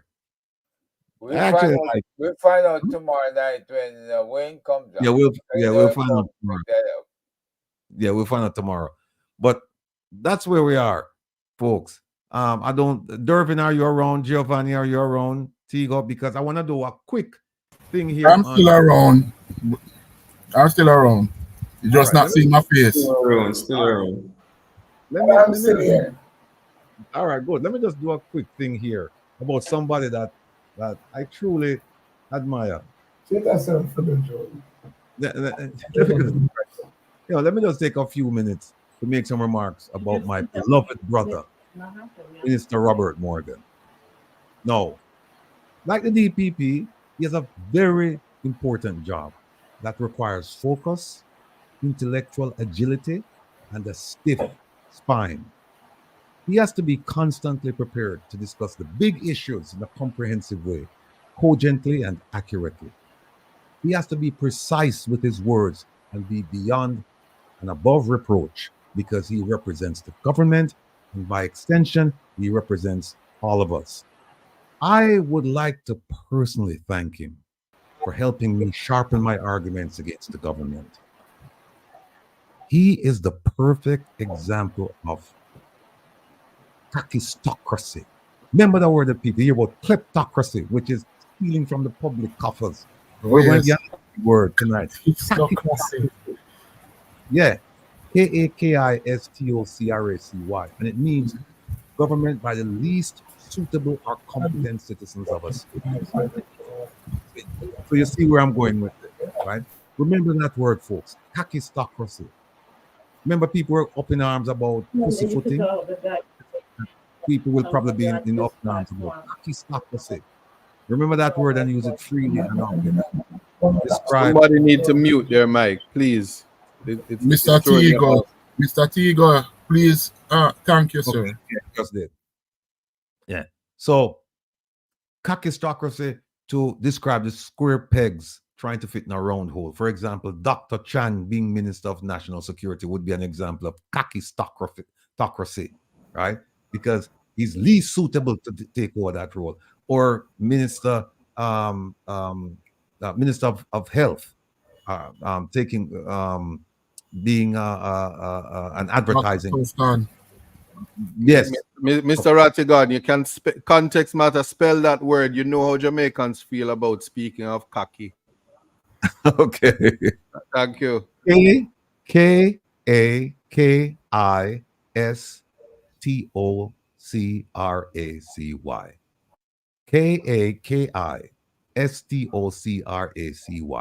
Kakistocracy. Right? Dr. Chang is an example of that. Dr. Tufton is an example of that. Minister of Education is an example of that. And there are many other examples. Now, finally, my brother, Minister Morgan, show some courage and come on my program to discuss the issues that are important to our people. Family, I don't think he'll come because of his self-doubt. He recently did an interview and called my name and then said he's not afraid to call my name. In fact, he said, Mr. Rattigan thrives on negativity, something to that effect. That's the first statement. Then he said, I'm not afraid to call his name. That behavior speaks volumes about the man. I don't think I've ever heard him say that about anyone. Anyway, my brother, continue to do what you're doing, and I'll continue about the business of trying to make things better for our people. Just remember this, my brother, Minister Morgan, and you're the brother I've chosen. Just remember this.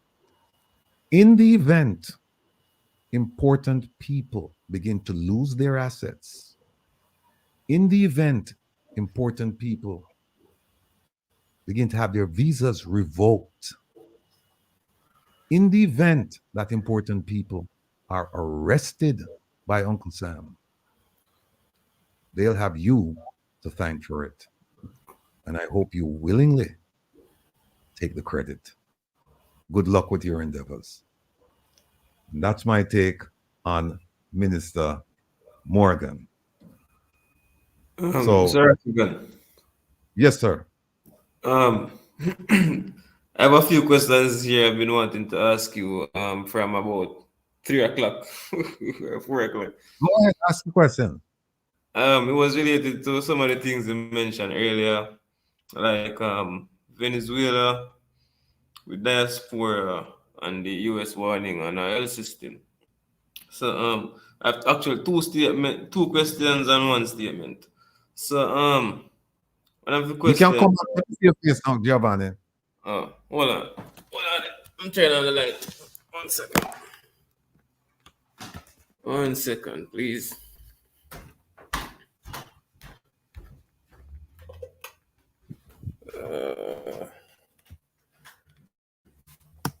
Yeah, is that better?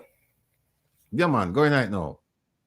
So, one of my first question is, I wrote in regards to no access to Mr. Venezuela, Mr. Rattigan, the Venezuela situation along with CARICOM, I have followed it, and I wondered why the government didn't show up to peace meetings held in St. Vincent, and I thought of it as a tricky situation.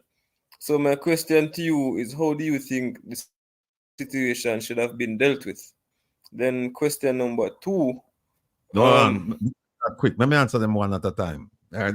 Can I repeat yourself?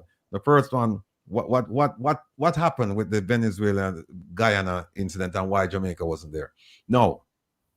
The Minister of Foreign Affairs and Foreign Trade, my favorite minister, Minister Kamina Johnson-Smith, aka Apina, she lied to the Jamaican public. She said the meeting in the Grenadines, St. Vincent and the Grenadines, where the leaders of Guyana and Venezuela met, she said it wasn't a CARICOM meeting. She said it was, she didn't say it was a CELAC meeting. She said it was a CARICOM meeting. It wasn't a CARICOM meeting. It was a CARICOM meeting. It was a CARICOM/CELAC meeting. What she didn't tell the people was that the day, that prior to that, there was a CARICOM meeting to decide how Gonzalez, the Prime Minister of St. Vincent and the Grenadines, how was he going to craft that letter to invite both of those parties to come to St. Vincent and the Grenadines to air their differences and come to a resolution. Jamaica participated in that meeting. That meeting set the stage for Prime Minister Gonzalez to draft that letter. And we did a program on this about 3 weeks ago. He drafted it, and when he drafted it, he sent it out. Now, the Minister Kamina Johnson-Smith, aka Apina, she said it wasn't a CARICOM meeting and that it was a meeting that dealt with countries in the Eastern Caribbean. What she forgot to tell the people, or she neglected to tell the people, is that there are only 3 countries in the Northern Caribbean. 3: Bahamas, Haiti, Jamaica. And at that meeting that they had where they talk about where Guyana met with Venezuela in St. Vincent and the Grenadines, there was a Bahamian presence. There was no Haitian presence because, as you know, Haiti doesn't have a strong central government. Haiti is controlled by criminals right now. And Jamaica has been dubbed the superpower, the mini superpower of the Caribbean. So why wasn't Jamaica there? Instead, she said, oh, we're busy up here dealing with the Haitian issue. Well, I want to say, oh, she's going to deal with the Haitian issue now that the court has ruled that it's unconstitutional for Kenya to send policemen to Haiti. The Kenyan court just ruled yesterday, I believe. And they were planning to send 1,000 policemen. So I want to know now if Jamaica going to step up now and say, okay, we will substitute for Kenya. We will send 1,000 people over in Haiti, plus whatever we were going to send. See, these are the games. That's what I'm telling. That's why I said to you that these people are rank amateurs when it comes to diplomatic matters. Other matters too, but we're talking about a diplomatic matter right now. And it's so sad that Jamaica is not trusted. Jamaica is not trusted in CARICOM. And there are many examples why Jamaica is not trusted and why Jamaica should not be trusted. I'll give you one quick example. The Commonwealth thing where there was a consensus that they were going to support Baroness Patricia Scotland. And then Jamaica broke away and said, no, about 2-3 weeks after that, Jamaica said, no, we're going to put up our own candidate. Simply because another country convinced Jamaica to do this for reasons having nothing to do with what's going on. So it's sad that Jamaica did it, or they didn't do it, they didn't participate. But also, here's another reason. Think about it. Jamaica had a really good relationship with Venezuela, and Jamaica was benefiting from that relationship, getting cheap oil. Jamaica followed the United States and said, no, we're going to terminate our relationship with these people, we're going to do this. And Jamaica took even, I think Venezuela, no, there's a matter before the international court, I believe, where Venezuela is suing for monies that Jamaica owed them, right? Now think about how awkward that would have been for Jamaica to sit in that room with Venezuela. Just think about how awkward. Plus, keep in mind that Jamaica is now supporting Guyana, which that's the right position. I believe that's the right position. But just think about it. You have this good relationship with this neighbor, right? It's regional neighbor. You destroy that as a result of, we believe that the U.S. I don't think Jamaica did it on their own. I think they were convinced to do it, and Jamaica did it because we had all these visits from the Secretary of State and the President coming down to Jamaica. And what happened? Look at what happened now. The U.S. is buying oil from Venezuela. You know who can buy oil from? You know who can buy oil from Venezuela? Jamaica. The leadership, they're so fickle. They're so their reasoning is just way off the chart. Because here's what happened. What they should do is say to America, listen, you decided that you have a problem with you had a problem with Venezuela, and you asked us, to help and blah blah blah blah blah. And so we did this, and now we don't get the free oil anymore. Now you buying oil from them. You buy the oil and you give us some of that oil at cheap price. That's what should happen. That's what should happen. But Jamaica is buying oil now, I think is what, $75 a barrel. I don't remember. It's in the 70s, whatever. And they would have gotten it cheaper. So I hope that answers your question. Give me question number 2. All right. So question number 2. Mention about the diaspora. Someone said the diaspora was sending guns into Jamaica. So my question is this: isn't there an extradition agreement with America that could allow Jamaica to extradite known dons from America to Jamaica and have them charged? Look, there's a reason why you're in a university, because you ask some brilliant questions. There's a reason. Your mother must be, and father proud of you, man. Listen, I'm proud to have you on the program, that too. Just like Dervin and where my she gone.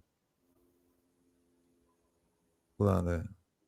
I'm trying to get in contact with her. I don't know what is happening to her phone. Here's what happened now. I showed something earlier. I don't think maybe you didn't see it, but let me show you this thing. All right, here it is. Look at this. You talk about guns. All right. Look at that. That's a former British High Commissioner to Jamaica, right? Asif Ahmad. And look at the quote from him. When we follow the money as we do, it is striking still how often the trail leads to a politician on a council somewhere. Look further down. It says that local political figures are still linked to gun running and other illegal activities in Jamaica. Where does it say diaspora? Doesn't say that. It says local political figures are still. That means they were doing it before. Still.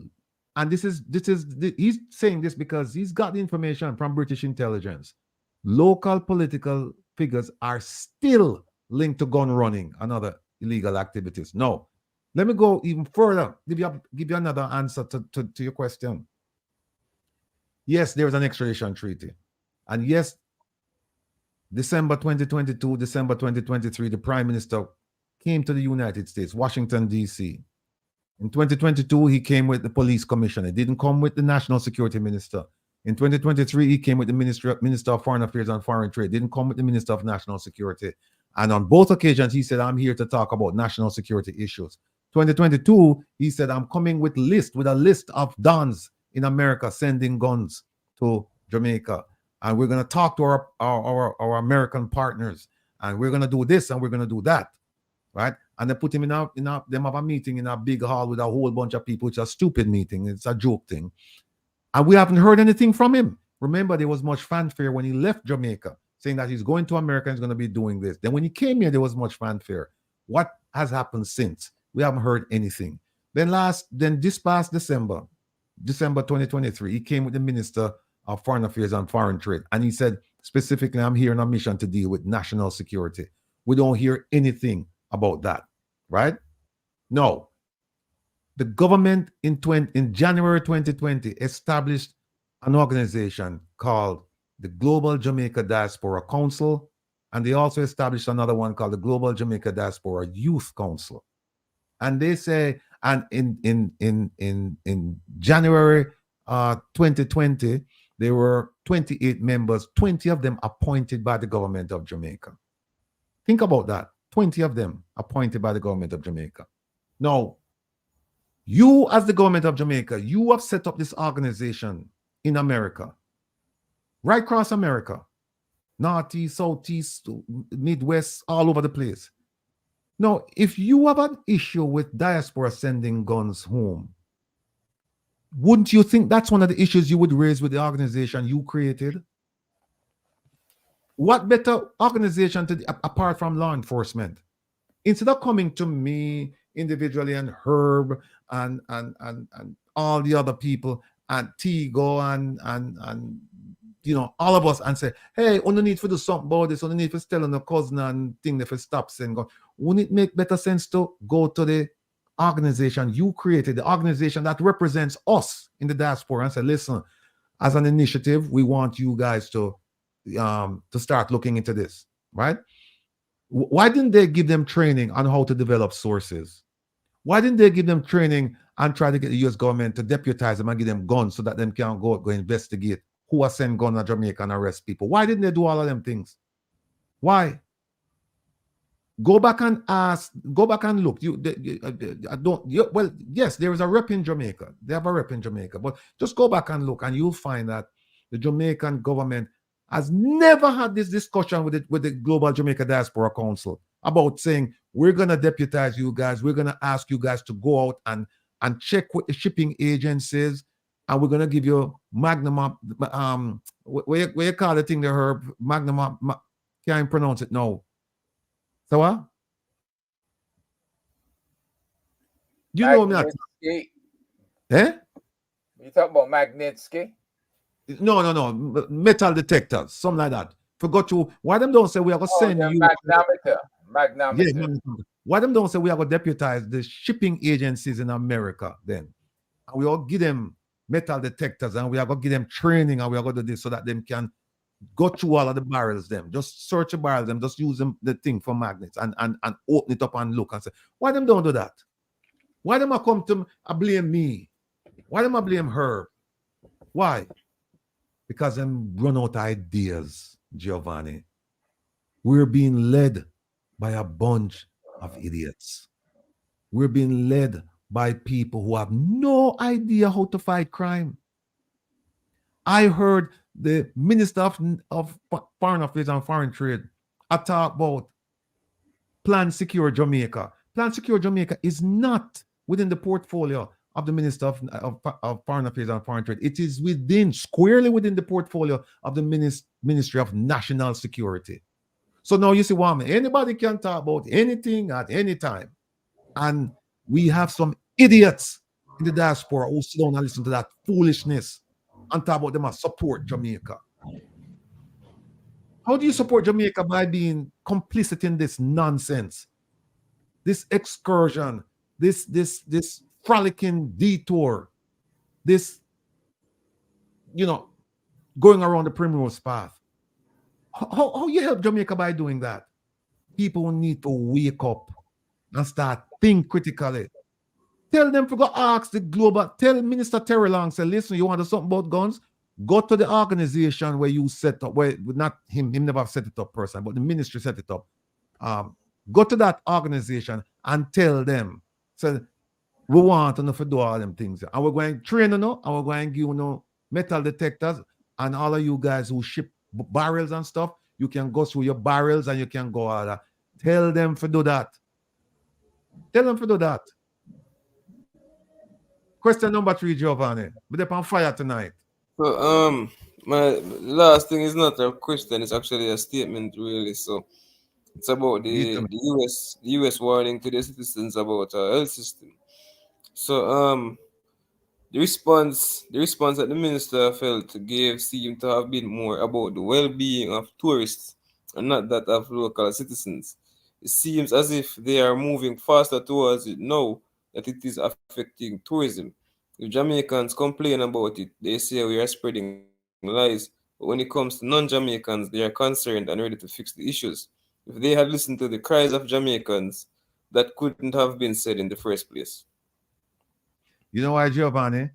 Because in the final analysis, we no count. Or we count for little. That's why. How come we don't have access to our beaches? Right? How come? How come the hospital, we hear about, oh, they're doing this, they're doing that, they're spending money, they're doing this, they're doing that, and we don't see it. Now, the American government is putting it out there, telling people globally, don't go to Jamaica. And if you go, make sure you have health insurance. Because you know why? They are seeing the same things we are seeing. There's a person at the U.S. Embassy who carries the title Regional Medical Officer. It is that person's job to figure out, find out, analyze, dissect everything that is going on in the medical field in Jamaica. That person can tell you more than Dr. Tufton. That person can tell you about everything that's going on wrong in Jamaica in the medical sector and right in the medical sector. That person is eminently qualified to be the Minister of Health and Wellness. That person who carries that title at the American Embassy, Regional Medical Officer, knows more about what's going on in the medical field in Jamaica than the Prime Minister, than the Deputy Prime Minister, than the Minister of Health and Wellness, than all of them combined.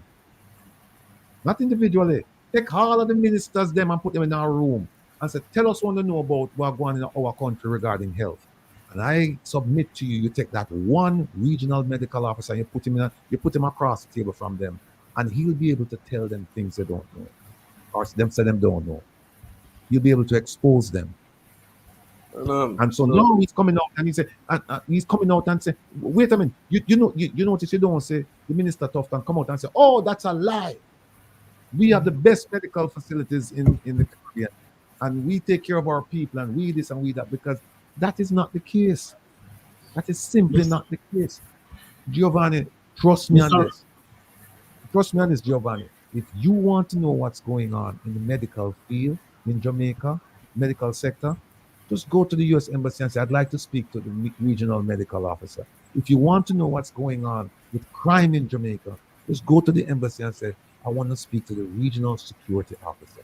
Between those two people, you'll get a comprehensive understanding of what's going on in those sectors in Jamaica. Trust me on that. Don't bother with the JCF and the JDF. That's just for sure. That's a puppy show. Trust me. Go ahead. Mr. Rattigan, let me concretize what you have just stated. I recently lost my grandaunt. My condolences, sir. Yes, sir. When she was buried last year, she went into the hospital with a broken hip. Right? Supposed to do surgery. What killed her? Pneumonia. That is to tell you that our health facilities are not clean. And I can tell this and I can put this down right here in front of everyone here. I will never forgive this administration, because my grandaunt should have been living today. She went in just for a broken hip to just get surgery, and it's pneumonia that killed her. Right? And that is why I'm very pissed that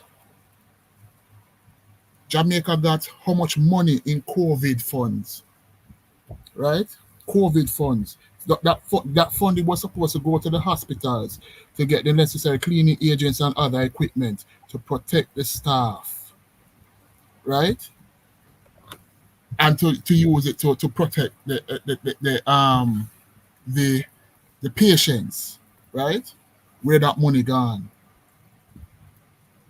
I recently was reading the judgment of a driver who sued the government for overpayment, or should I say excessive payment that he should pay under the Road Traffic Act, and he won. Right? So all the excessive monies that was collected between the years 2006 to 2022, somewhere there, over 15 years, where the money that it gone? Eh? Where the money gone? Mm-hmm. Where all that money gone? Me just want bring a point across. Yesterday I was watching the sitting of the Senate. Senator Brown, so on the PMP, he had a near-death experience the other day where he went to hospital and he couldn't get a bed. Remember, this is a senator. This is a senator. Now, imagine what average Jamaicans have to go through when they go to hospital. who they don't have any high position in society or anything like that. They're unknown. What do we have to go? What do we go through when you go to the hospitals? We don't even get to see a nurse half of the time. So, Yeah, you don't see any nurse, right? But you see, No, when the politician get sick, sorry, let me start it. I have to say this because I'm very hurt. I'm very cut up as a person. I'm very cut up because my grandaunt died for something we could have rectified a long time when time they should have get the necessary funding from the stupid government to give the hospitals so they can properly sanitize the place. Right? This wicked and uncaring government where scrape up money, rape NHT, right? We don't know, and you notice that the NHT is at the OPM. Why is it at the, right? Other agencies under it, and at one point over 1 trillion dollars cannot be accounted for. When that money should have go in other areas like healthcare, education, etc. And we wonder why this country is in the rut that it is in. It is such a surprise that Jamaica not collapse like Haiti yet, and a big civil war come bust out. I don't know when and I don't know when these little delegates will run behind the politicians then now wake up and see what the hell is going on. Every damn 4 years or 5 years, you just take a little $10,000, how much money, and then the next 4 or 5 years they don't care about you, and they don't care about your picnic or your well-being, right? And uno are going to suffer when you go to hospital too, because all the way the lumping here in Jamaica have to go to hospital because them same dirty politician, I mean I call them out as dirty politician. Because when them turn ministers of government, if them or their family or their mate or whoever sick, them get a first flight up on private jet, go hospital abroad, paid by taxpayers' dollars. And them a living like kids. Let me just say this, that you ask what the nurses them there. Them down the road from me. They live in America. The nurses them down the road from me. The teachers, them down the road from me, man. But in fact, we talked to a couple of them the other day, and they had very uncomplimentary things to say about the Minister of Education. Because I'm happy. Right on the road. No, like my great Tigo keep reminding me, Bob Marley say you can fool some people sometime, but you cannot fool them all the time. All the time. And them can't fool we around here. Them can't fool we because mama make sure say we go to school and we do our homework. Right? I will pay attention. Sometimes it was difficult. Mama used to beat the hell out of me, but you know, like my mother said, can you imagine if we never beat the hell out of you where you would have been? You know, you probably then prisoner or something like that. But when let me make this clear, is that I will continue to be an advocate for the people of Jamaica, not for the political party, for the people of Jamaica. And people, I want to just bear with me. Just bear with me, because here's what happened. I am not only talking the talk, but I am walking the walk, and I plan to continue to do it for a long time. All of them money they want to say missing, you know. Somebody will have to give an explanation. As long as Rattigan is around, somebody is going to have to give an explanation. Mark my words. If it's humanly possible, I am going to do it. Some visas must take away. Some assets must seize and return to the Jamaican people. And some people for go to prison. I make that my solemn pledge to you, my Jamaican people. I am going to try my level best to do this. And if I fail, well, me never think about fail, people. Never think about that. Because I know that the stars are aligned. The climate is perfect for the diaspora to come together and move in one accord. Talk to the lawmakers. And some people, in fact, you know what? I I'm still going to do it. We still have time. I'm going to do a hot wash. That's just law enforcement term for an assessment, to go over the minister of the junior minister of foreign affairs and foreign trades appearance on Let's Connect this past Thursday. I'm going to go over it with you and just let you people know in Jamaica that we have a bunch of we have some people. Kakistocracy, that's the word.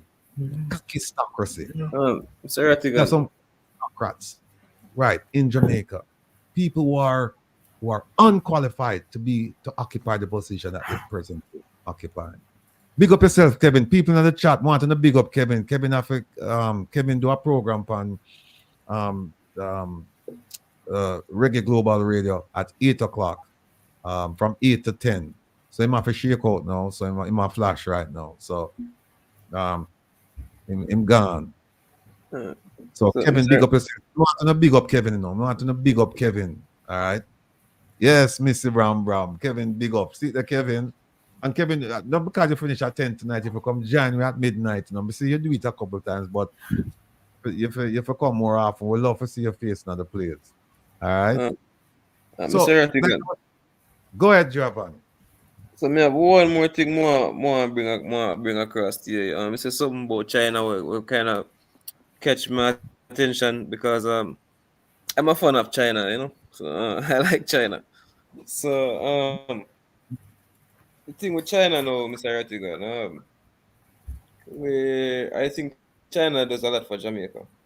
I think China does more for Jamaica than any other country. So that's a relationship that Jamaica. I think Jamaica needs to have. I think China can help Jamaica develop a lot further. I think they can carry us further. And I do think China has good intentions for the world economically. So, with regards to what the Prime Minister said, I am not in total disagreement. However, like I said, geopolitics, we know what's going on in the world with China, US, and Taiwan. So yes, he does have to be careful with what he says about China. But for one, I think the relationship that Jamaica has with China can only bring forth positive results. That's all right, Giovanni. In a situation like this, you must know your bread butter. You must know your bread butter. Because let me tell you something, the US government is not going to walk away and make China take over Jamaica. Not in America's backyard. Because it views China as an adversary. And it's not going to happen. Right? Remember the phrase I said earlier? When the elephants fight, the grass suffer. Right? But another thing, Mr. Rattigan, I like to add to further concretize. Brother Giovanni, we fall under the sphere of influence of the US. From North America all the way down to South America, we all fall under the sphere of influence of the US. Just like Russia had stated before they went into Ukraine to cause a war in the Ukraine. Russia stated Ukraine falls under their sphere of influence. We fall under the sphere of influence of the mighty USA. So we have to remember that is where we are aligned to. Oh yeah,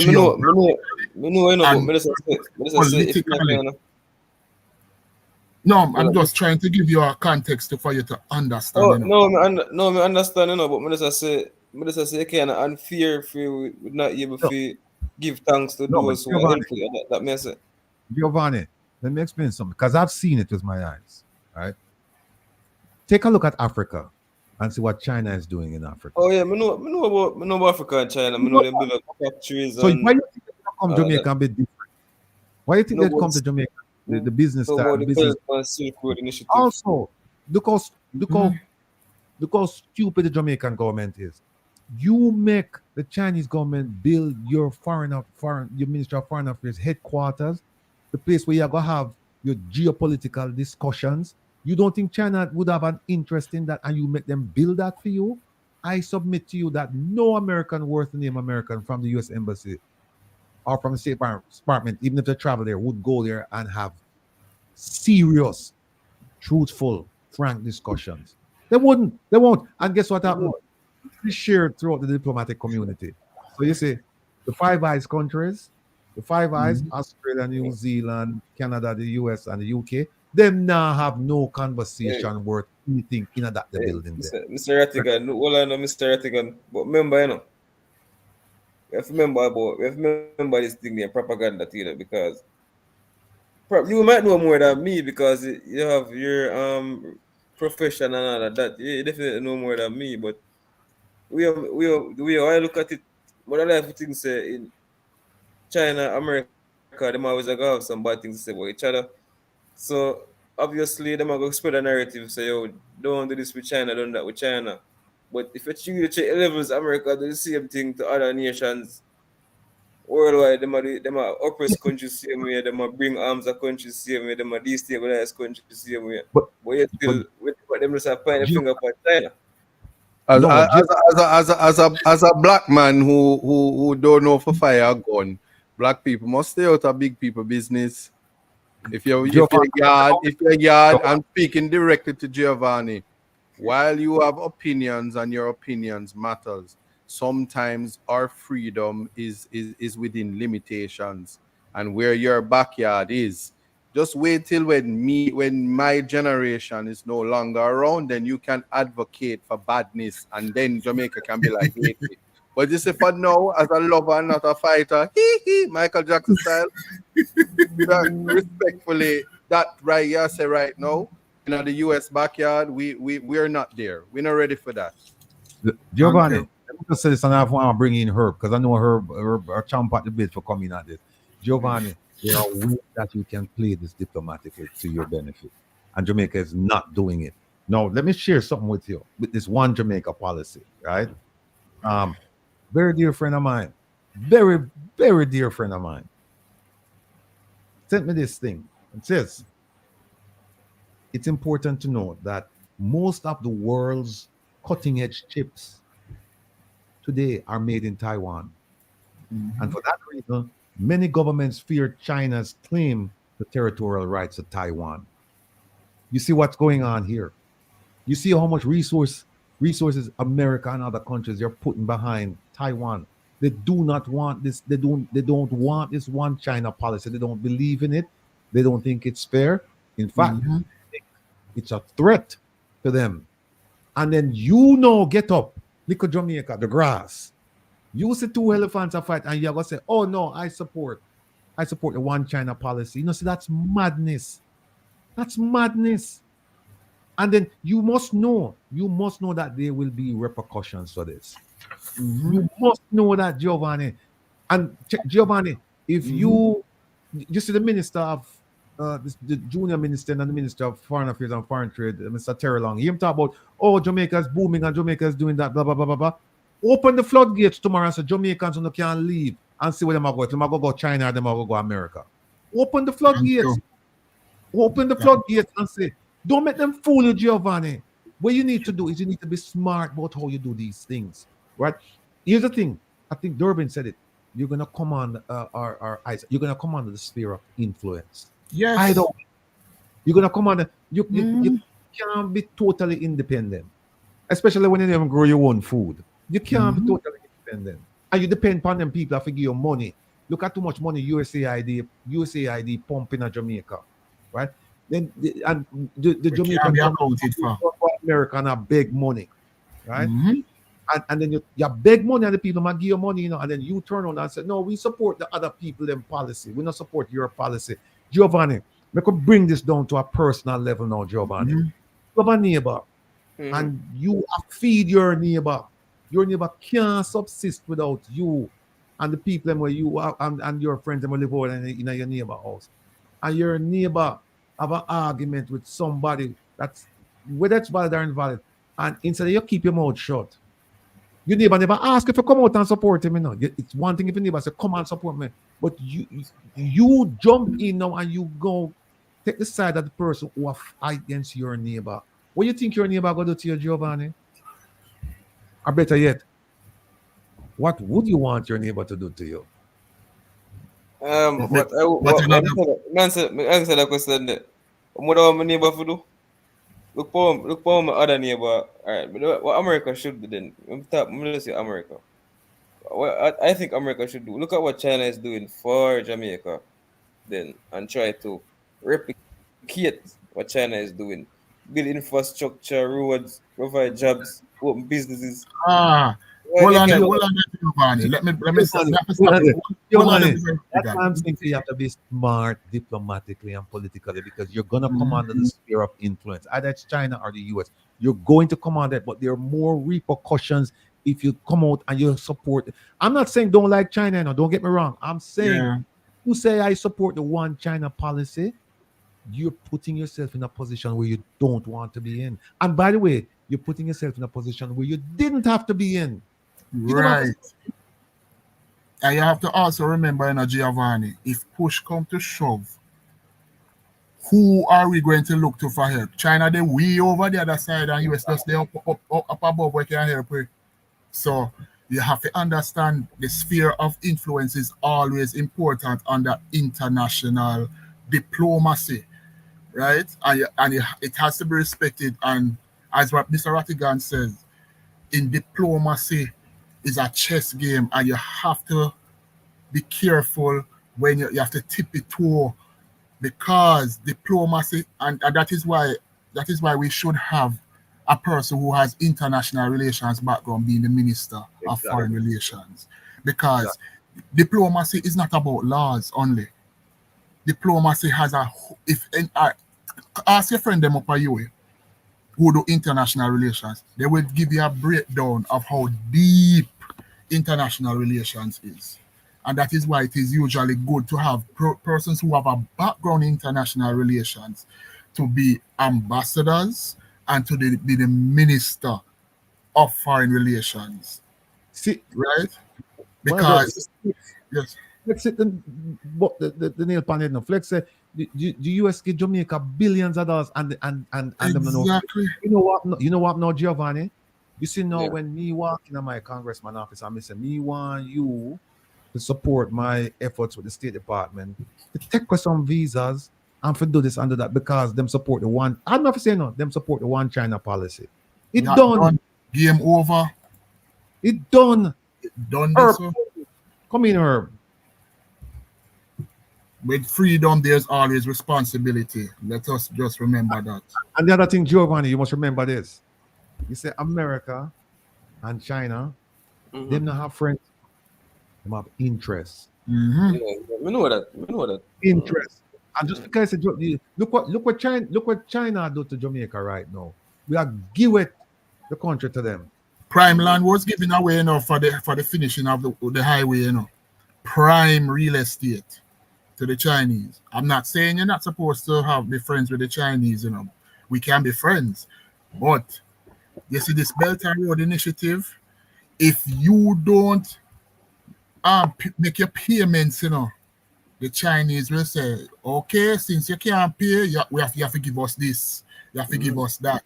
Look, so basically, it's a systematic kind of art of war type of business going on, Them And control the port right now. Them control the port in Jamaica. Exactly. Right? And another thing where people don't understand. Degree of certainty and confidence that right. Jamaica know everything we are going on that port there.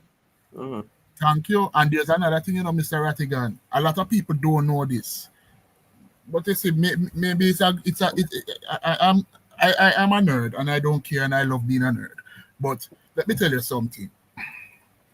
You see, in the Chinese way of life and the philosophy, if you are going to be a CEO of a Chinese company, or if you're going to be a high-ranking officer in the PLA or in the government, you know what book they have to read?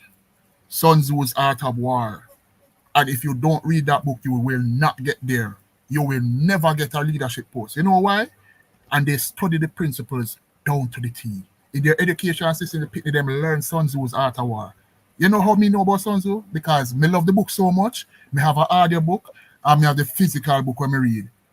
It's a brilliant book, right? That's what the Chinese use. If you don't understand the Art of War is being played right now here in Jamaica. And that is why I smile, even though when you said what you said, and I say, understand the Art of War business we are going here in Jamaica. Mr. Rattigan give you a little insight because of his background. And Mr. Herb will give you further because they have their background in the FBI. But because little old me, who like to read ancient brilliant texts from the East, I kind of have an insight of what is going on. So the things that what Mr. Rattigan is saying, he's right. But if you look under the context of Sun Tzu's Art of War, you'll see the art of war being played here, especially on the diplomatic front. The sad thing is, our so-called servant leaders don't get it. They don't get it. They don't get the war that is going on there. So the level of buffoonery, which is at an all-time high in the government, which is embarrassing both not us, only us in Jamaica, but our friends in the diaspora, making us look like a set of dum-dums, right? They don't understand. You don't understand how it is being played. Many of the African countries are suffering because they don't know the art of war that was being played, and that's why Chinese have been able to get the resources down there. Also, you need to read a book of 48 laws of power. They also using the principles in those too. Part of it is because we have some corrupt leaders where we sell out them mother for money. Yeah, man. We have some corrupt leaders. But I tell you what we they do. Behave like a living prostitute selling her wares. Big prostitute. Let's just call it a spade. They are big prostitutes. Economic prostitutes. Let me bring in Herb because Herb is an analyst. Right? Herb has seen, him can't talk about it. There are things that I've seen that I will never talk about. Herb has seen a lot of things him can't talk about. But let me bring him in and make him talk about the things him can talk about as an analyst in the intelligence community. Yeah, you made a key point earlier, Ratty, is that America, China, and Russia don't have friends. They all have interests. And those interests are aligned in order to maintain power, right? What happened when Britain, Russia, India, China, and South Africa met, right? They're hoping that they can come together to break the US's stranglehold financially on the world. The US prints $600 to $800 billion a month in money, which they probably can't cover. But since their money is the world exchange, they print it nevertheless, and it goes in circulation, and the US continues to do business. The US is headed for, I think, $33 trillion worth of debt. Mm-hmm. And if the US, think about this, if the US were to do what Jamaica is doing, don't improve roads, don't improve bridges, don't replace them, don't fix anything that is in the community that's broke.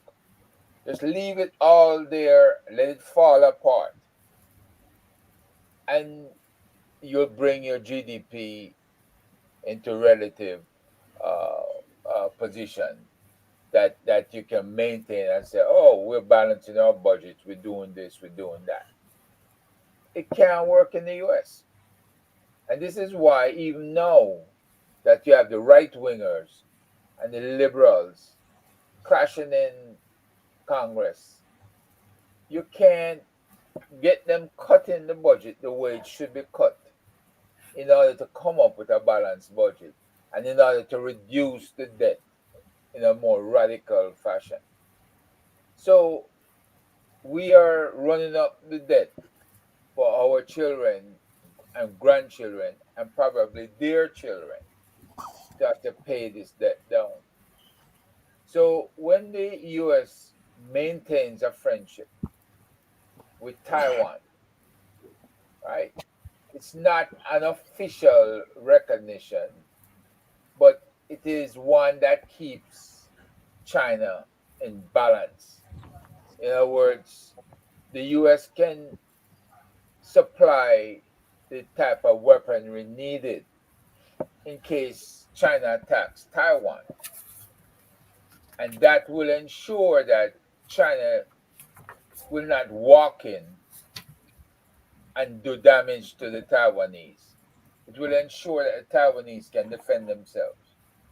And it ensures that that war, if China chooses to engage, will weaken the Chinese financially and militarily because there will be a lot of destruction.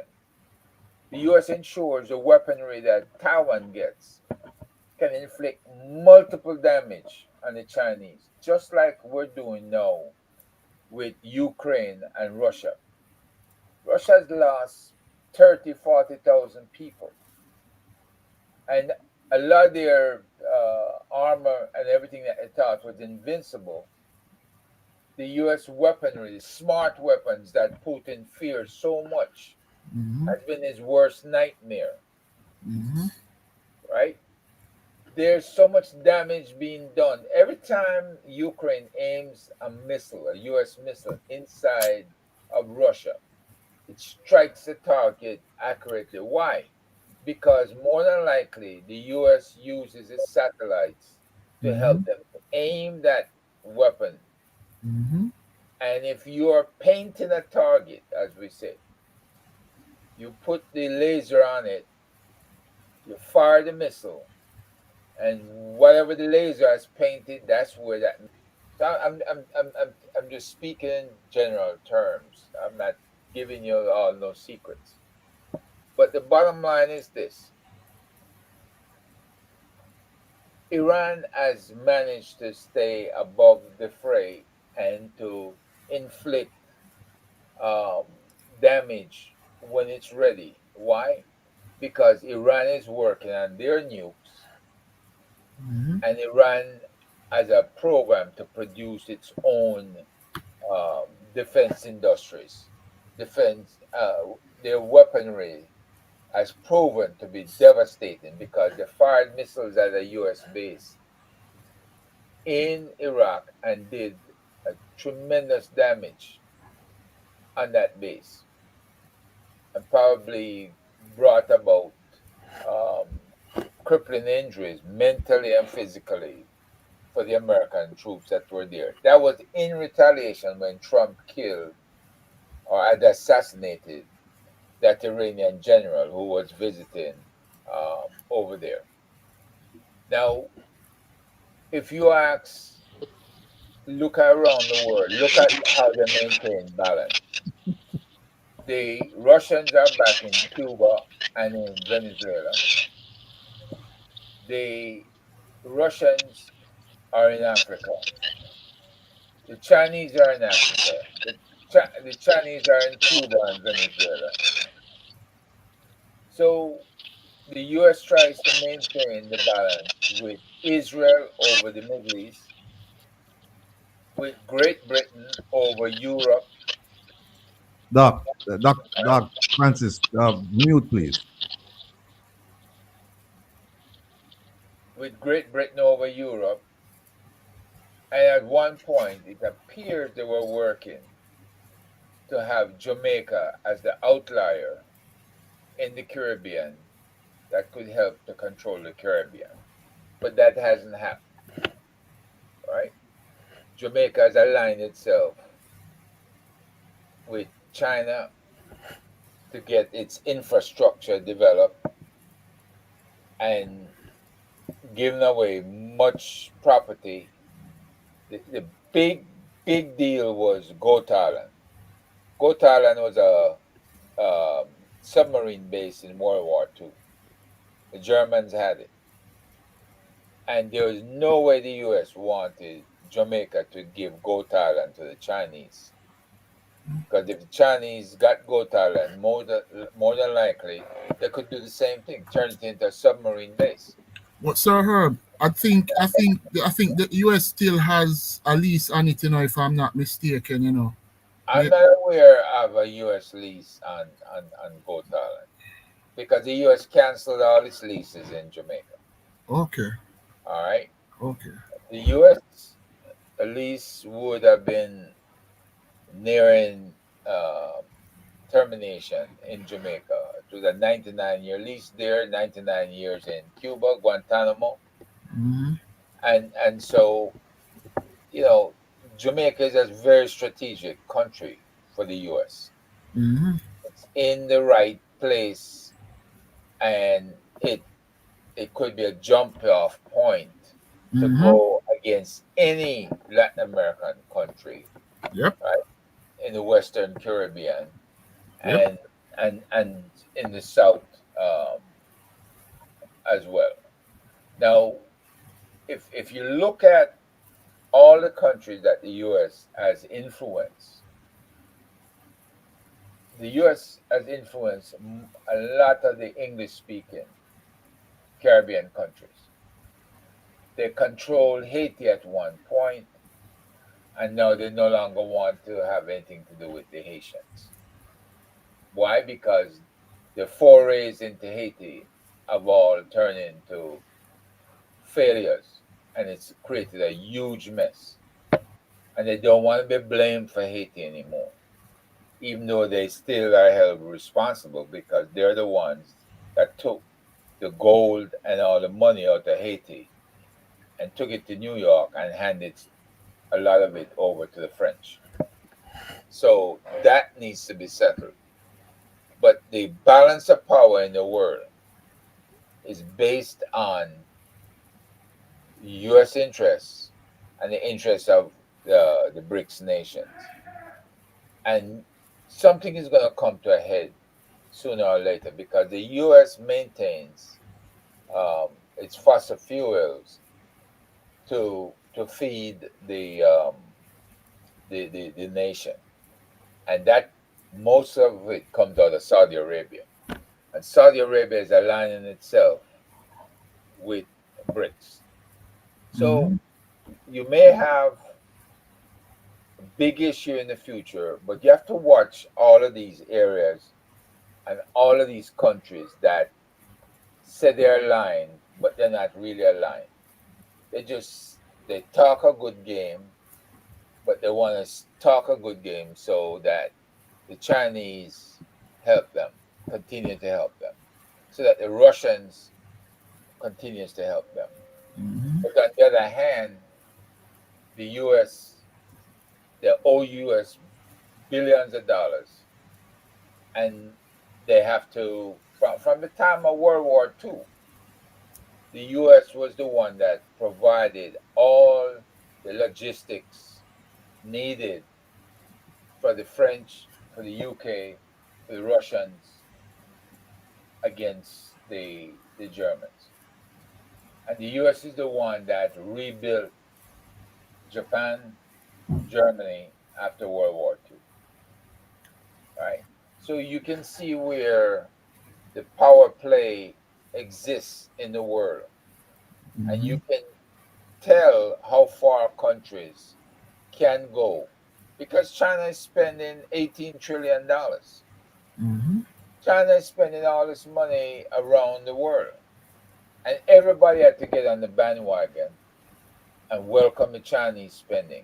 And then China will run a railroad from China all the way to Africa down into Europe. Right? So the trade becomes much easier to move massive amount of goods by rail. And then you're gonna have the highways, super highways, where you can drive from China to Africa and down into Europe. Right? Eventually, who knows? China might run a underground highway through all the Eastern Caribbean islands, line them up together so that they can move goods and services in there. But for now, Jamaica is slated to be the fourth largest logistics hub in the world because Mm-hmm. China wants to bring all of its goods and services through Jamaica. All right, they probably going to store it along the north-south highway with warehousing, store it, bring it flight in as well as ships that come into the harbor, whole harbor, and that port around Clarendon that they'll eventually build, and also Vernon Field, which they'll use, I'm sure, to bring in goods and storage. So Jamaica has a role to play, and Jamaica has to walk this delicate balance between the U.S. and China without showing favor for one or favoritism. Now, Jamaica been going along with this thing with Israel. It doesn't harm their relationship with China. So Jamaica's being very careful in whose toes that they're stepping on. And now that it's come to this one China policy, it's because Taiwan has no money invested in Jamaica. So it doesn't harm Jamaica to say that they're for the one China policy. Because China is the biggest supplier right now. The amount of money that China spent in Jamaica on roads and everything else is far exceeding what the US has put out recently. Right? The UK is out of the picture. They don't even count anymore. Canada is still controlling a lot of the banking in CARICOM in Jamaica. But there are about 3 or 4 national banks that operate there. But the fact is, Jamaica is playing the tightrope game with China and with the US. We're in the Western Hemisphere. You cannot ignore the US. The US does not like the idea that you get too close to the Chinese. And Chinese have gone as far in Cuba as to establish spy station and to more than likely help the Cubans with their financial affairs. And of course, they're in Venezuela as well, where the US is trying to get back on balance with Venezuela by supplying all field equipment and allowing Venezuela to remove the embargo and allow the Venezuelans to sell the oil and gas, natural gas, liquid natural gas. So you can see where the geopolitical efforts are if you study the map and you study who's trading with whom, who's talking to whom. All right. And the US is not going to stop anybody from really talking to each other. But they know how to apply and where to apply pressure if it's needed. And I can't explain it any better than that. The US maintains its dominance because of the dollar. And if the US wanted, they can undermine just about any country, which have done before. Force you to spend money that you don't have to fight gangs, fight local insurrections, and it's very costly in countries. And we see a problem now with when they wanted to invade Venezuela, and they were around in Trinidad. The Trinidadians wouldn't let them use any parts of Trinidad as a staging area. Why? Trinidad has oil and gas. They have the support from the Chinese, and they don't want to have any problems with Venezuela, their next door neighbor. Same thing Michael Manley had said to Kissinger. We live right next door to Cuba. I don't want no problems with the Cubans over the Angola issue. And Michael paid dearly for it. But I think that lesson, even the US has learned their lesson from that and realized that you can't force countries to go against their foreign policies, especially when it can be a boomerang and backfire against them. And I hope you guys understand exactly how the game is played. All right. the U.S. has ruined a lot of Latin American, Caribbean countries, That's true. and That's at the true. same time, they're helping those countries to recreate um, themselves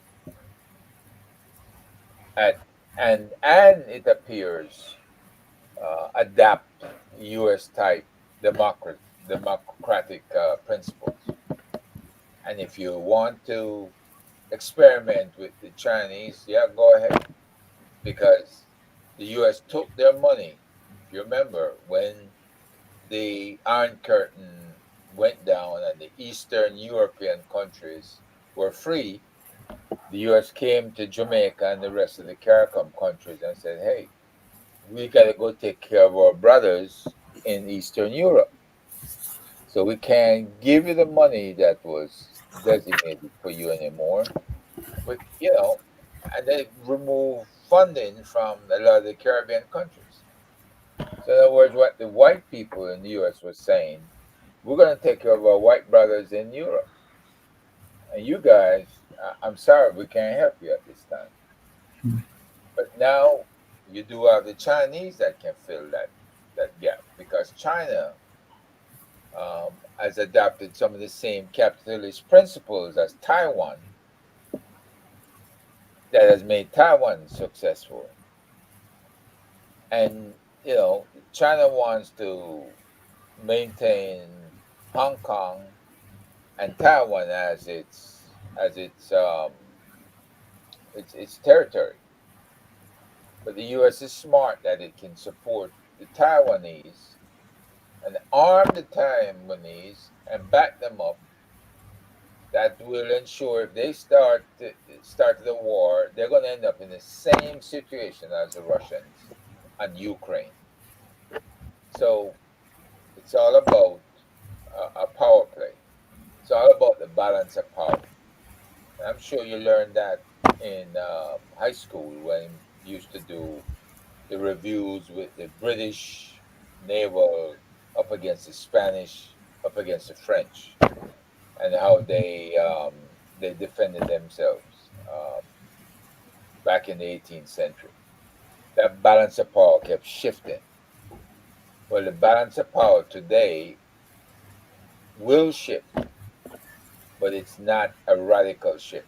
The French is still maintaining that balance of power with its former colonies by having them bank their money in France and keep the French solvent. And a lot of these African nations are now beginning to rail against that. But they have not withdrawn their monies as such or asked the French back for their money. But they're pushing the French troops out of those African countries or asking them to leave. So we have to see where that is going as well. And we see what happened when Aristide tried to sue France for 21 billion, get the money back for the Haitian people. Right? They were undermined by the U.S. and the Canadians' intervention, and Aristide was removed.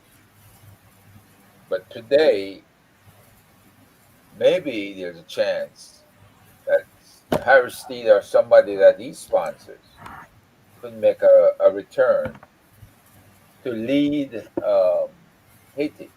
But they don't want that. They don't want a strong Haiti and a strong Asian community that is fierce, striving in CARICOM and in the Western Hemisphere.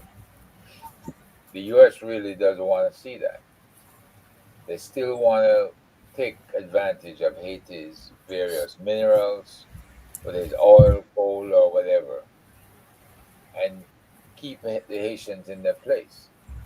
Herb, let me just jump in and say that's a very good primer on international relations regarding China, and I hope a lot of you who you're not familiar with it, that you'll go back and you'll play at least this segment of the discussion kind of like get educated about some of the things that are actually going on, and so you don't fall prey to propaganda. Um, Listen and go back and check it out for yourself. We're just not telling you that, this is it, and you don't need to check. We're encouraging you to go and check. Let me just say a few quick things because I really want to get to the the junior minister's appearance this past Thursday. But let me say tonight, please tune in and join me and thousands of listeners on Reggae Global Radio and Just Relax with the Rebel. Tonight, and Missy Brown Rumble, and we know that she'll come tonight. I'll feature the music of the great King Jammies from Firehouse. Now, I used to live 1 block away from the legendary King Tubby's. He used to be on Drummerley Avenue. I used to live on Penwood Crescent. And I remember when Jammies was just an engineer, studio engineer. And he went from being known as Jammies to Prince Jammies. And when King Tubby's died, he ascended the throne. Hence the title King Jammies. So join us and the thousands of regular listeners as we listen and rock the hit after hit coming out of my place, Firehouse. Now, a few more things here. We talk about Mr. Morgan already.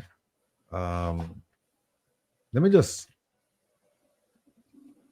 switch now and just talk a little bit about the minister's appearance this past Thursday on Let's Connect, a program hosted by the Jamaican ambassador to the U.S., Her Excellency Audrey Marks.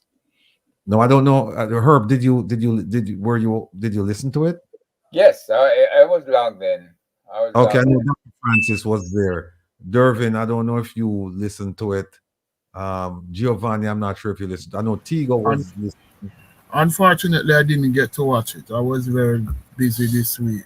So all right, I was only hearing commentaries from other YouTubers concerning the happenings. All right. Well, I took notes. All right. I took notes. And like I said, some people are saying, why is it that I didn't say anything? It wasn't my place to say anything because it's one of those things where you have to raise your hand and have them recognize you. And I know they're not going to recognize, particularly given the fact that the protests took place last week, Friday, a week before. They're not going to have me ask questions of the minister because, it's not about embarrassing him. It's just about getting answers, truthful answers, right? And usually when people lie to me, I figure it out quite quickly, and so that wouldn't have happened. He wouldn't have been able to lie and get away with it. But here are some of the things that he said. Mr. Rattigan, Will, one thing you should know to our listeners and viewers, they were very strategic in how they began the program. Yes. You remember? They used a very favorable position, their harmony all presentation, changed the entire, the entire afternoon, the entire evening. They came up with something that people would want to hear, would want to listen to, would want to invest in. And this thing been around from 2005 or 2006. And they finally say, oh, it's going to happen, right? They're just waiting for the Jamaica government to make their move. So when they did that, even if we were able to get on and be critical, it would make it appear as if we're just attacking after all this good news came out. Right. So she was very strategic in how she handled things. I'll let you go ahead. Yeah, well, I know that she wasn't, she has her favorites where she calls on certain people, even when they don't raise their hands, she calls on them. And it's so embarrassing because I remember at one of the meetings, she called on some people who didn't raise their hands, and they were saying to her, "Oh, Madam Ambassador, I don't have a question for the Prime Minister," and then they launch into something else. And she did that in that one session. She did it on several occasions because she was trying to avoid people with their hands raised because the questions are not going to be easy. right? And so he talked about saying that he's coming back in April. He was here recently. Said he's coming in April. He's going to do a 5-state tour, and that they're doing the 10th biannual conference in Jamaica, from June 16th to the 19th. I'm telling people right now, abandon your plans to go to that conference. Do not go. Do not go to that conference. How the hell can you have a diaspora organization where 3 of the 4 managing partners, so to speak, they're Jamaican government officials, where the organization is led by this junior minister, where he has the right to get rid of people representing you, where it's our organization, but it's never held where we live. It's always held in Jamaica, right? They don't even say we could rotate it to where the centers where Jamaicans live. And there are 3 main centers, Canada, UK, and the US, right? And they could even do it and include Jamaica. So every 2 years, it's held in one of those countries. But they didn't do it. Every year, it has to be in Jamaica. And they drive the agenda. And to make it worse, it's our organization, and we have to pay a registration fee to go, right? People will not get rip off. Not get rip off. But anyway, then he went on to say that he mentioned some nonsense about the diaspora is going to give them an opportunity to look at crime, etc. He forgot that Dr. Francis and Herb Nelson they were there in 2016, and since then, several times trying to get them to look at crime, and they just said, no, we don't need you. Then he said there something about people calling themselves leaders in the diaspora. Look, none of them lead me. I lead myself, and me settings for me need to say. And if people love it, fine. But the idea that people call themselves leaders, them install this bogus organization and expect us to follow it. Hell no. And when they talk about that the diaspora is fractured, it's been fractured. It's been fractured for years, maybe decades, because we're not a monolithic group. We have different thought processes. We have different political affiliations. We just different. But the one thing that most people can come to consensus on is that this government is not acting in the best interest of its people. When you can take more than $1 trillion, and it goes back 10 years, so the opposition is involved in this as well. But when you can take more than $1 trillion that was earmarked for your people, and you tell me say you have the best interest of your people, hell no. Then he said they monitored the protests along with the CG. Big up yourself, CG. Best CG who should be a better stop. Then he said people don't know the organization or the members.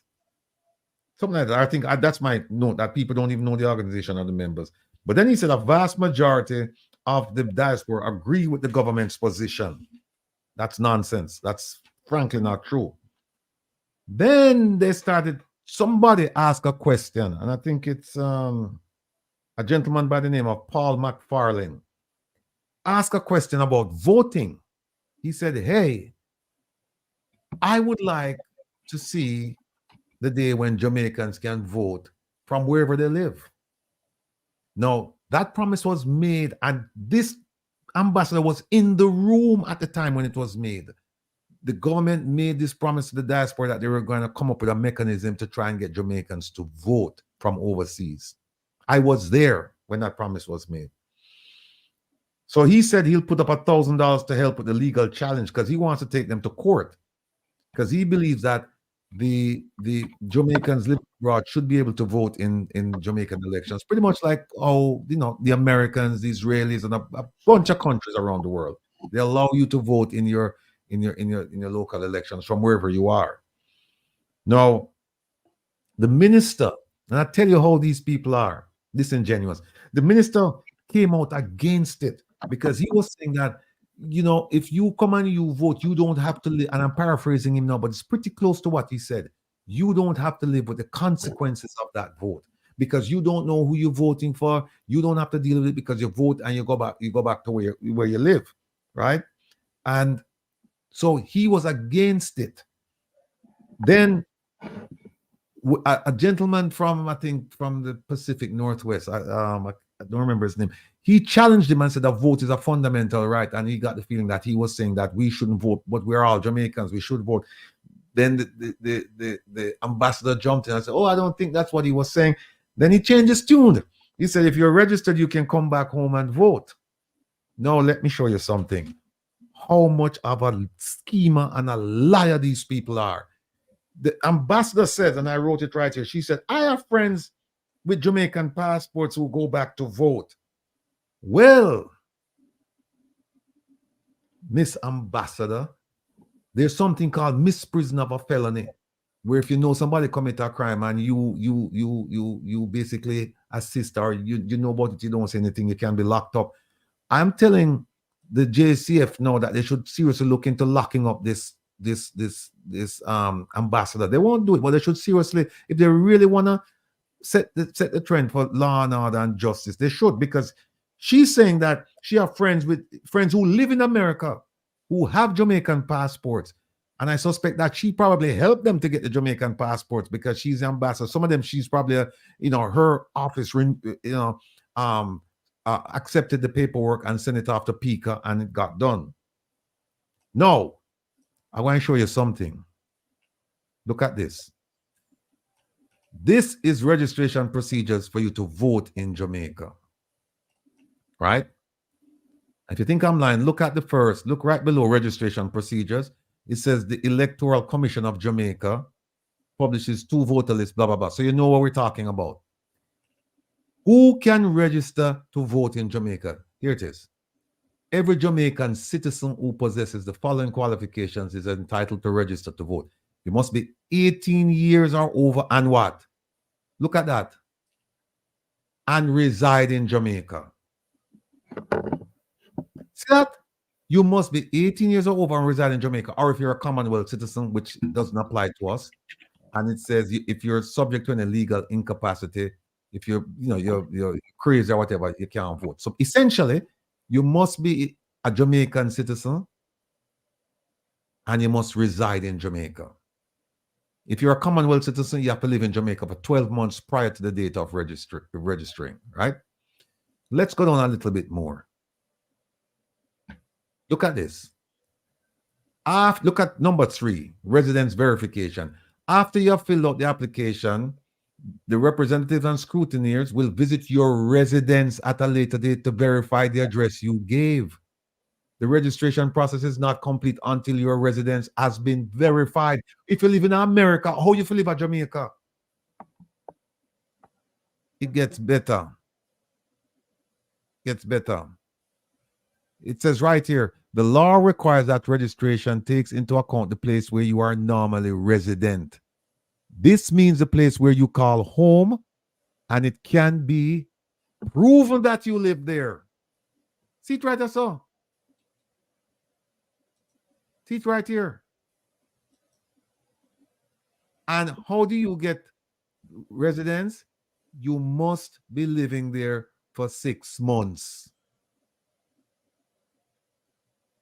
The requirement to vote is different from the requirement to pay taxes. This is the one to vote, right? You must be living in Jamaica for 6 months to be considered a resident. So the idea that people in the diaspora go home and vote and come back, come live in America, that is a clear violation of the law.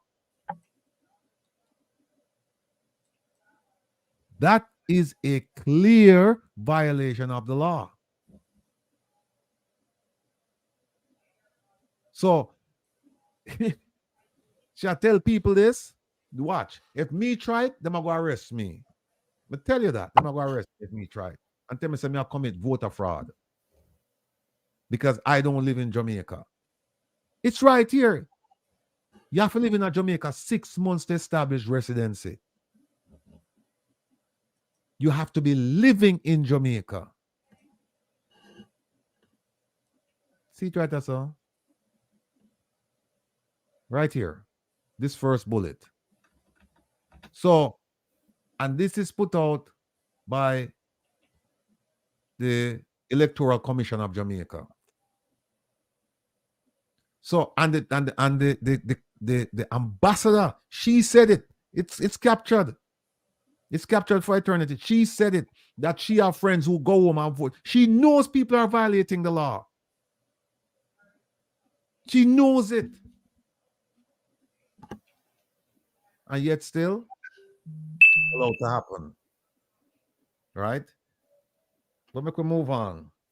Then he spoke about inflation at 6.3%. He didn't tell you, he's saying it's low. He didn't tell you that it's increasing. He didn't tell you that. He didn't tell anybody that inflation is increasing. And if you don't believe me, folks, go and look at the statistics. It's increasing from where it was.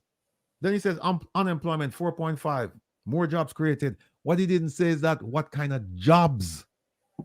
As I said to you before, 75% of the population working in Jamaica earn $100 or less. But Sir Rattigan, you don't need to quote the statistics, you know. How's that? You don't need to quote it because many of us here in Jamaica have been feeling the pinch of the inflation. A relative of mine just bought a few things a few days ago, and it added up to 35,000, nearly 40,000. It's not even got through buying the necessaries as yet. So we are indeed feeling the inflation here. So if anyone says that they're not, there's no sense of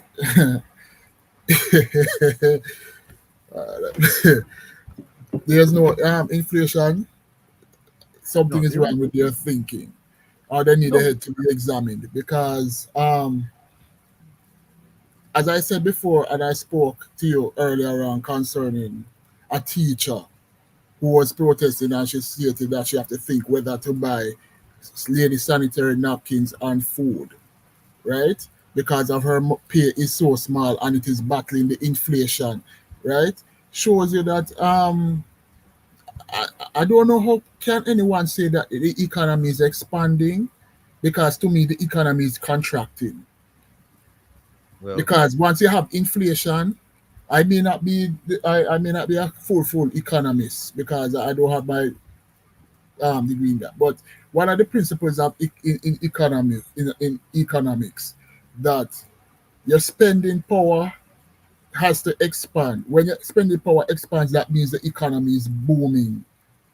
But if you have a high level of inflation and your money is not matching up to the inflation, one can say that your economy is contracting.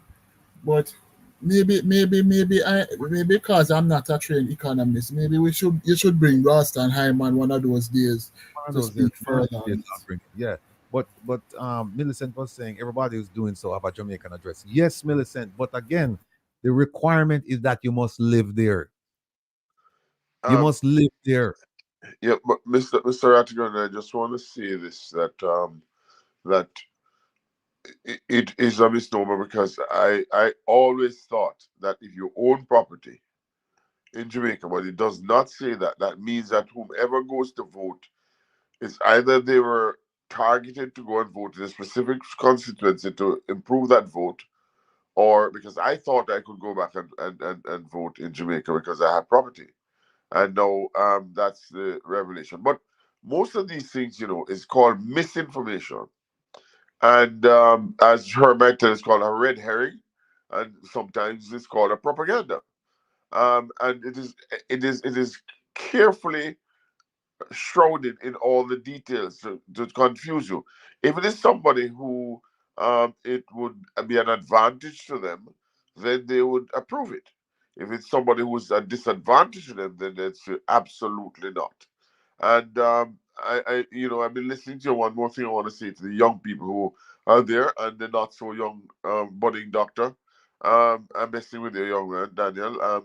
But I'm saying that there's work in Jamaica for Jamaicans like you who have potential. I mean, I know you may not need it, but the young man who came on and say he was earning XT You can oversee some people. I know people who hire smart, trustworthy young people in Jamaica, and you don't have to, and you can be making much more money. And you can link me, and I can give you the information. But I'll say to you that just to just add, just for a catch up to where you guys. I know you're on a different topic, but I had to say that one in regards to the voting in particular. So that would mean that and oh, by the way, I was on somewhere last night on a group of people, and the guy said, "Are you coming back to Jamaica? Whatever, you know what I mean, Captain, whatever." And he was laughing. And when a man laughs, if you come back to Jamaica, Captain, that's can you imagine that? So I just want to share that with you. Yeah, well, like I was saying, it's very simple. It's here. It says that you must reside in Jamaica, and to be a resident of Jamaica, you have to live there. You have to live there for 6 months. So you can't leave Jamaica and then you live in America or live somewhere else, and then you go back and vote because you don't live there, right? This idea that you can live here and then you go back and just vote and come back up, yeah, that's against the law. But the unemployment, he forgot to tell the people about the kind of jobs that the most of the jobs, they're just they're unskilled jobs. Then he said minimum wage increase 100% from 2016. He's correct, but he never talked about how the inflation, the amount of money that you could have bought in 2016 with whatever it was, 7,500 or 8,000 at the time. That you can't buy the same thing now, right? And I don't want them to tell me about, well, inflation is all over the world. No, we're talking about Jamaica. When you want to talk about the whole world, that's a different conversation. Then he said, one more thing. He spoke. Listen, everything that he said was not true because, I mean, well, some of the things were, but he said we could do or it's just wasn't happening. I mean, I hope you wrote those down because I could not find anything credible in what he was just, Anyway, go ahead. Then he went on to say that it went on to discuss the debt to GDP and said it was based on shrewd economic principles. Now, people, here's what happened. The debt to GDP, and them talk about all the accolades they're getting from IMF and all of these people. All it means is that you're paying off your debt. It doesn't mean that you're developing your people, right? It just means you're paying off your debt. And ask any person making minimum wage, how does the debt to GDP, first of all, ask them if they know anything about debt to GDP. Let's ask them not care about that. And it not affect them because they want food on the table, they want a roof over their head, and debt to GDP, it has not. In fact, when at the rate Jamaica is paying off the debt right now, I think it's 70 something, the debt to GDP. They not have any money for spend anywhere else. They don't have money to spend anywhere else. So they're depending on foreign aid and remittances. Because him said the Financial Times said Jamaica have a gold star for its resilient economy. The economy is not benefiting the average person. So he talked about peace, production, prosperity, all peace, and that they're protecting brand Jamaica. We did that earlier, that they're destroying brand Jamaica, and that they're a humble servant of the people. So somebody asked him a question. I think it was the same Paul McFarlane asking the question, how do you engage government to cause the change that you want? And him say, well, you can dialogue with the parliamentarians. And then him just shift. And if all of you who watched the program saw what he did, he shifted and then started talking about the Spark program, roadworks. That's what he did. Because him no know. Him no know. Then it came back to vote. And then he said national growth will trickle down to the poor class. Nonsense. Right? Let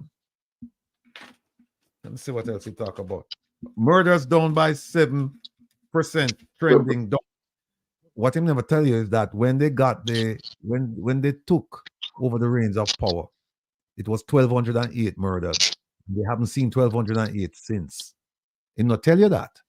He just tell you this one to last year. He not tell you like the one the year before. And keep in mind that they keep bragging that they've spent the most money fighting crime than more money fighting crime than any other administration. And then you ask yourself, so where the money, where we get for this money what we spend? And nothing. Them still not have enough vehicles, people not have uniforms, them not have guns, them not have this, them not have that.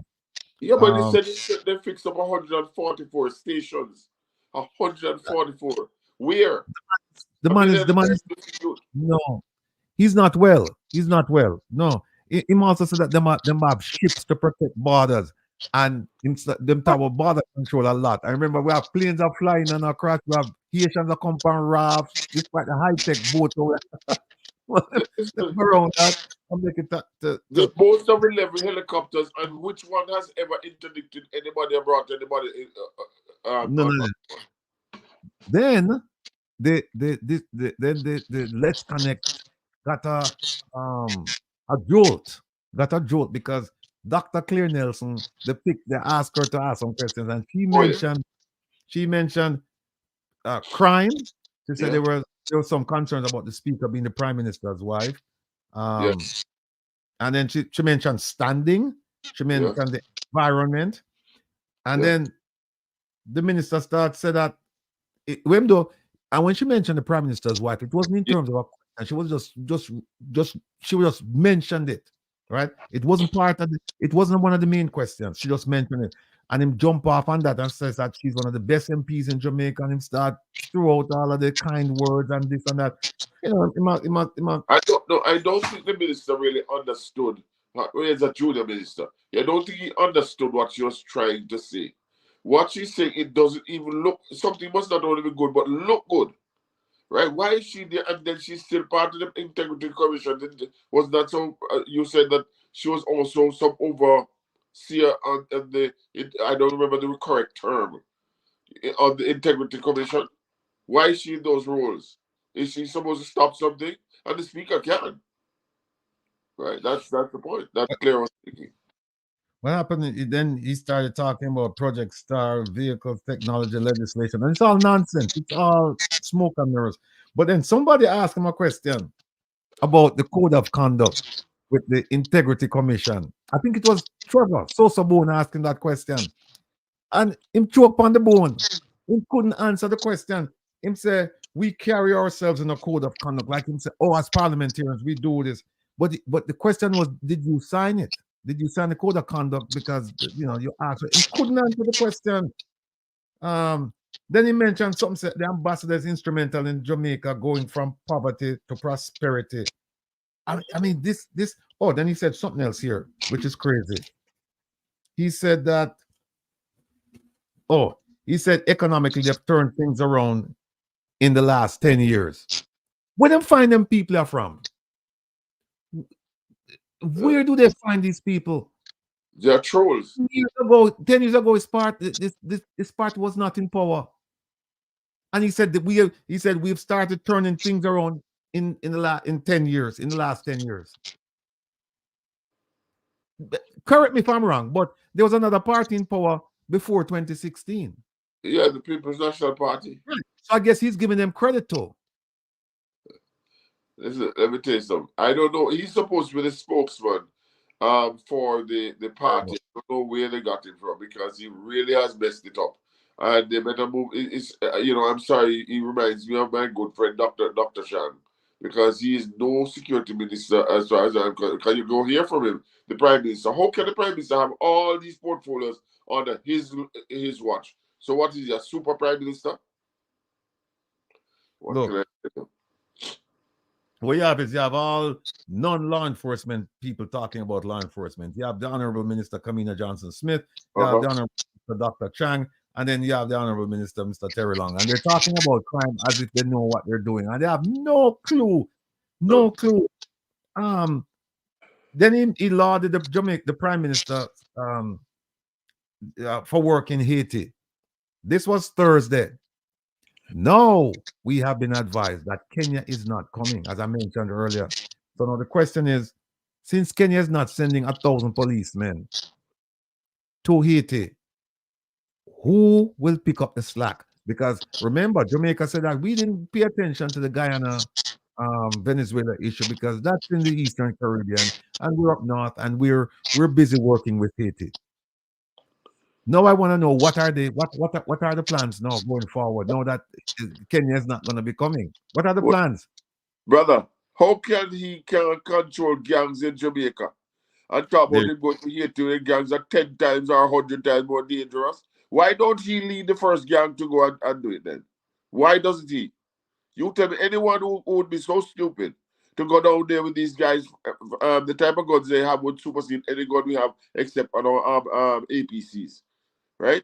So I don't know what he's talking about. I don't know what are they really thinking, right?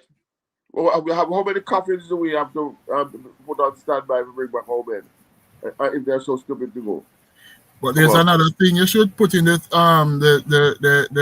thing, Dr. Francis. What's that? Those Asian gangs, are former police and ex-soldiers. Right. These are highly trained. These are no run-of-the-mill criminals like what we have down here. They're highly trained in the tactics of everything. They were trained in the past by the US, the French, and a couple other first world countries before it was disbanded. I think it was under Aristide regime, something like that. But these are highly trained militia people, not to be played with. No, I absolutely know that that is the case. And since the USA doesn't want to go in, Canada doesn't want to go in, none of the countries that have interest in there want to go back in there. Who are they going to send? People who are, oh my God. Well, I will say this. The Jamaican Defense Force is trained, but if they cannot, and maybe in a firefight, they can hold their own, maybe. But the point I'm making, why would we expose them for what? What is our interest in that? For 100 million US, well, that's what they want to pay them. Well, I'm telling you something. I'm an ex-soldier, but I would tell you, I would definitely say, okay, here's my uniform and all that, because I am not going to go down there when somebody has started the fight and messed it up already, and I'm to go and sort it out. No, sir. I don't think that. And they know the terrain, of their country far better than our soldiers or police who will be going down there. No, I know why you have another distinct disadvantage there. Oh, you read too much art of war, You read too much art of war. Okay, so that's all I can tell. Gentlemen, let me tell you something. You went to listen to Mr. Terrelonge, who I call Mr. Terry Short, and he better correct me before I go. Maybe he wants to sue me for that, but he's not very tall. And I have nothing against short men. But the fact of the matter is that his language and how he behaves and what he says is not tantamount to what he's supposed to be saying as a junior minister of finance. Because when he said, for example, that Mr.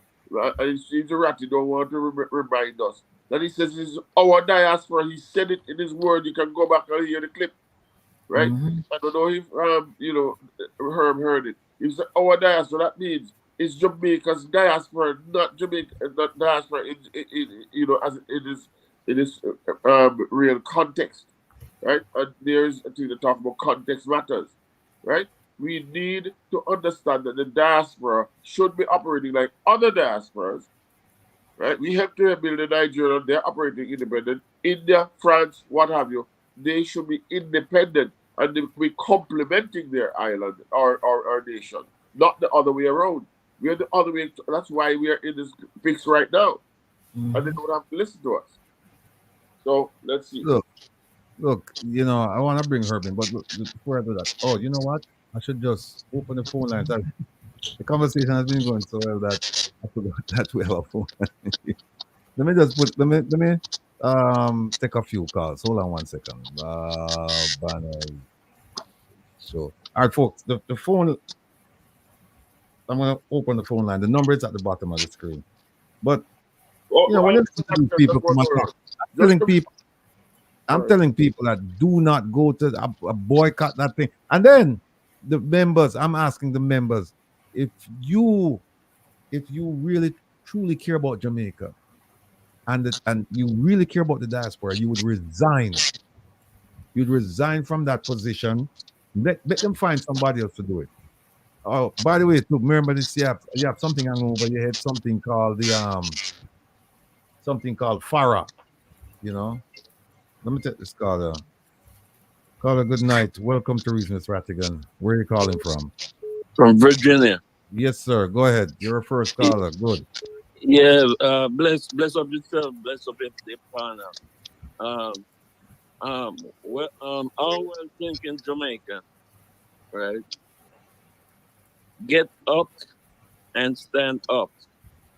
Stand firm with the belt of truth buckled around your waist, with the breastplate of righteousness in place, with the helmet of salvation and the sword of the Spirit, which is the word of the living God. There is a famous bird in the United States of America named the American bald eagle. I recommend that the Jamaican government watch that documentary, right? Americans love that bird so much, they make a famous plane after that bird. Bless up yourself. All right. Thank you, sir. All right. All right. Caller, good night. Welcome to Reasons Rattigan. Where are you calling from? Call from Tennessee, Ratty. Yes, yes. Crow. Yes, my brother. Go through. So, reference to the last caller, divine adjudication is a fallacy. You know, you're going to have to use the active intelligence of your mind and human effort to make any change. Yeah. Now, last week, what did I tell you about? Let me say, we focus too much on politics and religion. The focus should be on race and economics. Self-reliance. Yes, Yeah, because that is what every other ethnic group use. The Chinese are use it in Jamaica, the East Indian are use it, the European are use it. Every ethnic group use race and economics to solve them problems because it's economics that drive politics. It is the PSOG and Jamaica that runs Jamaica. The economics. And it's a shame that Jamaica 98% black. And I need the people to study how much of that economy do that 98% control. I doubt it's 5%. Mm-hmm. I think it's a predominantly black country. Other ethnic groups run the economy. And that money that black people going to spend with these people leave the Jamaican economy. It doesn't benefit us. That is a fact. That happened, and that not in a Jamaica either. That happened in a Brooklyn. That happened in a Jackson, Tennessee, where you did a work. You see it for yourself down there in Jackson, Tennessee. That happened in a Memphis, wherever you find black people predominantly make up the population globally. It is the same condition. You see, we want to isolate this thing and say, oh, just talk about Jamaica. No, it's a global thing. Yeah, it is a global thing. Yeah. This issue that we face as black people. Yeah, my point. My point. You won't get no argument from me there. You know? Yes. So that is what we should be focusing on. How can we take over with economy? Where I am a firm believer that wherever black people make up the mass majority of the population, we must control the economy and the politics of that community. All right. And that is not the case anyway. All right, here we are. Start with the program with the telephone calls and late. You made some interesting points, and I'd like to discuss them with you further. So I promise you next week. We're going. All right. I want to tell you one thing too before we leave. Sure. One thing. You see, you forgive credit to Marcus Garvey for your job, you know. Of course. Because the first FBI agent, the first black FBI agent, Edgar Hoover hired him. You see, the first one, Edgar Hoover. Everybody mute. So you should give credit to Marcus Garvey for even your farmer job you have. Take care, Rocky. All right. Take care, my brother. Good. Father, welcome to Reason, Miss Rattigan. Good night. Where are you calling from? Rattigan, Dr. Rupert Francis. I'm coming from Chicago. Hey, man, what's happening? Dr. Rupert Francis need to mute his mic. We're getting a feedback. Organo. Hey, man, what's happening? Turn down your device, please. Getting a feedback. We're done. Hey, turn on. All right, go ahead. You have a question? No, not really, because it's the distortion I'm having listening to a very interesting program. Very interesting, you know. Thank you. I'm from Chicago. All right, my brother. Take care of yourself. Thanks for the call. Okay. Take care now. Bye-bye. Caller, good night. Welcome to Reason, Miss Rattigan. Where are you calling from? Ratty, big up yourself. This is Nordy calling from Toronto. We Yes, can't wait for you guys to come. Big up Isaac, Herb, Dervin. We love you, you know. You're supposed to be on a show every week, trust me. Jesus. Question. So elections are due. Local elections are due. And the entire country is waiting to hear the man to call it tomorrow. What do you think the probability of that is? Well, I tell you what, I'll leave that to. So I'm just gonna listen to your answer. Yeah. But all pick right. up the chat room. Okay, Nordy. All right. Take up yourself. Let's Pick go. up yourself. Bye All bye. right. Caller, welcome to Reason, Miss Rattigan. Good night. Where are you calling from? Good night. I'm calling from Philadelphia. Yes, Philip. Talk to me, Philip. Good night, everybody. Thank you gentlemen, for the good work you all are doing, educating us, get us prepared, opening our minds, critical, logical thinking. I thank you personally from the bottom of my heart. Anyway, I have something that is, intriguing. And I want to say it. I have a problem with Mark Golden. I'm a big taken back. Because when all of these things are exposed and we are learning about them, the corruption in Jamaica, remember, he's an opposing and aspiring prime minister at this time, call it that. How is it that he's so dormant? He's not saying anything much on these issues. I can't understand this because I'm wondering if he didn't know, but if he didn't know then, he knows now.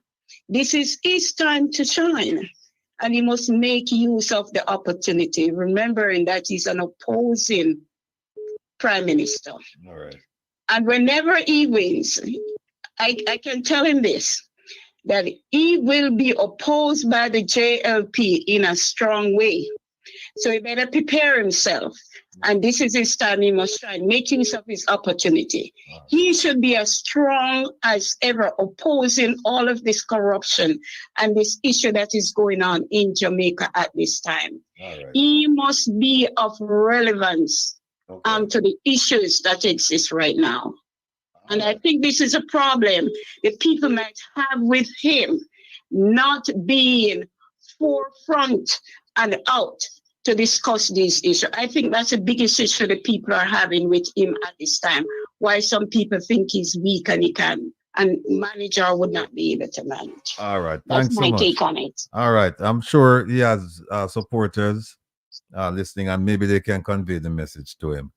Before I take the next call, Nordy had a question about the election upcoming. Dervin and Giovanni, you guys, you live in Jamaica.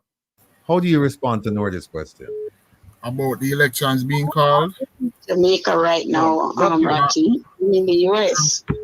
I mean, No, not. I'm not. No, Nordy. I'm talking about Nordy. Nordy call. Repeat your question. No, the question is not for you. The question is for Dervin and Giovanni. You can hang up. You're saying you're asking about the elections, if they will be called.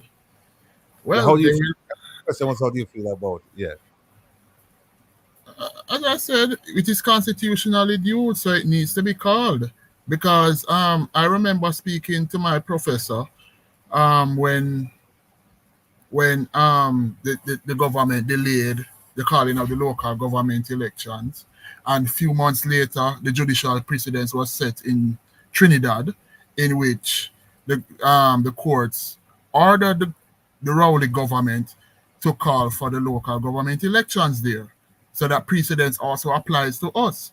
So when I got that judicial precedence and I forwarded it to my prof, and I said, see there, prof, I told it was unconstitutional, and it stated there in Trinidad that it was also unconstitutional. So humbly saying the government has no choice but to call the local government election. Whether they are going to call it is up to them, but if they don't call it, the opposition has all right to bring them to the courts for the courts to force them to call the local government election, because it's long overdue. The local government, it's long overdue. Okay. Giovanni?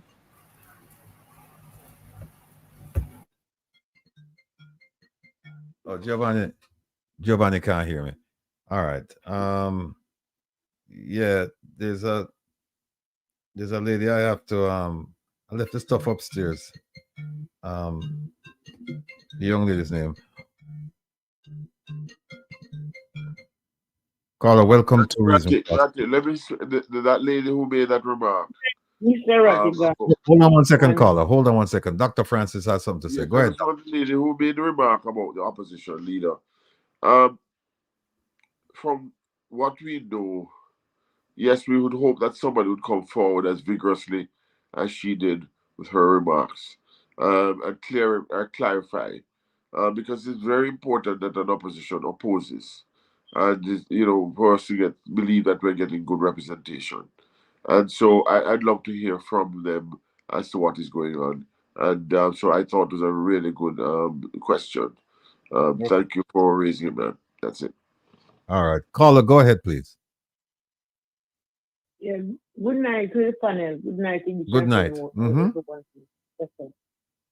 I'm here. I watch you from the start. I left work. I'm still at watch. But I would beg you for permission to deviate. No, this is my platform. You lay alone someone will out. No teach you and everything. But me have a little problem with one man saying come from OBC radio. I want to tell him, sir, I'm going to university, but never try to be as professional as I can be. Never ask him when he come to Herb Nelson, Rattigan, Wayne Lonesome, Dr. Francis, Jamaica Carlos, even Andre Stephen, Uno and him in a one class, not category. Please to leave Uno name alone. And when he got touched, Lonesome and trying to be disrespectful to Lonesome and tell to my disrespect. If we come out and say we are going to protest for one Jamaica under one card, me no see the reason why I put Uno say Uno a PNP. Yes, so if Uno a PNP, he my labor. So everybody have a right to talk. Tell him to let me Lonesome. Lonesome a big man, not in a hunger age. Big man, a big man with family, moral, married and have no wife and pick me and grand pick me. I never ask no for the peace and safe. Do not encourage him on the program. Time is nothing but a pooler shaving cream. Okay? All right. In being very disrespectful and hypocritical. If them say Sylvia killing wife, it's an allegation. Every man, we learn that for a long time, and we learn more from you and Herb. Every person who is alleged until proven guilty, them say them find as much evidence, then lock him up and arrest him.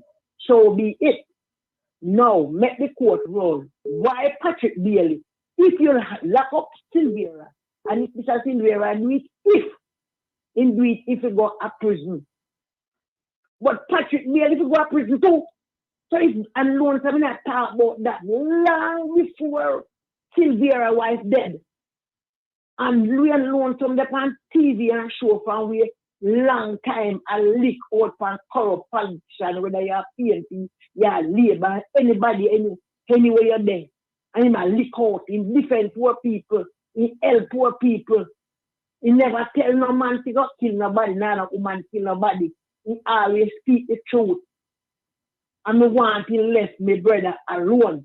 Okay. Lead me team. Uno is our team. Uno open we eye, uno teeth, we will never know. I may ask him I watch and I record me, I watch, leave you alone because he know he has elephant in his closet. So see elephant bust out now. So once he becomes a child molester, we don't want him around. All right. So with that, I hear you. and thank you for when do and me go and listen to till me I talk about me. All right then. Dr. Francis, big up to all I know. All right, mommy. Me never travel yet, but anywhere no there. We did we do this. We can't watch it live. We watch it afterwards. So All God right. bless you. Thank you. Me a call you be here, but not All right. tonight. We call you be here. No problem. Take care All of right. yourself now. Big up yourself. Big up. All right. Don't forget the One Jamaica Legal Defense Fund, please. Don't forget that. Very, very important. Okay? And the crowd tire with the caller. Hold on. Yes, sir. Good evening. Evening, Rattigan. Yes, sir. Good evening. Good evening, panel. Herb Nelson, Giovanni, Dervin, and Dr. Francis. If you could allow me to speak, this is Dr. Jermaine Garden. Yes, sir. And let's address the elephant in the room without disrespecting your platform. And I first want to say, for those who say I disrespect Ratty or Herb or Dr. Francis, I don't know where I'm getting this from. I know I spoke out just as everybody else spoke out that it was embarrassing to see Ratty sit down because only at a standard to see a sit down with what's his name, Terrelonge. So I don't know if that people take as a disrespect. That was question asked. That was question asked. Hold on a second, Doc. Yes. The thing is, when you said that I sat down with Terrelonge, people may have maybe misconstruing what you said. I don't know, but I never sat down with Terrelonge. He came on a platform with over 200 people present. I sat there, and I didn't go. I know they're not gonna ask. I've been to these things before, and they don't call on me. So I went there to just listen and take notes. All right. Yeah. Well, you consider what because I'm sure you consider what I asked was disrespectful towards you. I didn't hear what you said. Well, what I was asking, what it was embarrassing to see you sitting there, and if you know that they wasn't gonna call on you, what the reason for you sitting there, highlighting them on other platforms? No.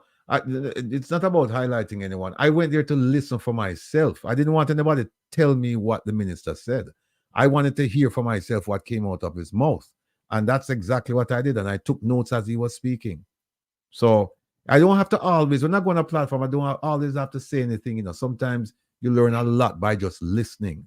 And that's because look, I know that this was predetermined who was gonna ask questions and so on and so forth. So I wasn't gonna bother myself raising my hand and carrying on. And no, I said, look, I know they're not going to ask me, so I'll just sit and I'll listen to the questions, I'll listen to the answer, I'll make my notes. I have my platform, so then I'll come on my platform, and as you've listened, I say exactly what he said, and I made I make my criticism. But anyway, do you have a question? Do you have a question for the panel? Well, yeah, that's what I just wanted to get that out of the way. Now, addressing the elephant in the room, with Wayne Loathsome. No, but 2 years ago. No, hold on a second. Doc, hold on a second. We talked about many things tonight, and what I don't want to do is to discuss. If you have something with Wayne Loathsome, what I would suggest is that. Oh, okay. Yes. Okay. You take it up with him. Yeah. If you want to talk to us about the protest that took place last week Friday, or the ones coming up, if you want to talk to us about the minister's performance this past. Yeah, let's not go with the destruction. Earlier in the program, when y'all started, I hear started out by trying to defend the numbers. And I made a comment by saying, let's not get caught up with the numbers, whether 5 person or 10 person was there. The message was delivered. Don't let them come with a number. We'll start feeding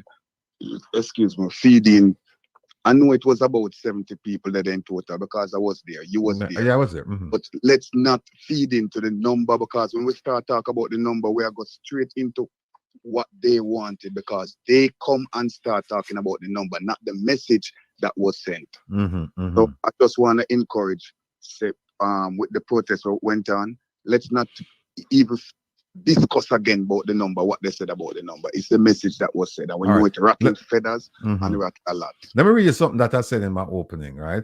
I said, yes, thousands of you in Jamaica and the rest of the Caribbean, the UK, Canada, Europe, and Africa graced us with your presence on social media.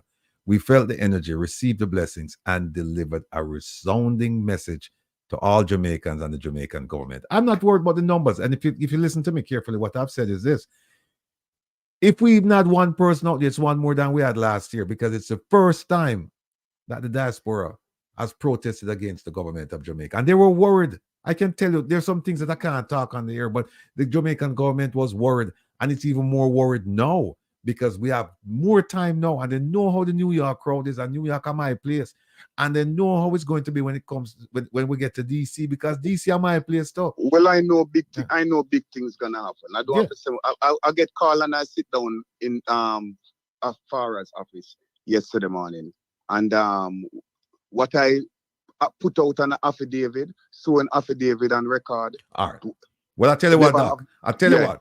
No, that's something that we can talk about, right? Because you wrote a letter to Farah and you said, "Hey, listen, the Global Jamaica Diaspora Council is an organization that its members should register." Essentially, that's what you said. They should register, and we need FARA, Foreign Agents Registration Act, the unit, which is a component of the Department of Justice. You're saying, I need you guys to investigate this. So I tell you what, you had a meeting with them yesterday. Can you tell us what happened in that meeting?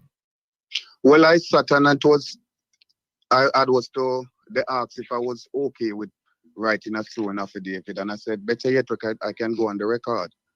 And because to write an affidavit, it would have been a lot. I've said a lot in the letter, which explained a lot, but I have no problem in going on the record. And I sat and I just sang my way out. And of course, they asked how I get the information, them where they come by. And I just let them know what I know. Okay. Well, all of you members out there members of the Global Jamaica Diaspora Council living in America, beware, because I've been telling you guys now for more than a year that you need to contact the Department of Justice to figure, or contact the embassy and have them provide you with legal counsel to determine whether or not you need to file or not file, because the penalties are harsh. For misdemeanor, it's up to 6 months in prison. I think $25,000, a $25,000 fine. If it's a felony, you're looking at 5 years in prison and up to a $250,000 fine. Knowingly, right? And they can't say they didn't know. For those who don't know, and is a part of it, will still get a misdemeanor slap. There you go. Okay. So I just want everybody to know that Dr. Jermaine, he wrote a letter, and he sent it off to Farah, and Farah met with him, and they discussed the issues, and he's provided them with some information. So I have a rep, the Northeast rep. I won't call her name, but I've spoken to her about this. And I don't know if she went, and she said that she told me that they were going to have a meeting with embassy officials regarding getting advice from well, they were going to talk about whether or not they needed legal counsel to get them up to speed with the FARA filings.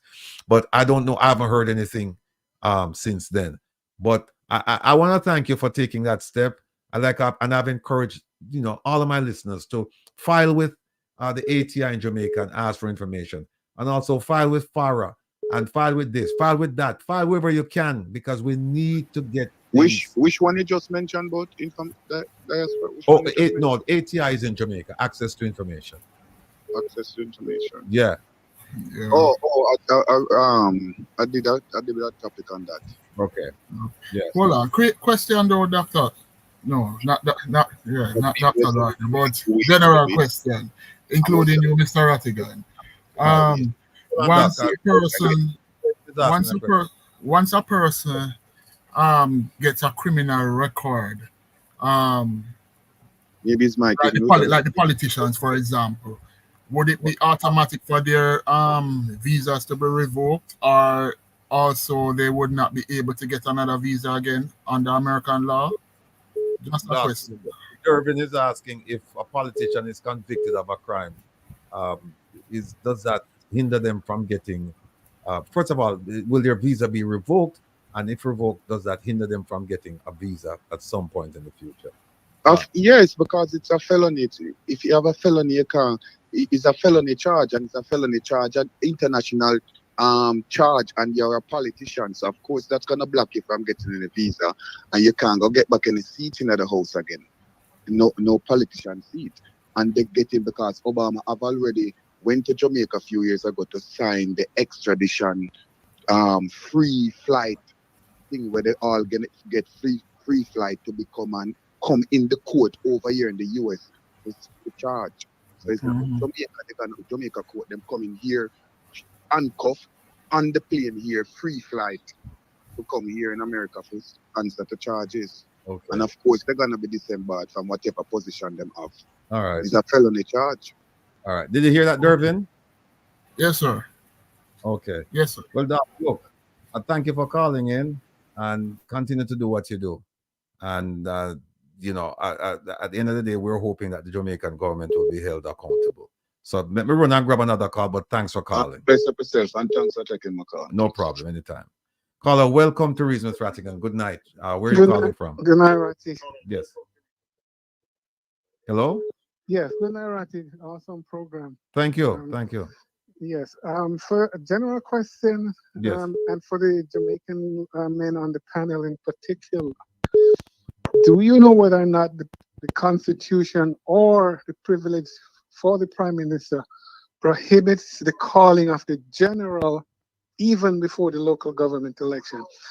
And the reason I ask the question, I don't want to be too political, but from what I know and that I've seen twice, in 1983 and in 2020, in order for this party to retain power, they call snap elections. So I'm just wondering whether or not the Jamaican people are prepared for the possibility of a general election being called in tandem with the local or before even the local government election. All right. Thanks for your call. You can hang up now and listen to the answer. Let me throw it out to Dervin and Giovanni because they're on the ground. All right. First question, he was asking if a general election can be called in an emergency. That's what he's saying. What he's asking, and if that is the question he's asking about, yes, there are certain provisions I know under the Constitution which the Prime Minister can postpone a general election. It has to be under war conditions, a major pandemic like we had COVID-19, and any other extenuating circumstances which would inhibit one calling the elections. As it relates to the possibility of the Prime Minister calling both a local government election and a general election, it is possible. It is under his purview, if I am not mistaken. He has the purview to call it. Remember when the Prime Minister stated on the election campaign that he had fixed election dates, but up to now we have not seen that come to fruition. So basically, he would have the autonomy and the power to call the elections at any time. It is under his purview. It's under his power. That's what was enshrined in the Constitution. That is what is given to him under the Constitution. So unless the Constitution is changed, then you may think of having a fixed election date. But under the current architecture of the Constitution at this time, he can call it anytime he wants. It's at his pleasure. But it has to be within the band of the the provisions of the Constitution in terms of the number. I think like every 4 or 5 years, he can call the election. And he can call at the same time, right? Can he combine both of them? I think he can, but I haven't done my legal research. But it is a possibility he could. Okay, it's possible because technically, local government elections is long overdue, right? And suppose the Prime Minister could call the local. Well, a lot of us Jamaicans are anticipating that the Prime Minister is going to call the local government elections somewhere in February. That is why the EOJ is ramping up all operations now, getting the people in place, and the respective political parties are on the campaign trail.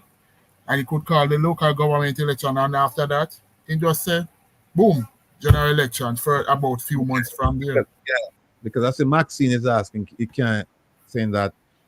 I don't think he can call both at the same time. And I'm sorry if I gave that impression, Maxine. What I meant was that when I say same time, meaning like within the same year, yeah, it's possible. Like he can have the general, the local this week, and then next, call the right. Right. Okay. So Mark says they claim to have 5 to 15 days before he can announce the election date. Yeah. Oh, fertilizer. Herb. You know, see what happened for Herb? In the middle of the night, they might drop off fertilizer. People, when I remember me telling them, let me just recap. They've been, to the best of my knowledge, there have been 4 fertilizer shipments. Each shipment is 2.6 million pounds coming from Morocco.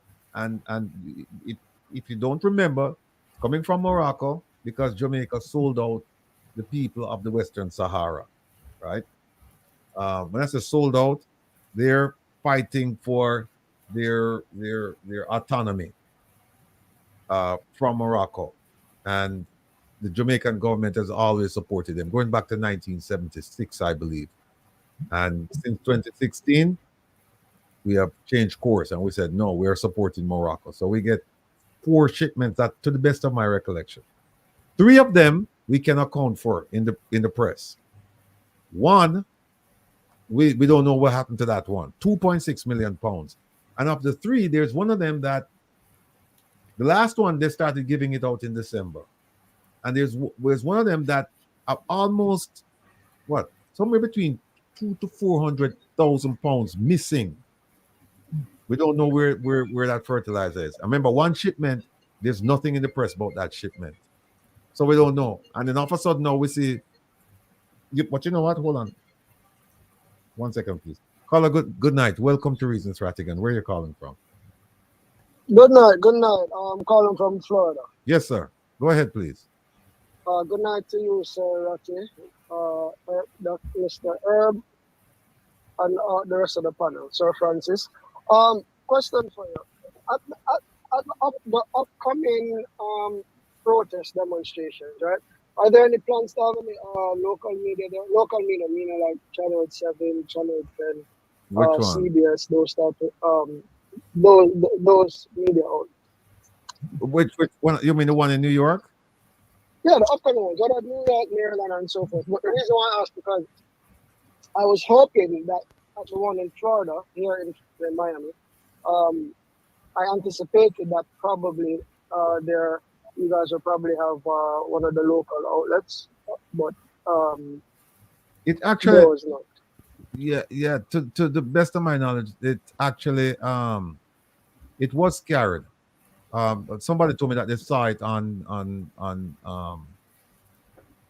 regular TV. Okay, the reason why I bring that up, because I'm just thinking that's something that of course, we know the government, Jamaican government definitely would not want at all, and it would help to get the message out more. I mean, if possible.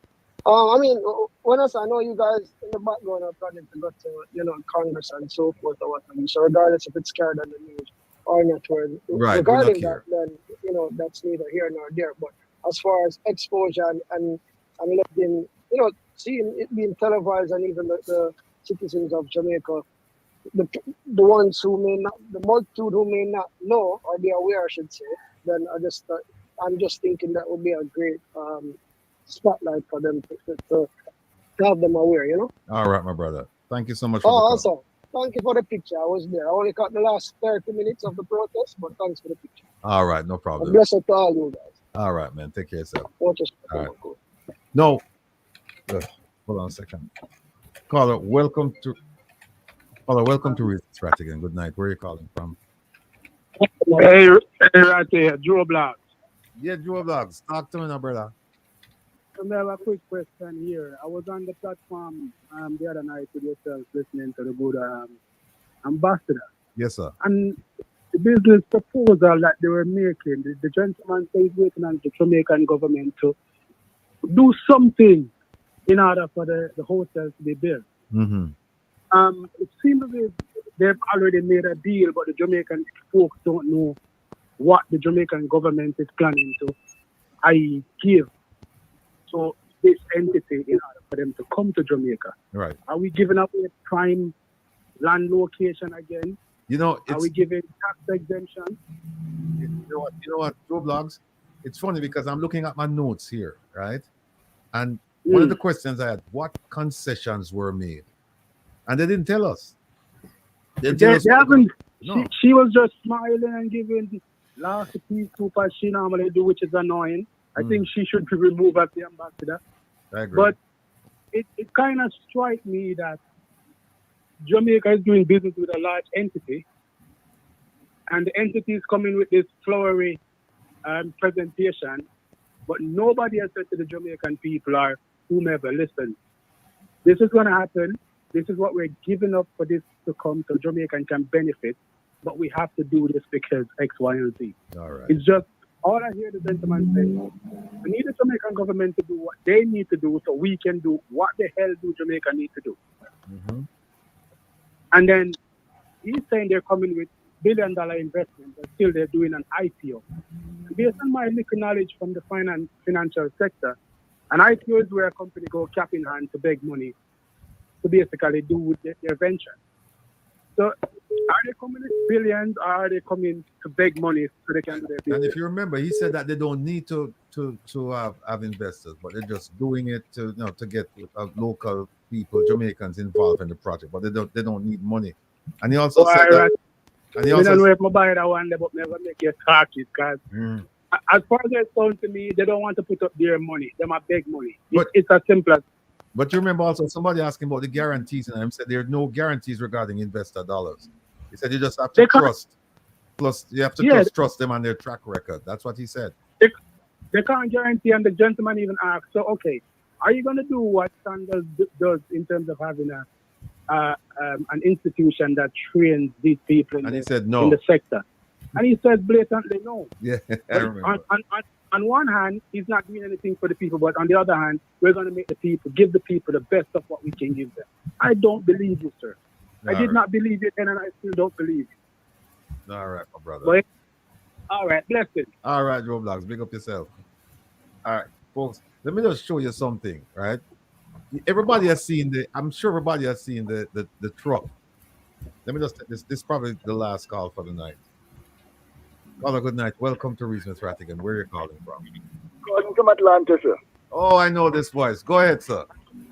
So the comment is this: relative to the amount of people that turned up, your permit only calls for up to 49 people. Otherwise, you have breached your permit. Correct. You'd have blocked the sidewalk, obstructed traffic, and be blocking the embassy consulate from operating properly. Correct. So everything was done in order. And yet people seem to have a problem when we do things in order. Even as we complain about things not being done in order when we are doing it. The second thing is, relative to the visibility and on the update for the protest, you were on Tri-State Radio last Saturday, and according to the radio station, the minimum that you're going to have listenership doing that broadcast on prime time Saturday evening In New York, you were on at 4:30 to 4:55. The minimum we're talking about, if everybody is sleeping, is 2 million people. Wow. Brooklyn alone are 5 million people, okay? So 2 million for radio broadcast is a low number. Wow. And the second thing, and my third observation, sir, is that in regards to Let's Connect, yes, I in my text, I asked the Consul General to stop running interference for the diaspora minister, because she was answering question ahead of him when the question was posed to him, which I found as a media person very disconcerting. Okay. And I also asked the minister a question, because I said, granted I spent some time with Mr. Olness prior to his being prime minister, over 4 hours in Brooklyn at our place. We discussed at length crime and corruption. Those were the things he was concerned about before he was prime. And I asked him, what do you plan to do, sir, about crime and corruption? He said, the only way you can beat crime and corruption is the transparency. Make everything transparent. I was very pleased to hear that. So when the code of conduct thing came into play, I was very happy to hear that. So my question to the foreign minister, the diaspora minister at that point was, did you sign the code of conduct? To me, it was important for him to have credibility with me. In order for me to keep on listening to him, he had to declare that as diaspora minister, representing us, seeking to communicate with us. He had followed through on the Prime Minister's program of creating a transparency platform. Did he sign that, and did he submit it? He did not answer my question. Right.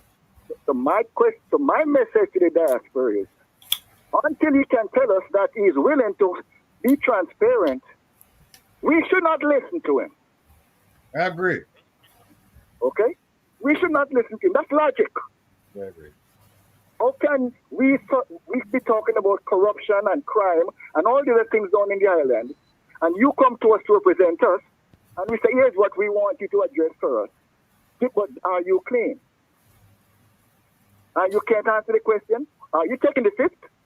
I mean, I am a little bit confused that after he has done this, that he was not fired in the next day. Yeah, he's a poor representative.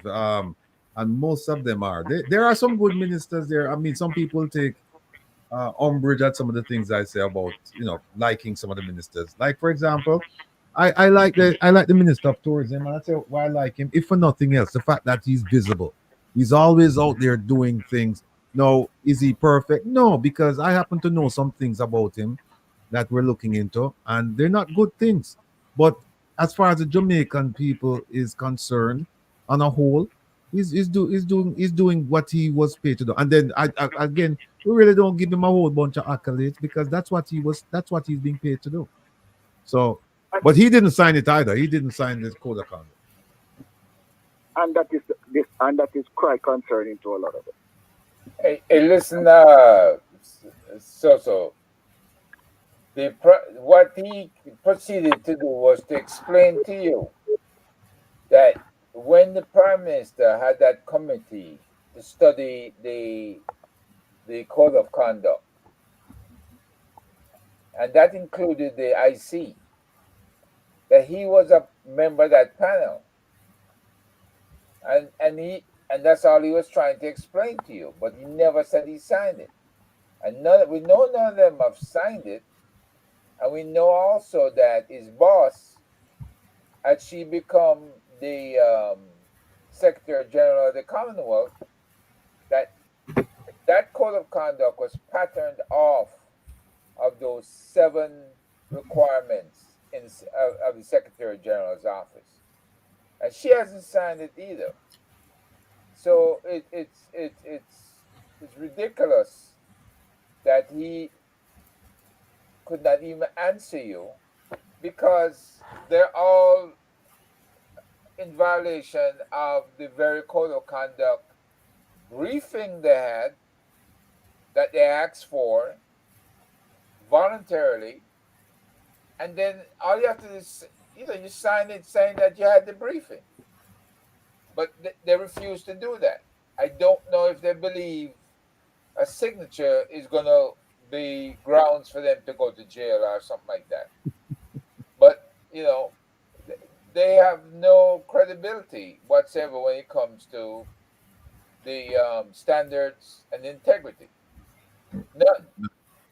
Well, I'll extend the offer to and I've reached out, just so people know, I've reached out to members of the government like on a weekly basis. I'm asking them to come on the program and come and share their views with us. Let's discuss, let's reason. We're not gonna fight. And they have refused, simply refused. So but in the spirit of goodwill, in the spirit of trying to make things right for Jamaica, I'll like extend the offer to any government minister, to come on the program. We're not gonna deal with their minions, no, because the people want to hear directly from the minister what their vision is, what their purpose is, what their plans are. They don't want to hear from somebody, 2 or 3 or 4 levels down. They want to hear from the minister. And so we're it's an open and a standing offer to any minister to come and join us any Saturday, and just let's talk about the issues. Now, let me show you this thing, people. You're not going to believe this. Now, I actually did this a while back when I first started up with the Moroccan fertilizer. I've been tracking it for a while. Now, I'm going to show you a document. And tell me if this document comports with what you saw. And I hope I don't have the video with me, but the video is making the rounds. I sent you the video on WhatsApp. I have it, but I didn't put it. I got you. Debbie Jervis, Debbie said, no, none of these cooks are going to come on you. But at least, Debbie, I have to extend it. You may have somebody who's brave enough to come along and, and do it. Like we had Tom Tavares Pinson, the president of the Senate. He came on twice, said he was going to come on, but we haven't heard from him since. So you might have somebody in the same vein who, decides to show up, and that would be great. But look at this document, folks. All right. Let me make it bigger. All right. See that? Coming from RADA, right? The government agency. And this is how they tell me that they distributed the shipment that I was talking about, right? And look at this nonsense at the bottom. They sent some of it to the Orange River Research Station. They sent damaged bags. But look at this. Look at this one right here, where it says, look at the bullet point. This bullet point starting with contents of damaged bags, right? Now, keep in mind that when there's a damaged bag, you don't damage the fertilizer. And by the way, when we looked at the amount of bags that were damaged, it almost looked like it was intentionally done. But look at the second sentence in the first bullet. It says the weights were not ascertained. So we don't know how much them send, and that's a problem right there. And I said, and look at this. They get 24,000 bags, and 1,374 bags were damaged. That's a lot of bags. Lot of bags. But let me show you the requirements for distribution. And by the way, each bag of fertilizer is 110 pounds. Now, look at the distribution plan, right? This was the one for 2022. And it said the priority will be given to groups, agri-park, rather, blah, blah, blah, blah. All right. Distribution mechanism, this one right here. I don't know if you can see what I'm doing right here. Distribution. It says fertilizer, second bullet point, fertilizer will be distributed to registered farmers who are actively in production, right? Now we got too far. Question though, Mr. Rattigan. Uh-huh. When they said 1,000 odd bags were damaged, what happened to those bags? Were those bags, when they were damaged, them scoop them up and put them into some other bags, and were they a part of those bags that were when you stated about bags of fertilizer going to certain places? I'm just asking questions. No, look on the screen and look right there. The first bullet point below Orange River Research Station receive assorted bag. It said contents of damaged bags were sent to Orange River Research Station, but they don't know how much was sent, which is nonsense. It's nonsense. Fertilizer, you scoop it up, put in a bag, and give it to the farmer. Exactly. What here is, they came back at a later point and said, "Oh, the fertilizer, the grades were mixed up, and we didn't want to give them to the farmers." So they sent it off to the Orange River Research Facility.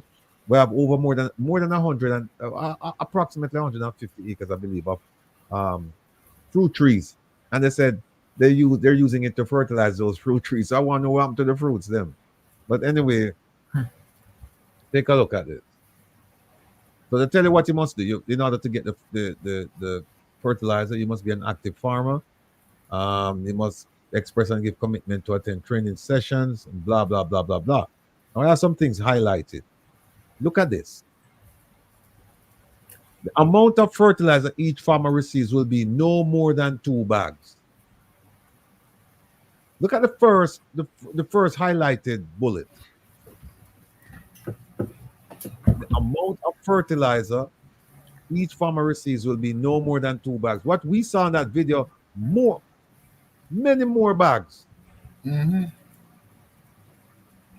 So Right? I'm wondering if it is connected to the incident that you keep talking about, and a lot of people talking on the chat about these fertilizers. Some people carrying fertilizer in the night last night or something of the sort. Yeah, they were I'm not sure delivering if it is connected. fertilizer. Right. Yeah, So I'm they were. wondering if that is connected to that. Look, the fertilizer is connected. I guarantee, if somebody can get a bag or a picture of the bag and send to me, because I'm sure it's connected to the Moroccan fertilizer, the free fertilizer. Mm-hmm. Now look at it. The parishes will be given the agreed fertilizer distribution allocation by parish. Right? Go further. Okay, here it is. Pre-selected farmers will be contacted to pick up at the parish office. What we saw last night was not anybody picking up at the parish office. It was a truck delivering the fertilizer. And them say somebody can pick up for you, but they have to write a letter indicating the name of the group, your RADA number, your willingness to keep the production, and so on and so forth. That what we saw last night was definitely not in congruence with the way this thing is written, how things were supposed to be distributed. It smells of And it's very corruption. concerning. And like Wellness Warrior said, why delivery at night? And not only that, Wellness Warrior, there wasn't supposed to be any delivery. You're supposed to go and pick it up. But it's a Nicodemus event. There Nicodemus business is going on in this country. Next week we're going to do a further inquiry into this thing here, because I have some more documents regarding this. And I also have the stats from the police, which I didn't bring them today because I have some questions, and I want to make sure that I have the correct answers and the correct numbers before I release them to the public. So that will be taken care of next week. You were told, Brenda, it was no distribution center what they told you about the fertilizer being dropped off. No. Because it that would have to be like a RADA building, and that didn't look like a RADA building, and the people certainly didn't look. The people certainly had a reluctance for people to videotape them. If you're not doing anything wrong, who the hell, you don't care. And like somebody else said, why is it that each bag weighs 100 and it's supposed to be 110 pounds? Mm-hmm. You know, and I saw where the opposition, they're asking about, because somebody's asking, how do you know it's fertilizer? Well, the opposition, they're asking questions about fertilizer. So apparently they've got some information that it's fertilizer. So, but another thing, Sir Rattigan, someone said in the live earlier, further up, was asking the question if those bags of fertilizers that were carried in the night Were there guns in those fertilizers for distribution? Is somebody in the chat said it? I'm just quoting what they are saying. I mean, no, what I'm saying is that anything's possible. And like Don Mel is asking, hey, how about the pipe bombs? Because we know that fertilizer is a common. Yeah, it's a common ingredient for pipe bombs. Yeah. So, but anyway, that's where we are. What I'm going to do, I'm going to close up shop now. So I'll just go around the horn and just have people just make some closing remarks, and then that's it. Oh, by the way, tomorrow, folks, at 3 p.m., you can tune into Waterhouse Vibes with Michael Nita. And of course, at 7 o'clock, we're going to have Wayne Lonesome's Town Hall meeting. And both of them are on YouTube. So tune in tomorrow. Check us out at 3 p.m. on Waterhouse Vibes and 7 p.m. on Wayne Lonesome's Town Hall meeting. Dervin, Giovanni, you want to go as the youngster in the group? You want to go first? Giovanni is not there. All right, Dervin, go ahead, please. Well, interesting live, and every time I come onto this show, there's more and more that is being revealed here. More and more buffoonery that is it is so amazing that there are so many missteps that are being made, and it is amazing that we as a people would tolerate such madness in this country. God bless you guys in the diaspora who have seen a lot and are standing up for your country. Even though it is unfortunate that and I still cannot the judgment says something about the standing, but Mr. Rattigan, I don't know if you have you're going towards to appeal the standing issue, but I think you should go to appeal it. It's appeal. Okay. And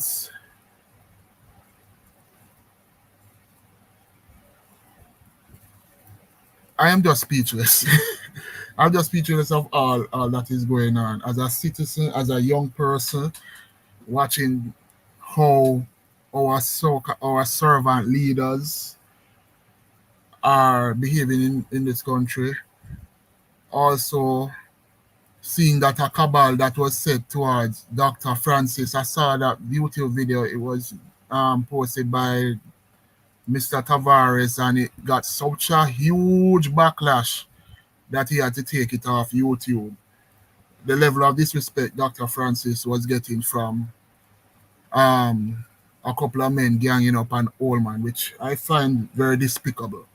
Because this man, Dr. Rupert Francis, is old enough to be their father or grandfather, and the level of disrespect they have and the way they have come against him. So for him just standing up and saying too much foolishness is going on, even though he stated that he is a rockstone laborite and his own persons from the party who are younger than him and who should have treated him with the utmost respect. I don't know about anybody else. I was raised with my grandparents, so I have respect for all people, right? And the level of disrespect they have done to Dr. Francis is just, as a young person looking at it, I find it very despicable. This is the way we treat our elders. We should be ashamed of ourselves how we treat our elders, We should have been sitting at the feet of our elders,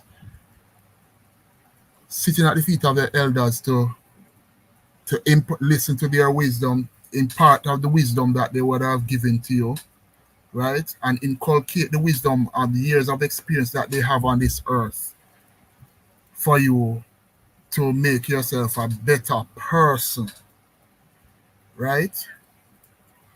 I watching that video, I find it very disgusting. It's very unbecoming, and I hope the persons who respectfully look into themselves and say that is a poor display of how you treat your elders. We, the future, are looking at you, right? We are watching you, and for someone as young as me to see how you deal with an old man like that, this man is old enough to be my grandfather, and I could never dare do that to any of my grandparents. If my grandparents they want to cuss me and lick me down, they can do it. They have all divine right, because they not only helped to bring me in the world indirectly, they brought my parents into the world. The level of disrespect is very unbecoming. But that's all I have to say, sir.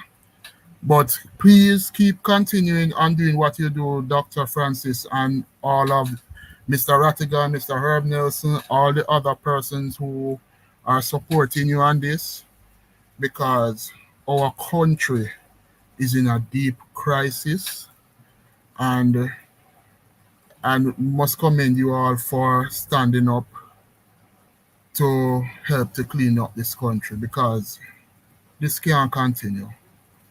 This can't continue. Too many of us young people, after we graduate, we're gone. Some of them were so heartbroken that they had to leave their country. Some of them literally cry because the corruption, everything, and you're not treated well here in your own country, the country of your birth. The hospital system, which killed my grandaunt, because my grandaunt got what? Pneumonia, when she should have gone to the hospital for a broken hip. And the monies cannot be accounted for at 3 ministries. It is an utter national disgrace. It's a disgrace upon all of us. And let me tell you something, the international people, if any one of you decide to go abroad, all of us in general, right? Once they know that you are a Jamaican, they're going to look at you in such a way, even though many of us are not corrupt individuals. You make it bad for the rest away. Right?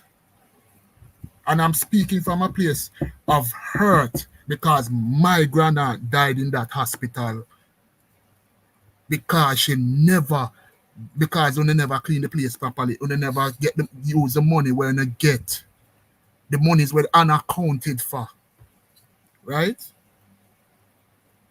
And make sure die of pneumonia. My grandaunt when me love so much. One of them old people that we love sit down and listen to them. Listen to the wisdom from the old people. And this is a nation. This is how we treat our old people. It's a damn disgrace on this country. And the way how we treat our children with special needs, when the ministry locked down the school named Promise Learning Center, is a damn disgrace, and you have violated 2 human rights conventions which you are a signatory to, and your own Disabilities Act which you have just passed. It's a damn disgrace. You can tell the soul of a nation of how they treat the least unto these. And I hope on the conscience burn, because wicked. I mean, I say that as a fearless citizen and a youth of this nation. My country mash up, and it needs to clean up. We're too wicked. I don't talk. All right, Dervin, thank you. Very moving closing remarks. Very touching. I can feel your passion. I feel the same way. And that's why I keep doing this and I won't stop. You know, somebody, Jeffrey Tabarts, I think, somebody asked me at the protest if I was willing to die for Jamaica. And without thinking, I said, yes. This is my cause. This is my passion. I'm willing to die for Jamaica. So I understand where you're coming from. We're in the same boat. But what makes it even more powerful is the fact that you live in Jamaica. So you're experiencing it firsthand. And yeah, I agree with you, my brother. I agree with you. Dr. Francis, you're muted, sir. Yes, thank you for that very impactful closing remarks. I never saw the video, actually. I heard about it, so let me share. But you know, when I see things like that, it just goes to the belly of the beast. You know how far we have gone, and that's why I say leadership is responsible at all levels. What I've gone through and what I've told people I've gone through, I mean, you know, my whole experience, I forgive them for they know not what they do, actually. And you know, I do it again. So they have many more times to curse, because that's all they can do. Because you either see the problem and recognize, or you're part of the problem. And most of the problems people of the Jamaica don't understand that they're part of the problem. When you see a young man of 15, 16 have a couple $1 million and they buy a new car and a new house and so on, you know, ask them where they got it from. You know, and I'm not envious of anybody who has money.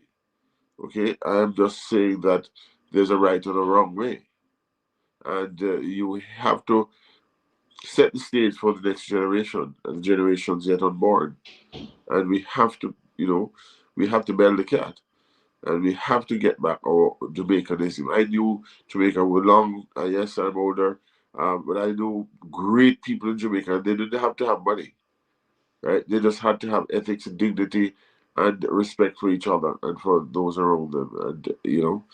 You don't have to come from a wonderful table. You just have to learn those characteristics. So I want to thank you very much for the opportunity. Young people, you're very special. Young people, as I said before, you don't have to stay here and suffer in terms of, you can work right here electronically and make money. And if you don't know to, we'll talk to you about it. But thank you for the opportunity. It was great being with you, Herb, with you, Ratty, all the other persons on the panel, brother, the doctor to be, yeah, radio doctor, also sure. But you know, and Giovanni, and so on, and everybody else, the young lady, very good. I am. My strength is renewed. My faith is renewed. And when I hear you guys talk, with the empathy that you do, and so on, and you know, that means that every child in Jamaica has the opportunity if they give them that opportunity. But some people don't want to. We have to make sure we have to stick together. We have to work together. And so on. One last point: the One Jamaica Legal Defense Fund. It must, people see that thing up there. You put your camera and it will take you there. In addition to which, we have to have, you know, to go to New York and the other places. We need to have support. So if you know anybody who can support us, whatever way and it's good and they're solid people, then we'll talk.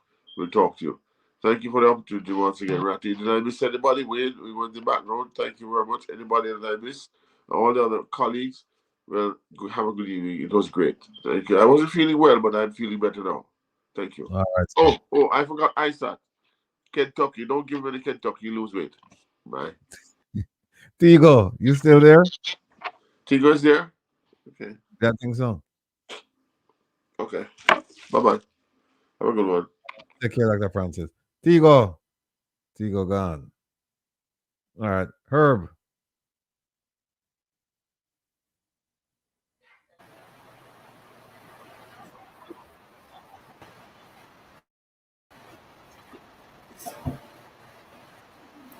Okay, thanks. Yes, sir. Can you hear me right? Well, Irvin. There. This man is starting from, I'm here, man. Yeah, Tigo, go ahead. All right. He's coming from his gut and he's on the ground. right? And I've been out of Jamaica over 40 odd years.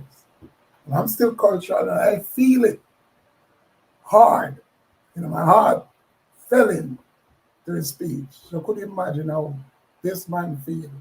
And a lot more young, brilliant Jamaican, bright minds who want to excel in life. Could you imagine? So now we need a lot more Dervin, Ishmael, and the other guys and the young lady. The young Jamaican, you are the future of Jamaica. We are the elders, right? We got to get up and build Jamaica back up and take away the corruption. Because like Mr. Rattigan said, China is not in love with Jamaica. It's their interest. Neither America, neither England. We got to take back the mantle. You understand? We got to have each other's back, be our brother's keeper. Stop killing each other. All right? Because we don't get killing off each other for no reason. No reason. Territorial issue, you know, and all of these garbage. You know, we have governmental people in parliament involved in crime. All kind of things. Now, even our own reggae music, cultural music, we start changing the messages sending. You know, we're putting out garbage music. So we lose our aim, our direction, our focus, and our culture. So madness. For Jamaica to be a leading Caribbean country, I have to set an example. Be a leader again and not a follower. Be independent and not dependent. You understand? Stop waiting for the colonizer to feed us, man. We have great civil engineer, architectural engineer. We got operating engineer. We could have a big engineering school in Jamaica. Teach you guys them that don't make it in college how to run and set it up so you could put them out in the market. We don't need a foreign country to do our job. All we have to do is buy the equipment. We have great civil engineers that graduate and don't have a job. They have to leave the country. I see Jamaican people take a bicycle and take a little cart and make a car with we could shift gear. We're very versatile people. We just don't know it. We're great people. We just don't know it. All we need to do is just get up, look in the mirror, and ask yourself, what are you going to do for Jamaica to get up again? Because everything starts within you, not outside of you. Everything is a thought process within you, the way you think. So you guys want to bring your dream into reality, like Bob said. All you have to do is just get up and act. Don't just wait for one savior. Don't just wait for all the panel of bloggers that speaking the truth. Become one of them. Hold up your country, man. Get up and speak. Get up, stand up and fight for your rights. We lost the country, literally. China have over 1 billion people. They don't have nowhere to put their people. They're the new colonizer. Or they want to be the new colonizer. They're not our friend, gentlemen. Before I was born, I heard about how the Chinese downtown Pink Street and all of this box a Jamaican woman, and it started a big war. These people don't love us. They're taking advantage of our resources. And guess what? We have two parties giving away everything. So we don't need a visa to visit our own country. You understand? But Mr. Dervin, we need a lot more young men like you and a lot more young lady. The young Jamaicans got to get up. The Prime Minister promising these young people jobs. He got to put them into a center where they could learn skills. Then he can make promises. Like I always said, a promise is a comfort to a fool, and a gift destroys the heart. We don't go by promises. We want to see action. We don't want a gift. We want work. You understand? We want work. That's all we look for. Equal rights and justice. Because you guys in Parliament suffering from an inferior-superior complex. And if you're light-skinned, you go in front. If you're brown, you stick around. If you're black, you go back. So the same thing the colonizer do to us. Our two parties, that's what they're doing to us now. One time I was listening with Parliament and the opposition Mark Golden was in Parliament and the JLP saying that the Jamaican people want to give back the country to a colonizer. And Mark walk out. You see, God, the truth hurt. The truth hurt. And I'm not a politician, but the truth always prevails. And everything here, the hurt is going to a complete shift. Anything you see happening in the East is coming to the West. If we don't prepare for this, man, we're going to have problems. Guys, we're going to wake up and live. Wake up. That's all I could say. Thanks for having me here. I love all of you guys, and I'm always going to be here with you guys because I'm part of this. And I want to go back home, and I feel like the other people. I'm afraid. Then if you want access to the beach, you got to go to a resort. I remember when we used to call it outing. When I used to play for Kingston Senior, we used to call it outing, and you need a Port of Seco or Duns River. Now, if you're going to Negril, you have access to your own beach. So all these people want to do, they're bandits. They're bandits, and all they want to do is rob and run, like what every prime minister literally do in Jamaica. And we need to take down, I must say this before I go, we need to take down what a guy named Christopher Columbus, a burning spear sing about. In a sentence, him statue need to come out. Him is one of them people who get up slave. And we don't see why we have him statue. I believe Bustamante should go too. Him is one of the colonizers, but them left for watch over we. You understand? We need to wake up, man. Uphold our own dignity, uphold our own country. Nobody talk about Marcus Garvey like how them talk about these other colonizers all over the world. All right? So, gentlemen, that's it for me. Good night. Thank you for having me here. All right. Thanks, Digo. Herb. Yes, sir. Thank you. And thanks to all the kind words being said by our audience tonight. I appreciate them, and I'm sure you folks appreciate them as well. To the panel, we have had a very distinguished panel, and Dervin, I'm always impressed by you and your remarks. And I know your conscientious self.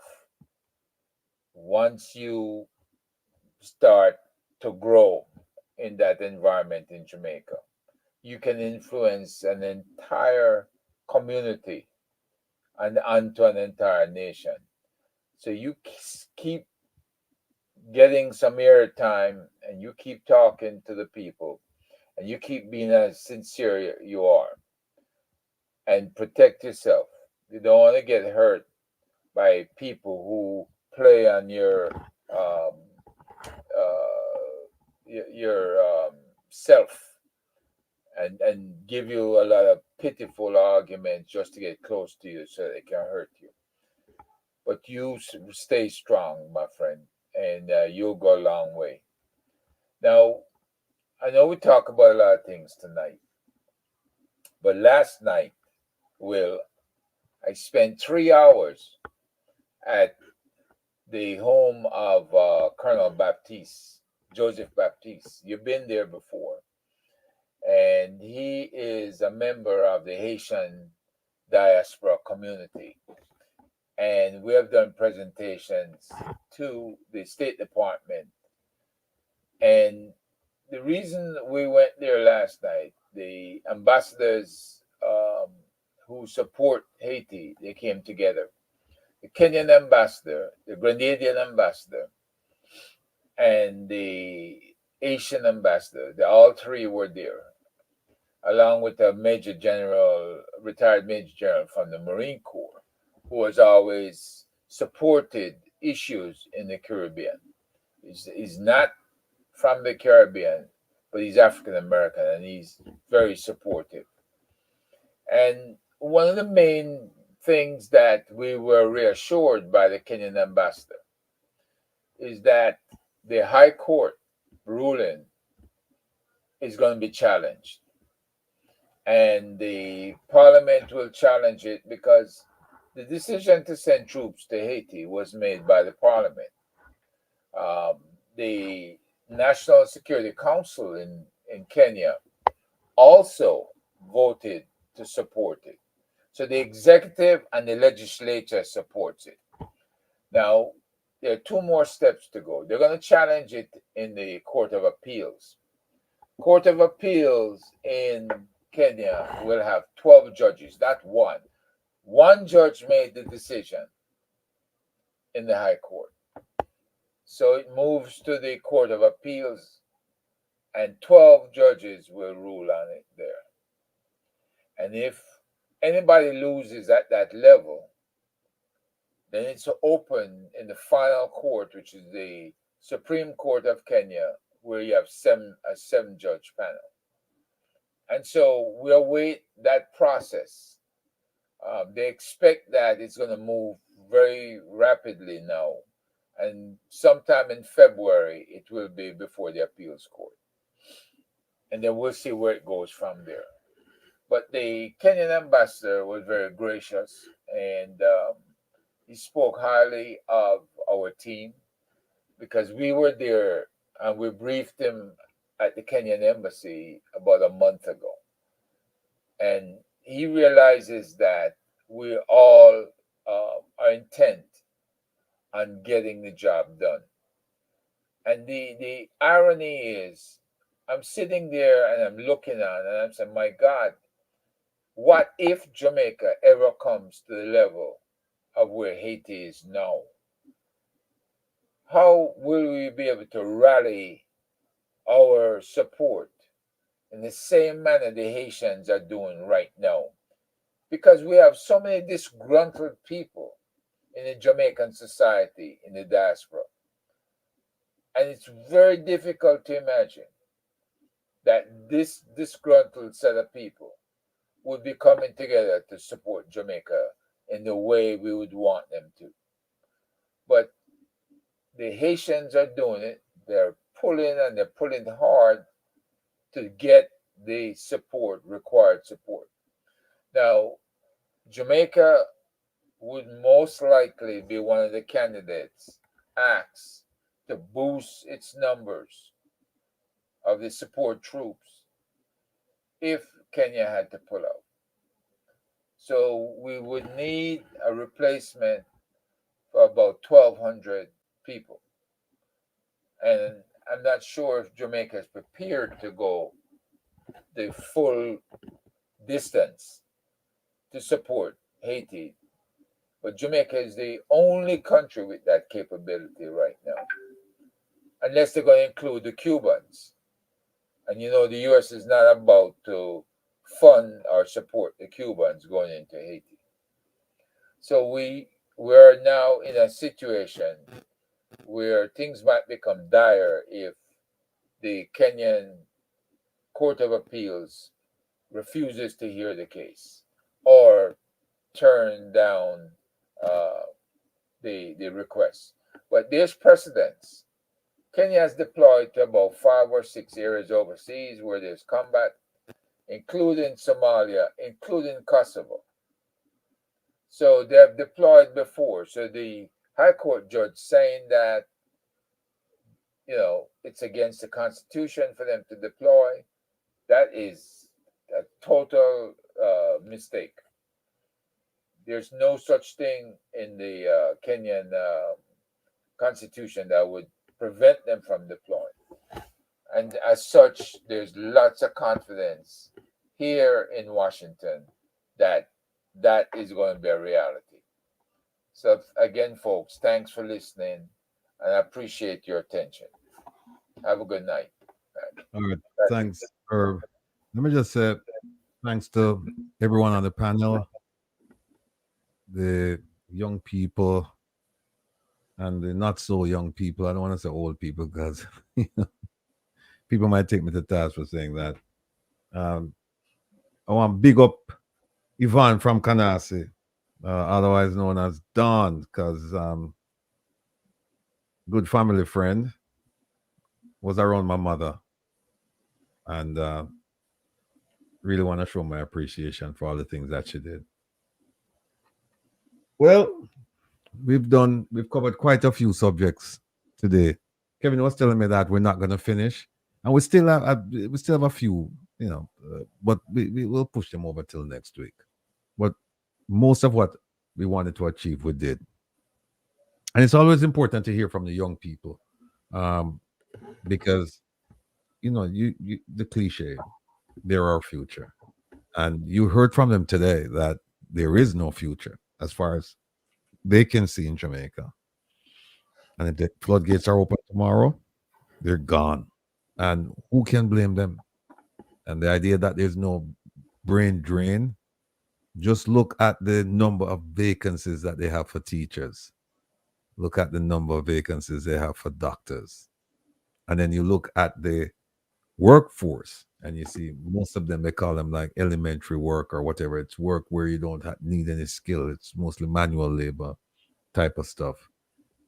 So, and then we get this speech, we get this stump speech from the minister of the junior minister and the minister of foreign affairs and foreign trade. And just watch him whenever he comes on. Any question you ask him, he's going to jump right into unemployment, GDP, growth. He's going to jump into all of that stuff. Exports, imports. But it's all a facade, because at the end of the day, it doesn't resonate with the person on the street, the regular person. And keep that in mind, that 3/4 of Jamaica will go to bed tonight malnourished. And no food or belly full of junk. And 3/4 of Jamaica working $100 or less per week. That's not prosperity, people. And again, I'm not for regime change. I'm not advocating that. I'm advocating that the government should be held accountable. The government should do what it promised to do. It should do what is expected of it to do. And there's no reason why it can't do it. If money is the answer, there is no reason, because they get plenty of money. Lots of money. And the question is, where's the money? We don't know. So the struggle continues. We're finalizing plans for New York. CG, remember, 2 names. Brand Square Park, Cyberlock. Just remember that.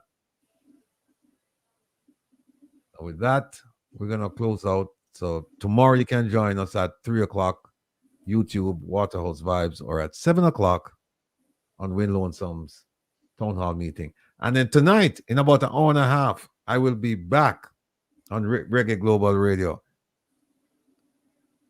playing songs that I love, playing songs that you love. Tonight's feature, King Jammies from Firehouse. And when you hear the songs, people, you're going to say, oh, I never know that Jammies that come from, because, I mean, a string of hits throughout the 80s and the 90s.